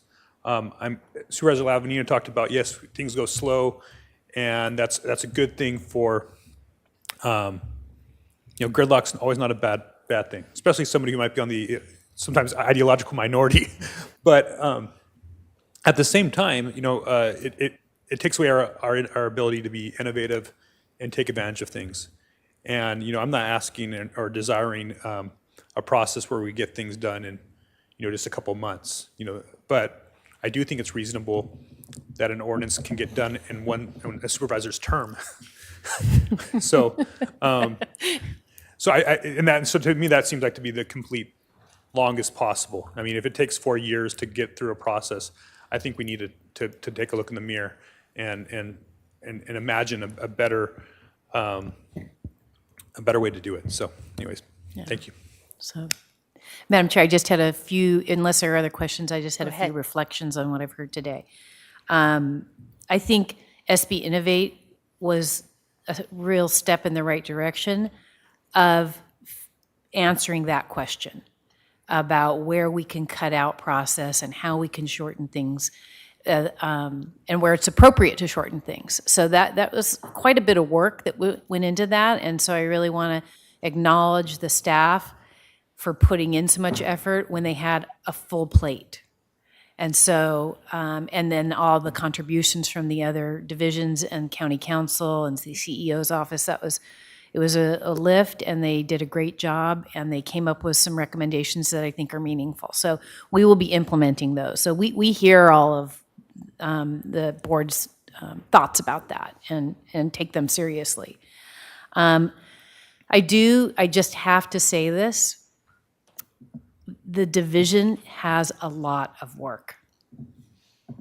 It has a lot of work. And when you have a lot of work and you have small teams, this is sort of in line with what CEO Miyasato was saying, it takes longer because you cannot apply focused effort to all of them. So that's just something to keep in mind. And I constantly have it in my mind. It's something I observed when I returned to the county, and I still see it. And so trying to either develop a more manageable workload, or if at some point the board decides we want to add another team after we go through this next 3 years, is something to think about, because I think that will help move things more quickly. I think what I'd like to also say is that we are, I'm sorry, with respect to the targeted ordinance amendments, so that used to happen outside the LRP division, but what the board did last fiscal year was give us a Planner 3 that is focused on that. So we don't use that Planner 3 as a resource for other projects. We keep that individual focused on these ordinance amendments. So we're implementing that desire that the board has right now. And then I think what I would also like to say is we want to work closely with the board to make sure that we are implementing the board's goals and objectives. I mean, that is really the role of the division is to, we do have to respond to the state mandates, but we're here to serve the board and make sure that we are looking at projects and programs that the board is interested in. And so I'll be looking at ways to engage the board on those things before we come back with the work programs so that we can make sure we have your objectives and ideas for projects integrated in. And then I think we can also address this question about where we need to strategically limit public input and where we need to have it expanded. When we talk to you about the scope of work for projects, we can have that conversation and you can give us direction on that. So I do want to really thank the team in LRP.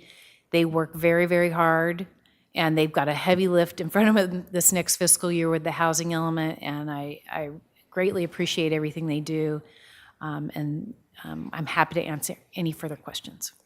Well, I just wanted to add that when we can recruit and retain really good planners, they develop an expertise and then they can work more efficiently. And it's a very difficult job, and I'm just very grateful to the planners who work for our county. And I think we all appreciate how difficult that job is. So with that, we're ready to. Hey, good afternoon, Paul. It's Spencer Glenn with Cutco Cutlery Customer Service. That's never happened before. An interloper. So we did not have any public comment, and I think we're ready for a motion here. Well, I think we've all, had our say, and so I'm just going to move staff recommendations. I think receive and file. May I have a second? Second. All in favor say aye. Aye. Any opposed? Passes unanimously, and we will take a 10-minute break and while we get ready for the appeal. And Supervisor Lavanino? Should I wait? I need to wait. Oh, I'm sorry. That's okay.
So after a short break, we're reconvening the May 3rd, 2022 meeting of the Santa Barbara County Board of Supervisors.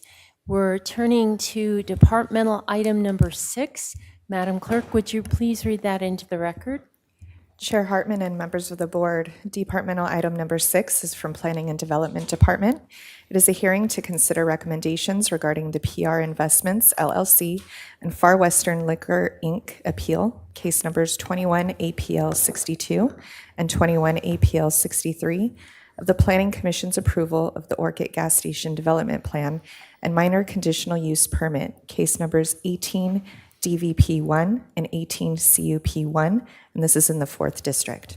Thank you. And now, any board members who've had ex parte communications? Supervisor Lavanino. Thank you, Madam Chair. Well, I need to read something real quick. I just wanted to tell you folks that although I do not have a legal conflict of interest on this project, my planning commissioner appointee was the previous advocate for one of the appellants of this project.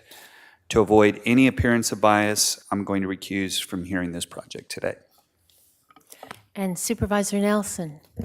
Yes, thank you. Since this isn't my district, I do have extensive ex parte in regards to this.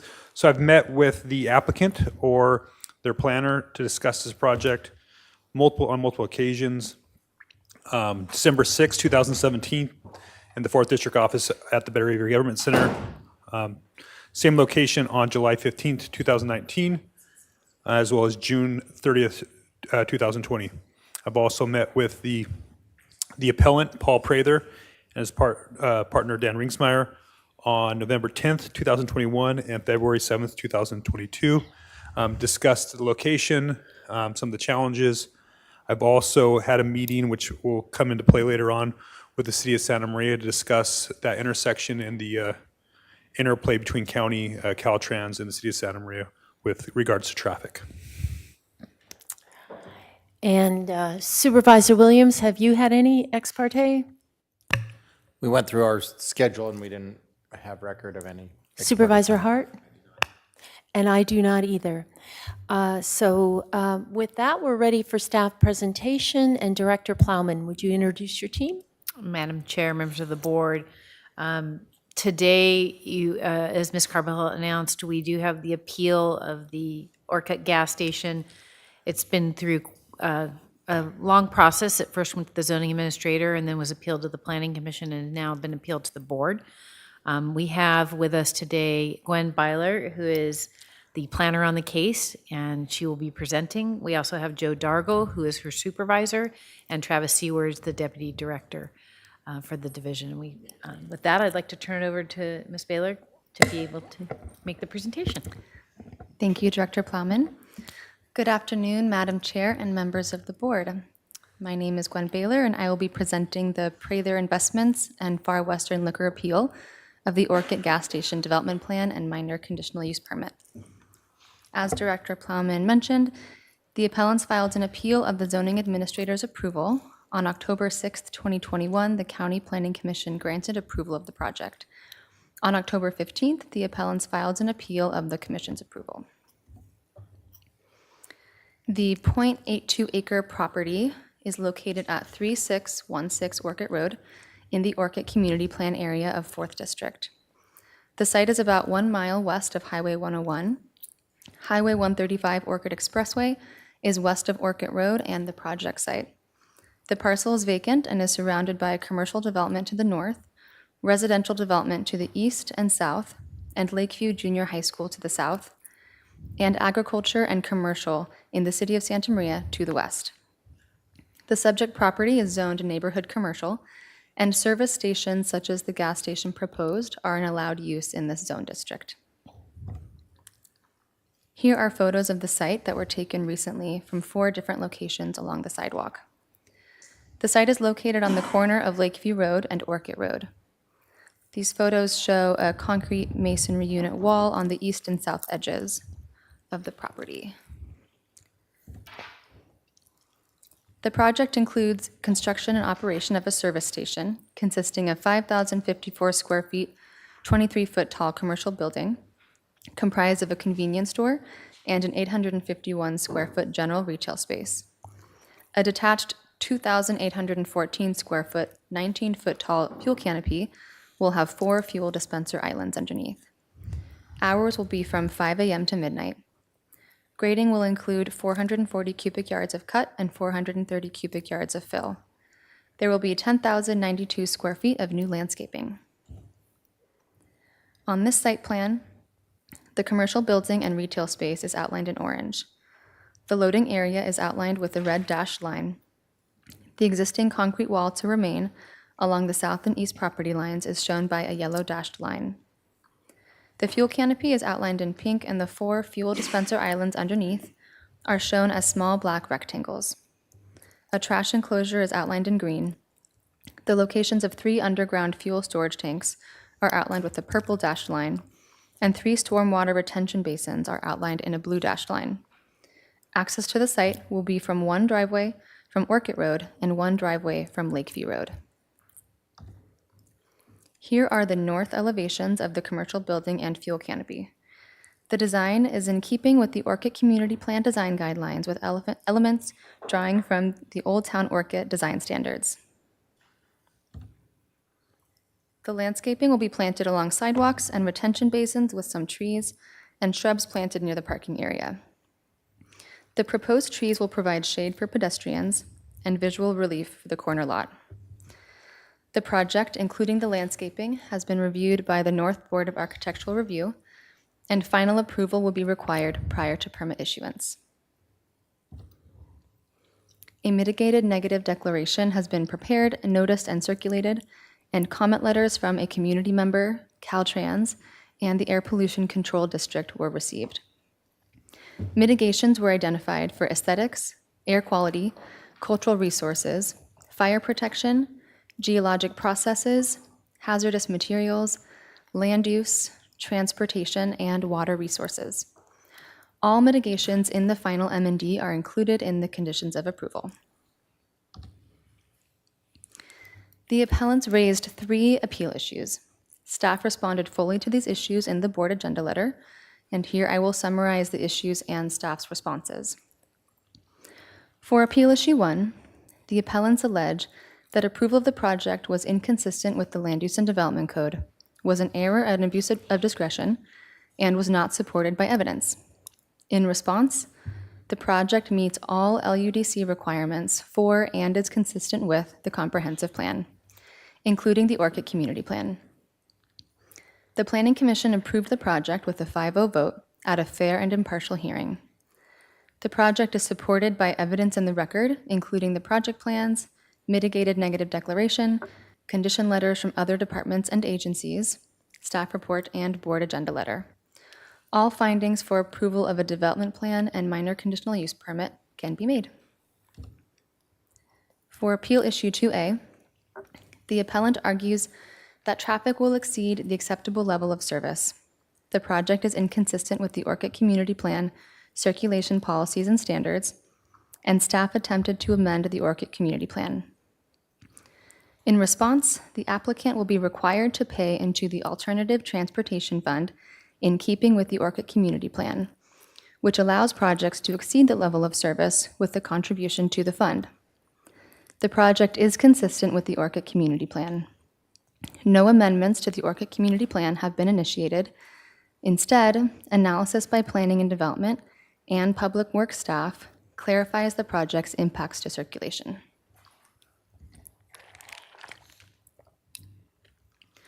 For appeal issue 2B, the appellant argues that the project is inconsistent with Orchid Community Plan land use policies and standards, that turn restrictions benefit the applicant by diverting traffic away from nearby businesses, and the traffic study assumes illegal left turns across double lines on Lakeview Road to enter the Evergreen Shopping Center. In response, the project is consistent with the Orchid Community Plan. Turn restrictions were identified as a mitigation measure in the mitigated negative declaration and will result in right turn only movements onto Lakeview Road during peak hours, and cars can turn into Lakeview Road driveway to enter the Evergreen Shopping Center. Turning left over double lines to enter a driveway is not illegal. The traffic studies were reviewed by County Public Works, the City of Santa Maria, and Caltrans. For Appeal Issue 3, the appellant alleges that the project must comply with Visual Resource Policy 5 and Board of Supervisors Resolution that requires existing utilities to be placed underground, and that compliance would be consistent with the requirement that was applied to the Evergreen Shopping Center. In response, the applicant has withdrawn their request to waive undergrounding and will underground all required utilities, including existing power lines. In conclusion, staff recommends that the board deny the appeal, make the required findings for approval, adopt the mitigated negative declaration and the mitigation monitoring program in the conditions of approval, and grant de novo approval of the project subject to the conditions. This concludes staff's presentation. Staff and the applicant are here and available to answer any questions. Thank you. And do we have any questions for staff at this time? Seeing no lights, we go first to the appellant, Mr. Prather, and on Zoom. Good afternoon, Madam Chair and members of the board. My name is Conrad Stevens, and I represent PR Investments. The members of PR Investments, Paul Prather and Dan Rinksmeyer, are here via Zoom today as well. First, I want to, PR Investments and Far Western Liquor, Inc. are the aggrieved parties in this matter, as they are both neighbors whose business and properties will be negatively impacted by this project. PR Investments owns Evergreen Shopping Center across Lakeview Road. Far Western Liquor is a tenant in Evergreen Shopping Center. The intersection of Lakeview Road, Orchid Road, and Highway 135 is a very dangerous combination of intersections.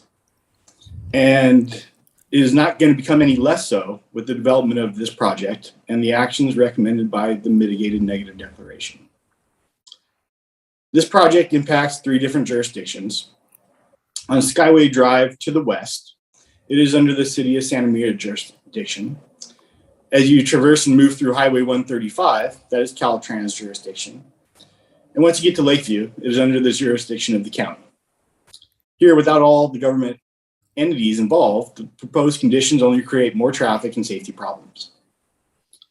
The proposed modifications to the intersection will exacerbate the existing problems by creating another level of complexity and confusion for drivers and pedestrians with the restrictions of left turns and through moves at certain times.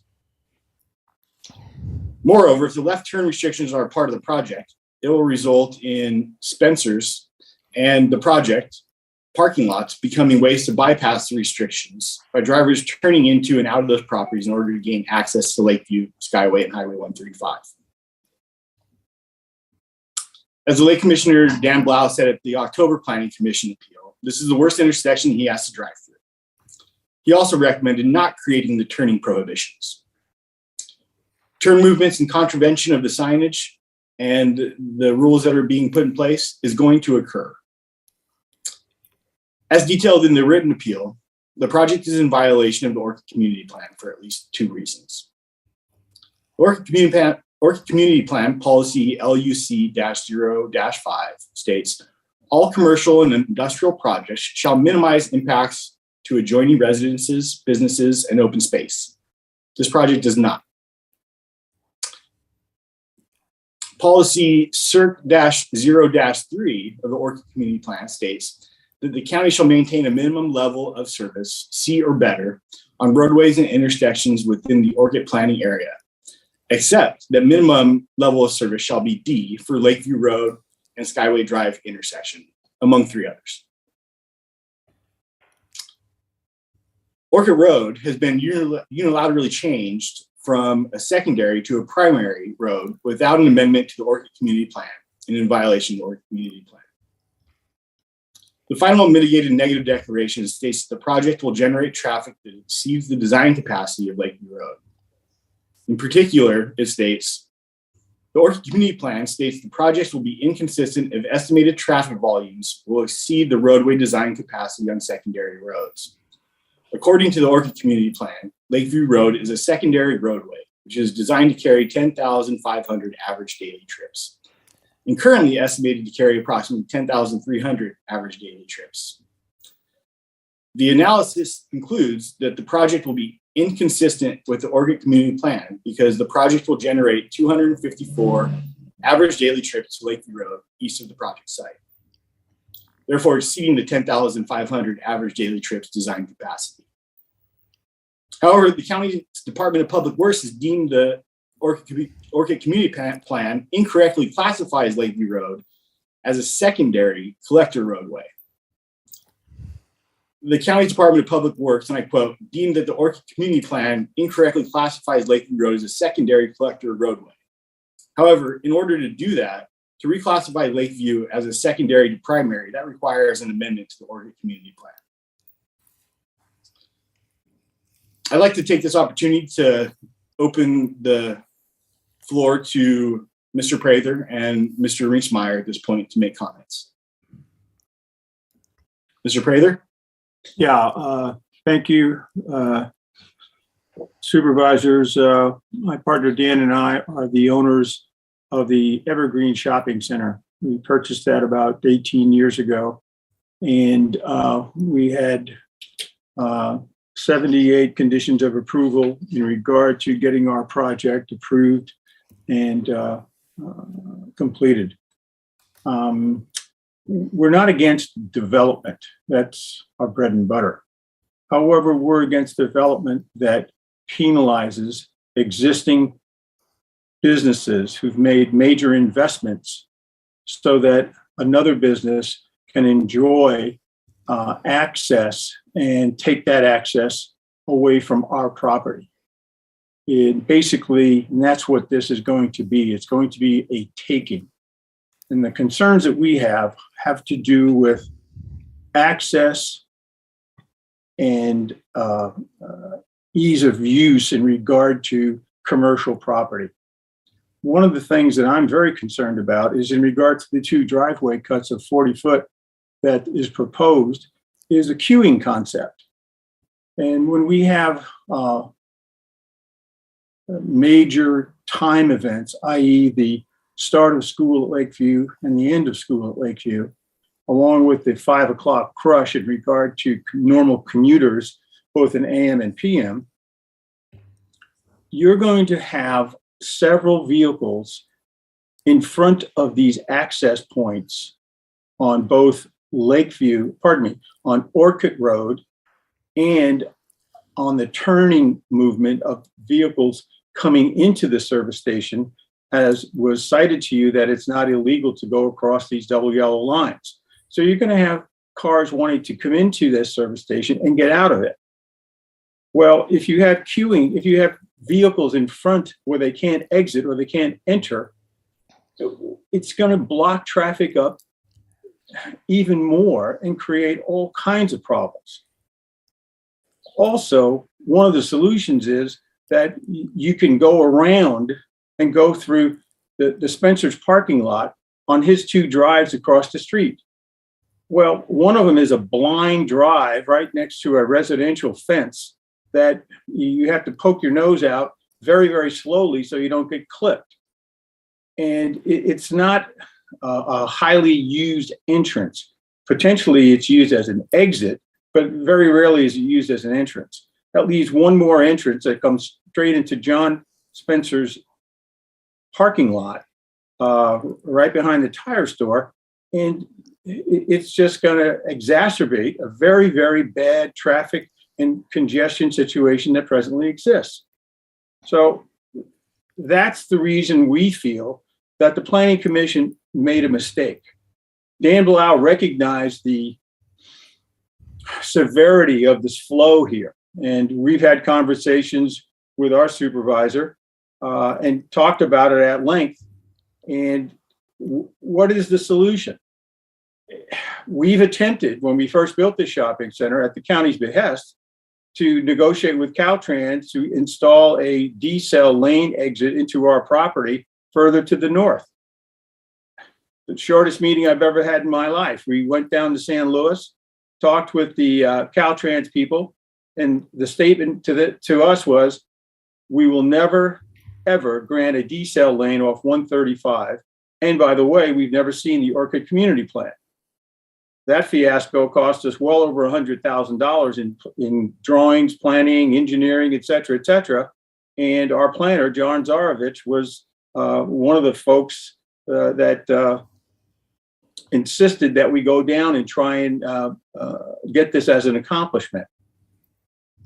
Well, we don't want to go to war with the county, the city, and Caltrans. That is a zero-sum game for us.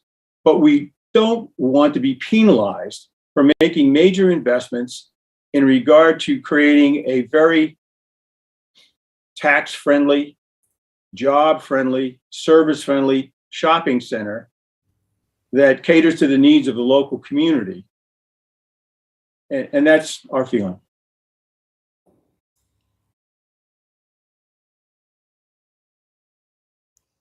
Thank you, Mr. Prather. That will conclude the appellant's presentation. Thank you. And turning then to the applicant and Mr. Tetley.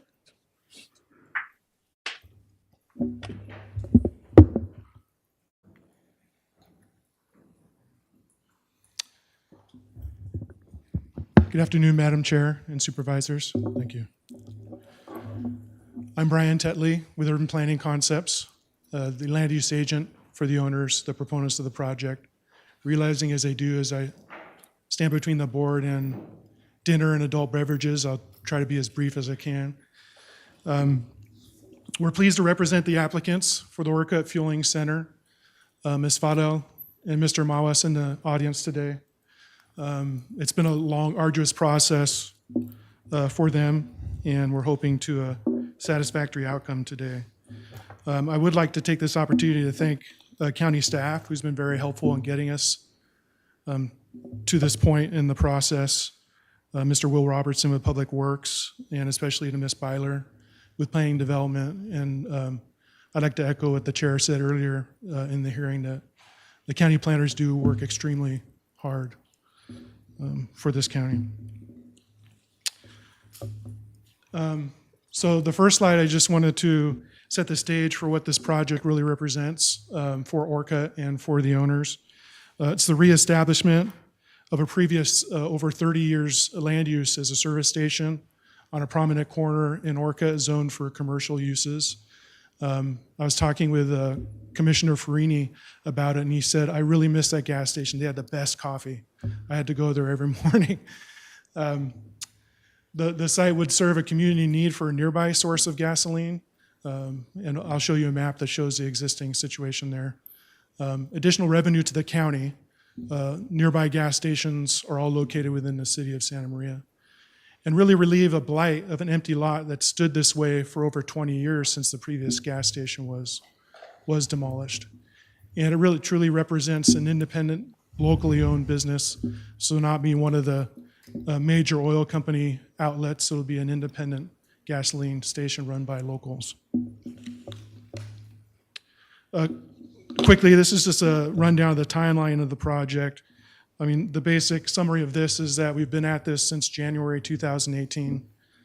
Today's hearing represents 4 years and 2 months in the process, including 2 approvals, first by the zoning administrator in 2020, and a unanimous approval by the Planning Commission this past October. 15 full months of this process under appeal by nearby competitors in the wine and beer business. Quickly, a map of the Santa Maria Valley showing Orchid Fueling Center here, nearest gas station to the east, over 3/4 mile away. The rest of the yellow icons much further away. It just represents the need for a local fueling place and the rationale why they had a gas station here so long ago for many decades. Now to the key elements of the appeal. Really the crux of the appeal, as we've heard from staff and the appellant, is traffic and circulation issues. And anyone who's been through Orchid for a period of time has experienced issues with this intersection. They really predate the Orchid Community Plan. I mean, just the geometry of the frontage road system and the amount of traffic that goes through Lakeview, and it certainly is an issue. Although the issue isn't with the project, the issue needs a regional solution.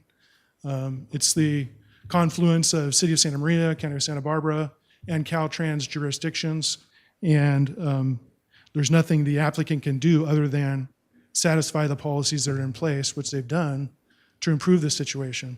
Thankfully, since the construction of Union Valley Parkway, that situation has made things quite a bit better because you have that other outlet.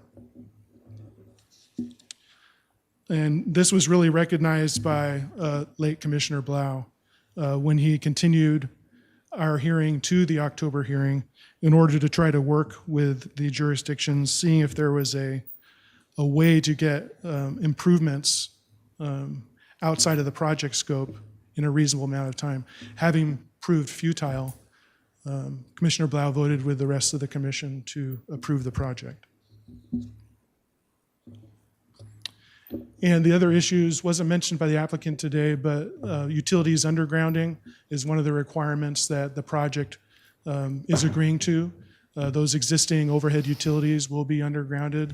The additional pole that's required between Highway 135 and Orchid Road, the location of which will be determined by the County Works Director as conditioned by the Planning Commission, will make that a functioning system, and we will meet all those standards.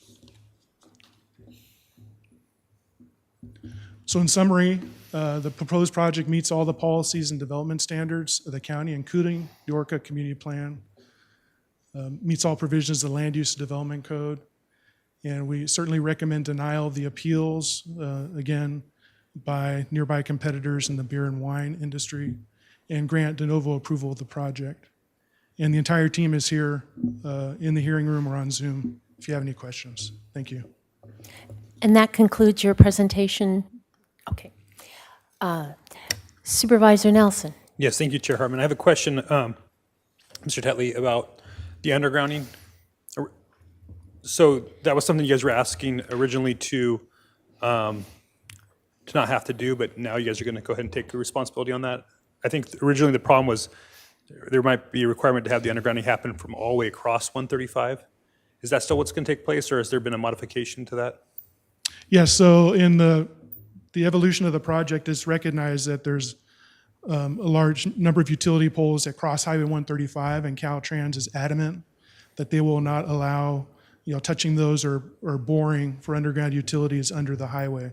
So the compromise was with the Planning Commission to take all of our on-site utilities that are above ground and underground those, including our new service for the new service station. And so that's what we agreed to. The only kind of last piece remaining is that through the conditions process and getting final permits, we'll work with the Public Works Director to locate the additional above-ground pole that's necessary to connect the underground system to the existing Caltrans overhead. Gotcha, thank you. I have a question also for staff. Is this Of course. okay time to do that? Mr. Robertson, so you're the traffic planner for Public Works. Can you speak a little bit to these mitigation measures? Because a lot of this sounds like it's around traffic is the concern. So I think everybody recognizes that. These mitigation measures, there are formulas, engineered studies that go into this. Can you speak to that for a moment? Yes, Madam Chair, Supervisor Nelson. So this project, as you well know, has been around for quite a while. I'm just pulling up here 3 revisions to the traffic study, all for various reasons, and obviously for the sole problem of the intersection between Orchid Frontage Road and Lakeview. The problem we were having with this project was that no matter how we looked at this project, it just appeared to be the wrong project for the area because the intersections kept exceeding our standards. So with this project, I think existing is right now is level of service C at the intersection, and everybody thinks that it's a nightmare at level of service C. With this project, it would bring that to a level of service F, which we can't approve, planning and development can't move it forward. So we were forced to look at various mitigation measures. Originally, we looked at putting a raised median across it to prevent left and through movements northbound. And that obviously leads to problems with school buses being able to come to school and reroutes the school circulation. So that was deemed infeasible. Generally, Gary Smart, the county traffic engineer, does not like to do turn restrictions based on time. So no lefts, no throughs, 5 to 7 p.m. Very similar to the things you find down here in Santa Barbara. But in this case, we all agreed that there was just no solution for this intersection. The only thing we could do in order to get this project to move forward past the policy hurdles, or at least one of the policy hurdles, was to implement the turn restrictions based on time. So I understand that it's not something that some people are going to like, but it is only for 2 hours out of the day, in the evening and 2 hours in the morning. And then the rest of the day, it will operate free flow exactly like it operates now. If it's not acceptable, then I guess Public Works could look at other alternatives. But just to be frank, ever since I've started with the county over 20 years ago, this intersection has been on the radar. We've wanted to fix it. We can never come up with a solution. And any solution that does work requires the city of Santa Maria and Caltrans to be part of the project. So that was kind of the unique hurdle here with this project. We have a developer that has every right to move forward with his project. And if there's a solution that can move him forward, then we're willing to accept that. And then if the goal for the county is to move forward with a bigger project and a better solution, so be it. Public Works is on board to do that, but it would impede the time frame for this developer to move his project forward if the county waited to get all the agencies together and work on a separate project. So the turn restrictions, so we're at a C today. Turn restrictions go in and the gas station goes in. What's our rating at that point? Does it remain a C? Does it go down to a D? What's the impact? So it's existing as a C. I've got it. Yeah. Existing as a C, existing plus the project tanks the intersection to an F. Right. Right. With the implementation of the turn restrictions, we go back to a C. Okay, thank you.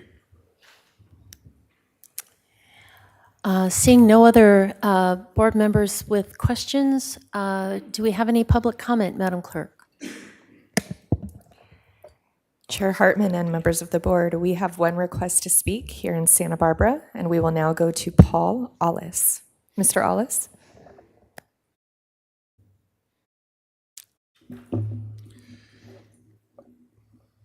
Again, thank you for allowing me to speak. I've been in sales for almost 30 years, so I consider myself pro-business. I served the Orchid community for 10 years. I was the vice president and the director of coaches for the Orchid United Soccer League. So child safety is important to me. In my first discussion with then Santa Barbara County planner Eric Gomez, he confirmed to me that they did not send a letter to Lakeview Junior High because it was more than 500 feet away. Years ago, I witnessed a vehicle lose control and hit the backyard fence of a house on Lakeview and Miller.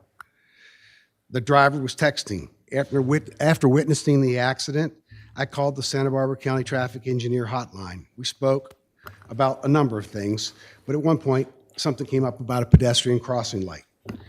Later, Joni Gray got involved and did her part to make it happen. During COVID, I canvassed as best I could and got 20 letters from the community. These are people who with daily firsthand knowledge of the dangers of this intersection. One letter was from Lakeview Junior High School PSTA President Laura Richardson requesting you deny the proposed gas station. I brought a copy of that letter with me today, and with your permission, I'd like to submit it to the board. I sent emails to Dr. Joe Dana and Dr. Holly Eds, the latter who emailed me and told me she would speak directly with Bob Nelson on the subject. I hope something went well there. It is my opinion there's not enough consideration that's been given to Lakeview Junior High School. It's already a dangerous corner. Yet the decision to allow the project go on in object of the Orchid Community Plan is based around the specifics of the corner. I've listened more than 3 times to the traffic engineer sort of salamander his way through an explanation of the exception of the Orchid Community Plan. And frankly, I don't ever get it. The truth is that we're going to be adding 1,700 more trips a day. That's more than a car a minute, but we all know that these trips will all be compressed into the peak hours of the day, which also coincide with the school. So I ask, why are we doing this? All these pre-existing conditions were there before. Good planning requires good vision. Now that there's a cottage hospital urgent care center adjacent and across the street, a supporting doctor's office would be good planning. It's not too late. Maybe someone could work with the owner to come up with a new vision. Less traffic, no junior high school temptations of a convenience store with a possible liquor license to come, and of course, a whole assortment of tobacco products. No cars that they will be jaywalking through while they're talking on their cell phones, as those driving their 2-ton vehicles try to maneuver their way up to the pumps. So I hate to be redundant here, but I too heard Dan Blau say what he said, and he said it is the most dangerous intersection in all of Santa Barbara County that I have to deal with. So don't take my word for it, take that of your colleague, Dan Blau. Thank you. Thank you.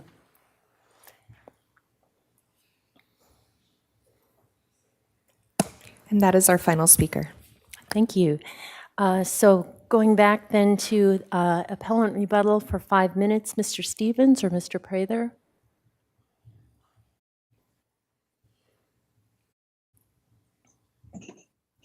Yes, this is Mr. Stevens via Zoom. I would like to comment on the necessity of the gas station. There's multiple gas stations in the area, some other ones that are within a mile. The necessity of a gas station now and going forward is obviously going to diminish as electric vehicles take a further hold. We don't think it's necessary that a gas station be at that location. And finally, unless Mr. Prather has anything else to add, the mitigation efforts of adding turning timelines are going to harm the existing stakeholders, including local businesses, and most importantly, the school and the parents, and trying to access a school and potentially create a much more dangerous situation that's already at those multiple intersections. Unless Mr. Prather has anything else to add, that will conclude our rebuttal. Mr. Prather?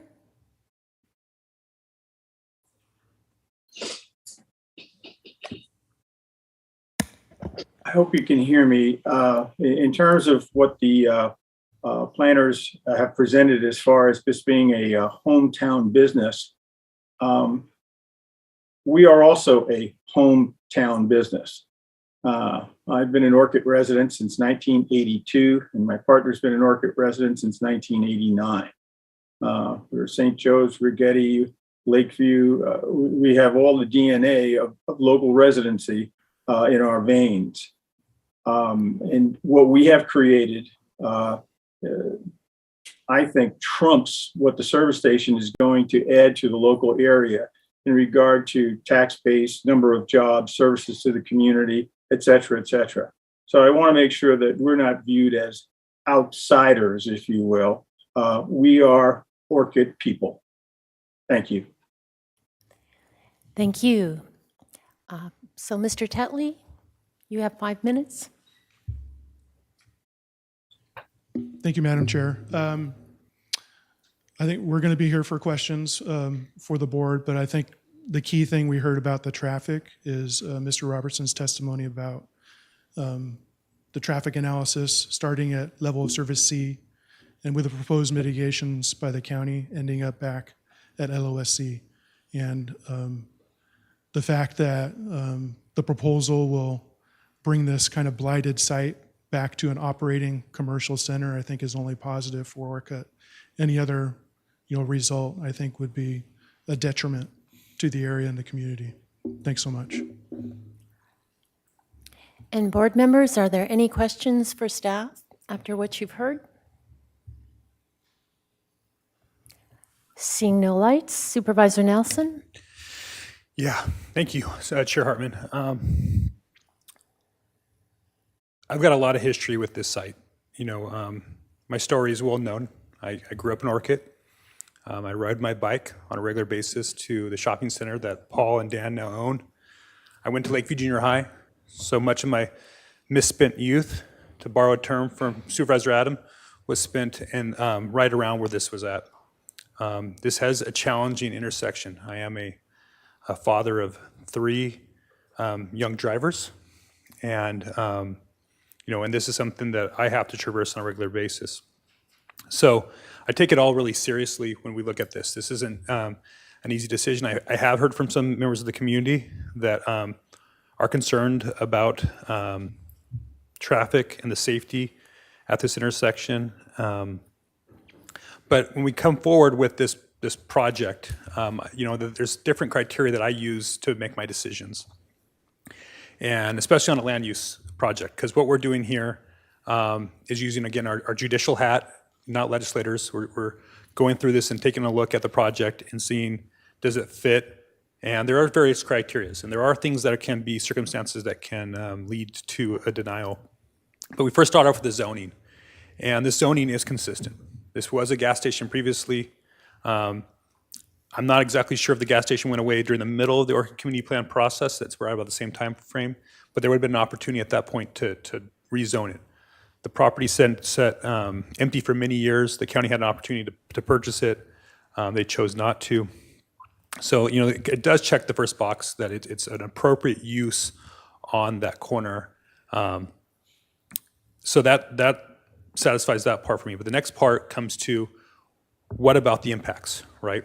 So right now you've heard testimony. There's been an admission by everybody involved on it's a bad intersection.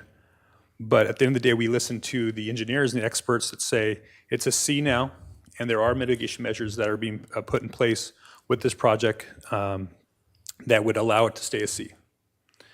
The other side of that, of course, then goes, does that end up disadvantaging PR investments, Paul Prather, Dan Ringsmeyer, John Spencer, that shopping center? And that is a concern of mine, because they're there, they're operating, they are strong members of the community, went to school with some of their kids. And so looking at this moving forward, it's not an easy decision, but I believe that this project does meet the requirements. I don't think the appeal criteria gives me grounds to grant the appeal and deny the project. So at this point, I would vote to, again, deny the appeal and approve the project. Whether we go down that route or not, I do want to speak to the community and to the businesses in that area, that this is an intersection that still needs work. Whether it's these improvements happen prior to the project or in the future, I've committed. I've actually met with city leadership in the city of Santa Maria to talk about the things that they can do to improve it. They were not things we could tie to this project specifically, because they're things that we have to work on between our Public Works Department, Caltrans, and the city of Santa Maria. And I think we all know trying to get all those 3 jurisdictions on the same page, as well as try to move a project forward, is nearly impossible.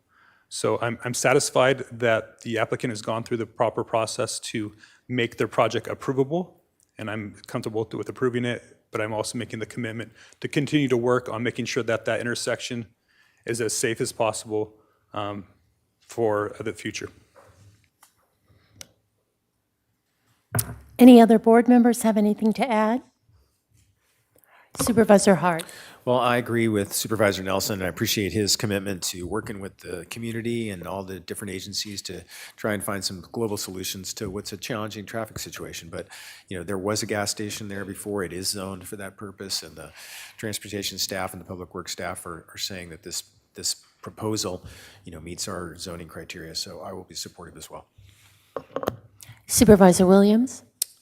Yes, I also support Supervisor Nelson's effort to look at this in the long view and attempt to improve the intersection. The often individual projects will sort of be attached with the blame of previous issues, and we hear in appeals, we deal with the law as it is written, and the law as it is written is that this is a permitted use for the space. I will support a motion by Mr. Lawson. And I agree with my colleagues. This is really a lightning rod project for a longstanding problem, and doesn't seem fair to deny them because of something that's existed for such a long time. So, ready to entertain a motion. Thank you, Chair Hartman. I'll go ahead and make a motion, but one other thing I wanted to just put out there is I do think, because that is a bit of a gas island for the Santa Maria Valley in this section here, we have about 35,000 people in Orchid, and all 3 of our gas stations happen within about a mile along Clark. So between the last gas station and the next one in the city of Santa Maria, I think is about 4 or 5 miles. So, I mean, that's a pretty significant distance for people to travel. So I actually think this gas station actually going to get a lot of diversion trips. I think it's actually going to end up helping traffic congestion, because I think people, I do on a regular basis, I have to run to the gas station to make sure I have gas for the next day or whatnot.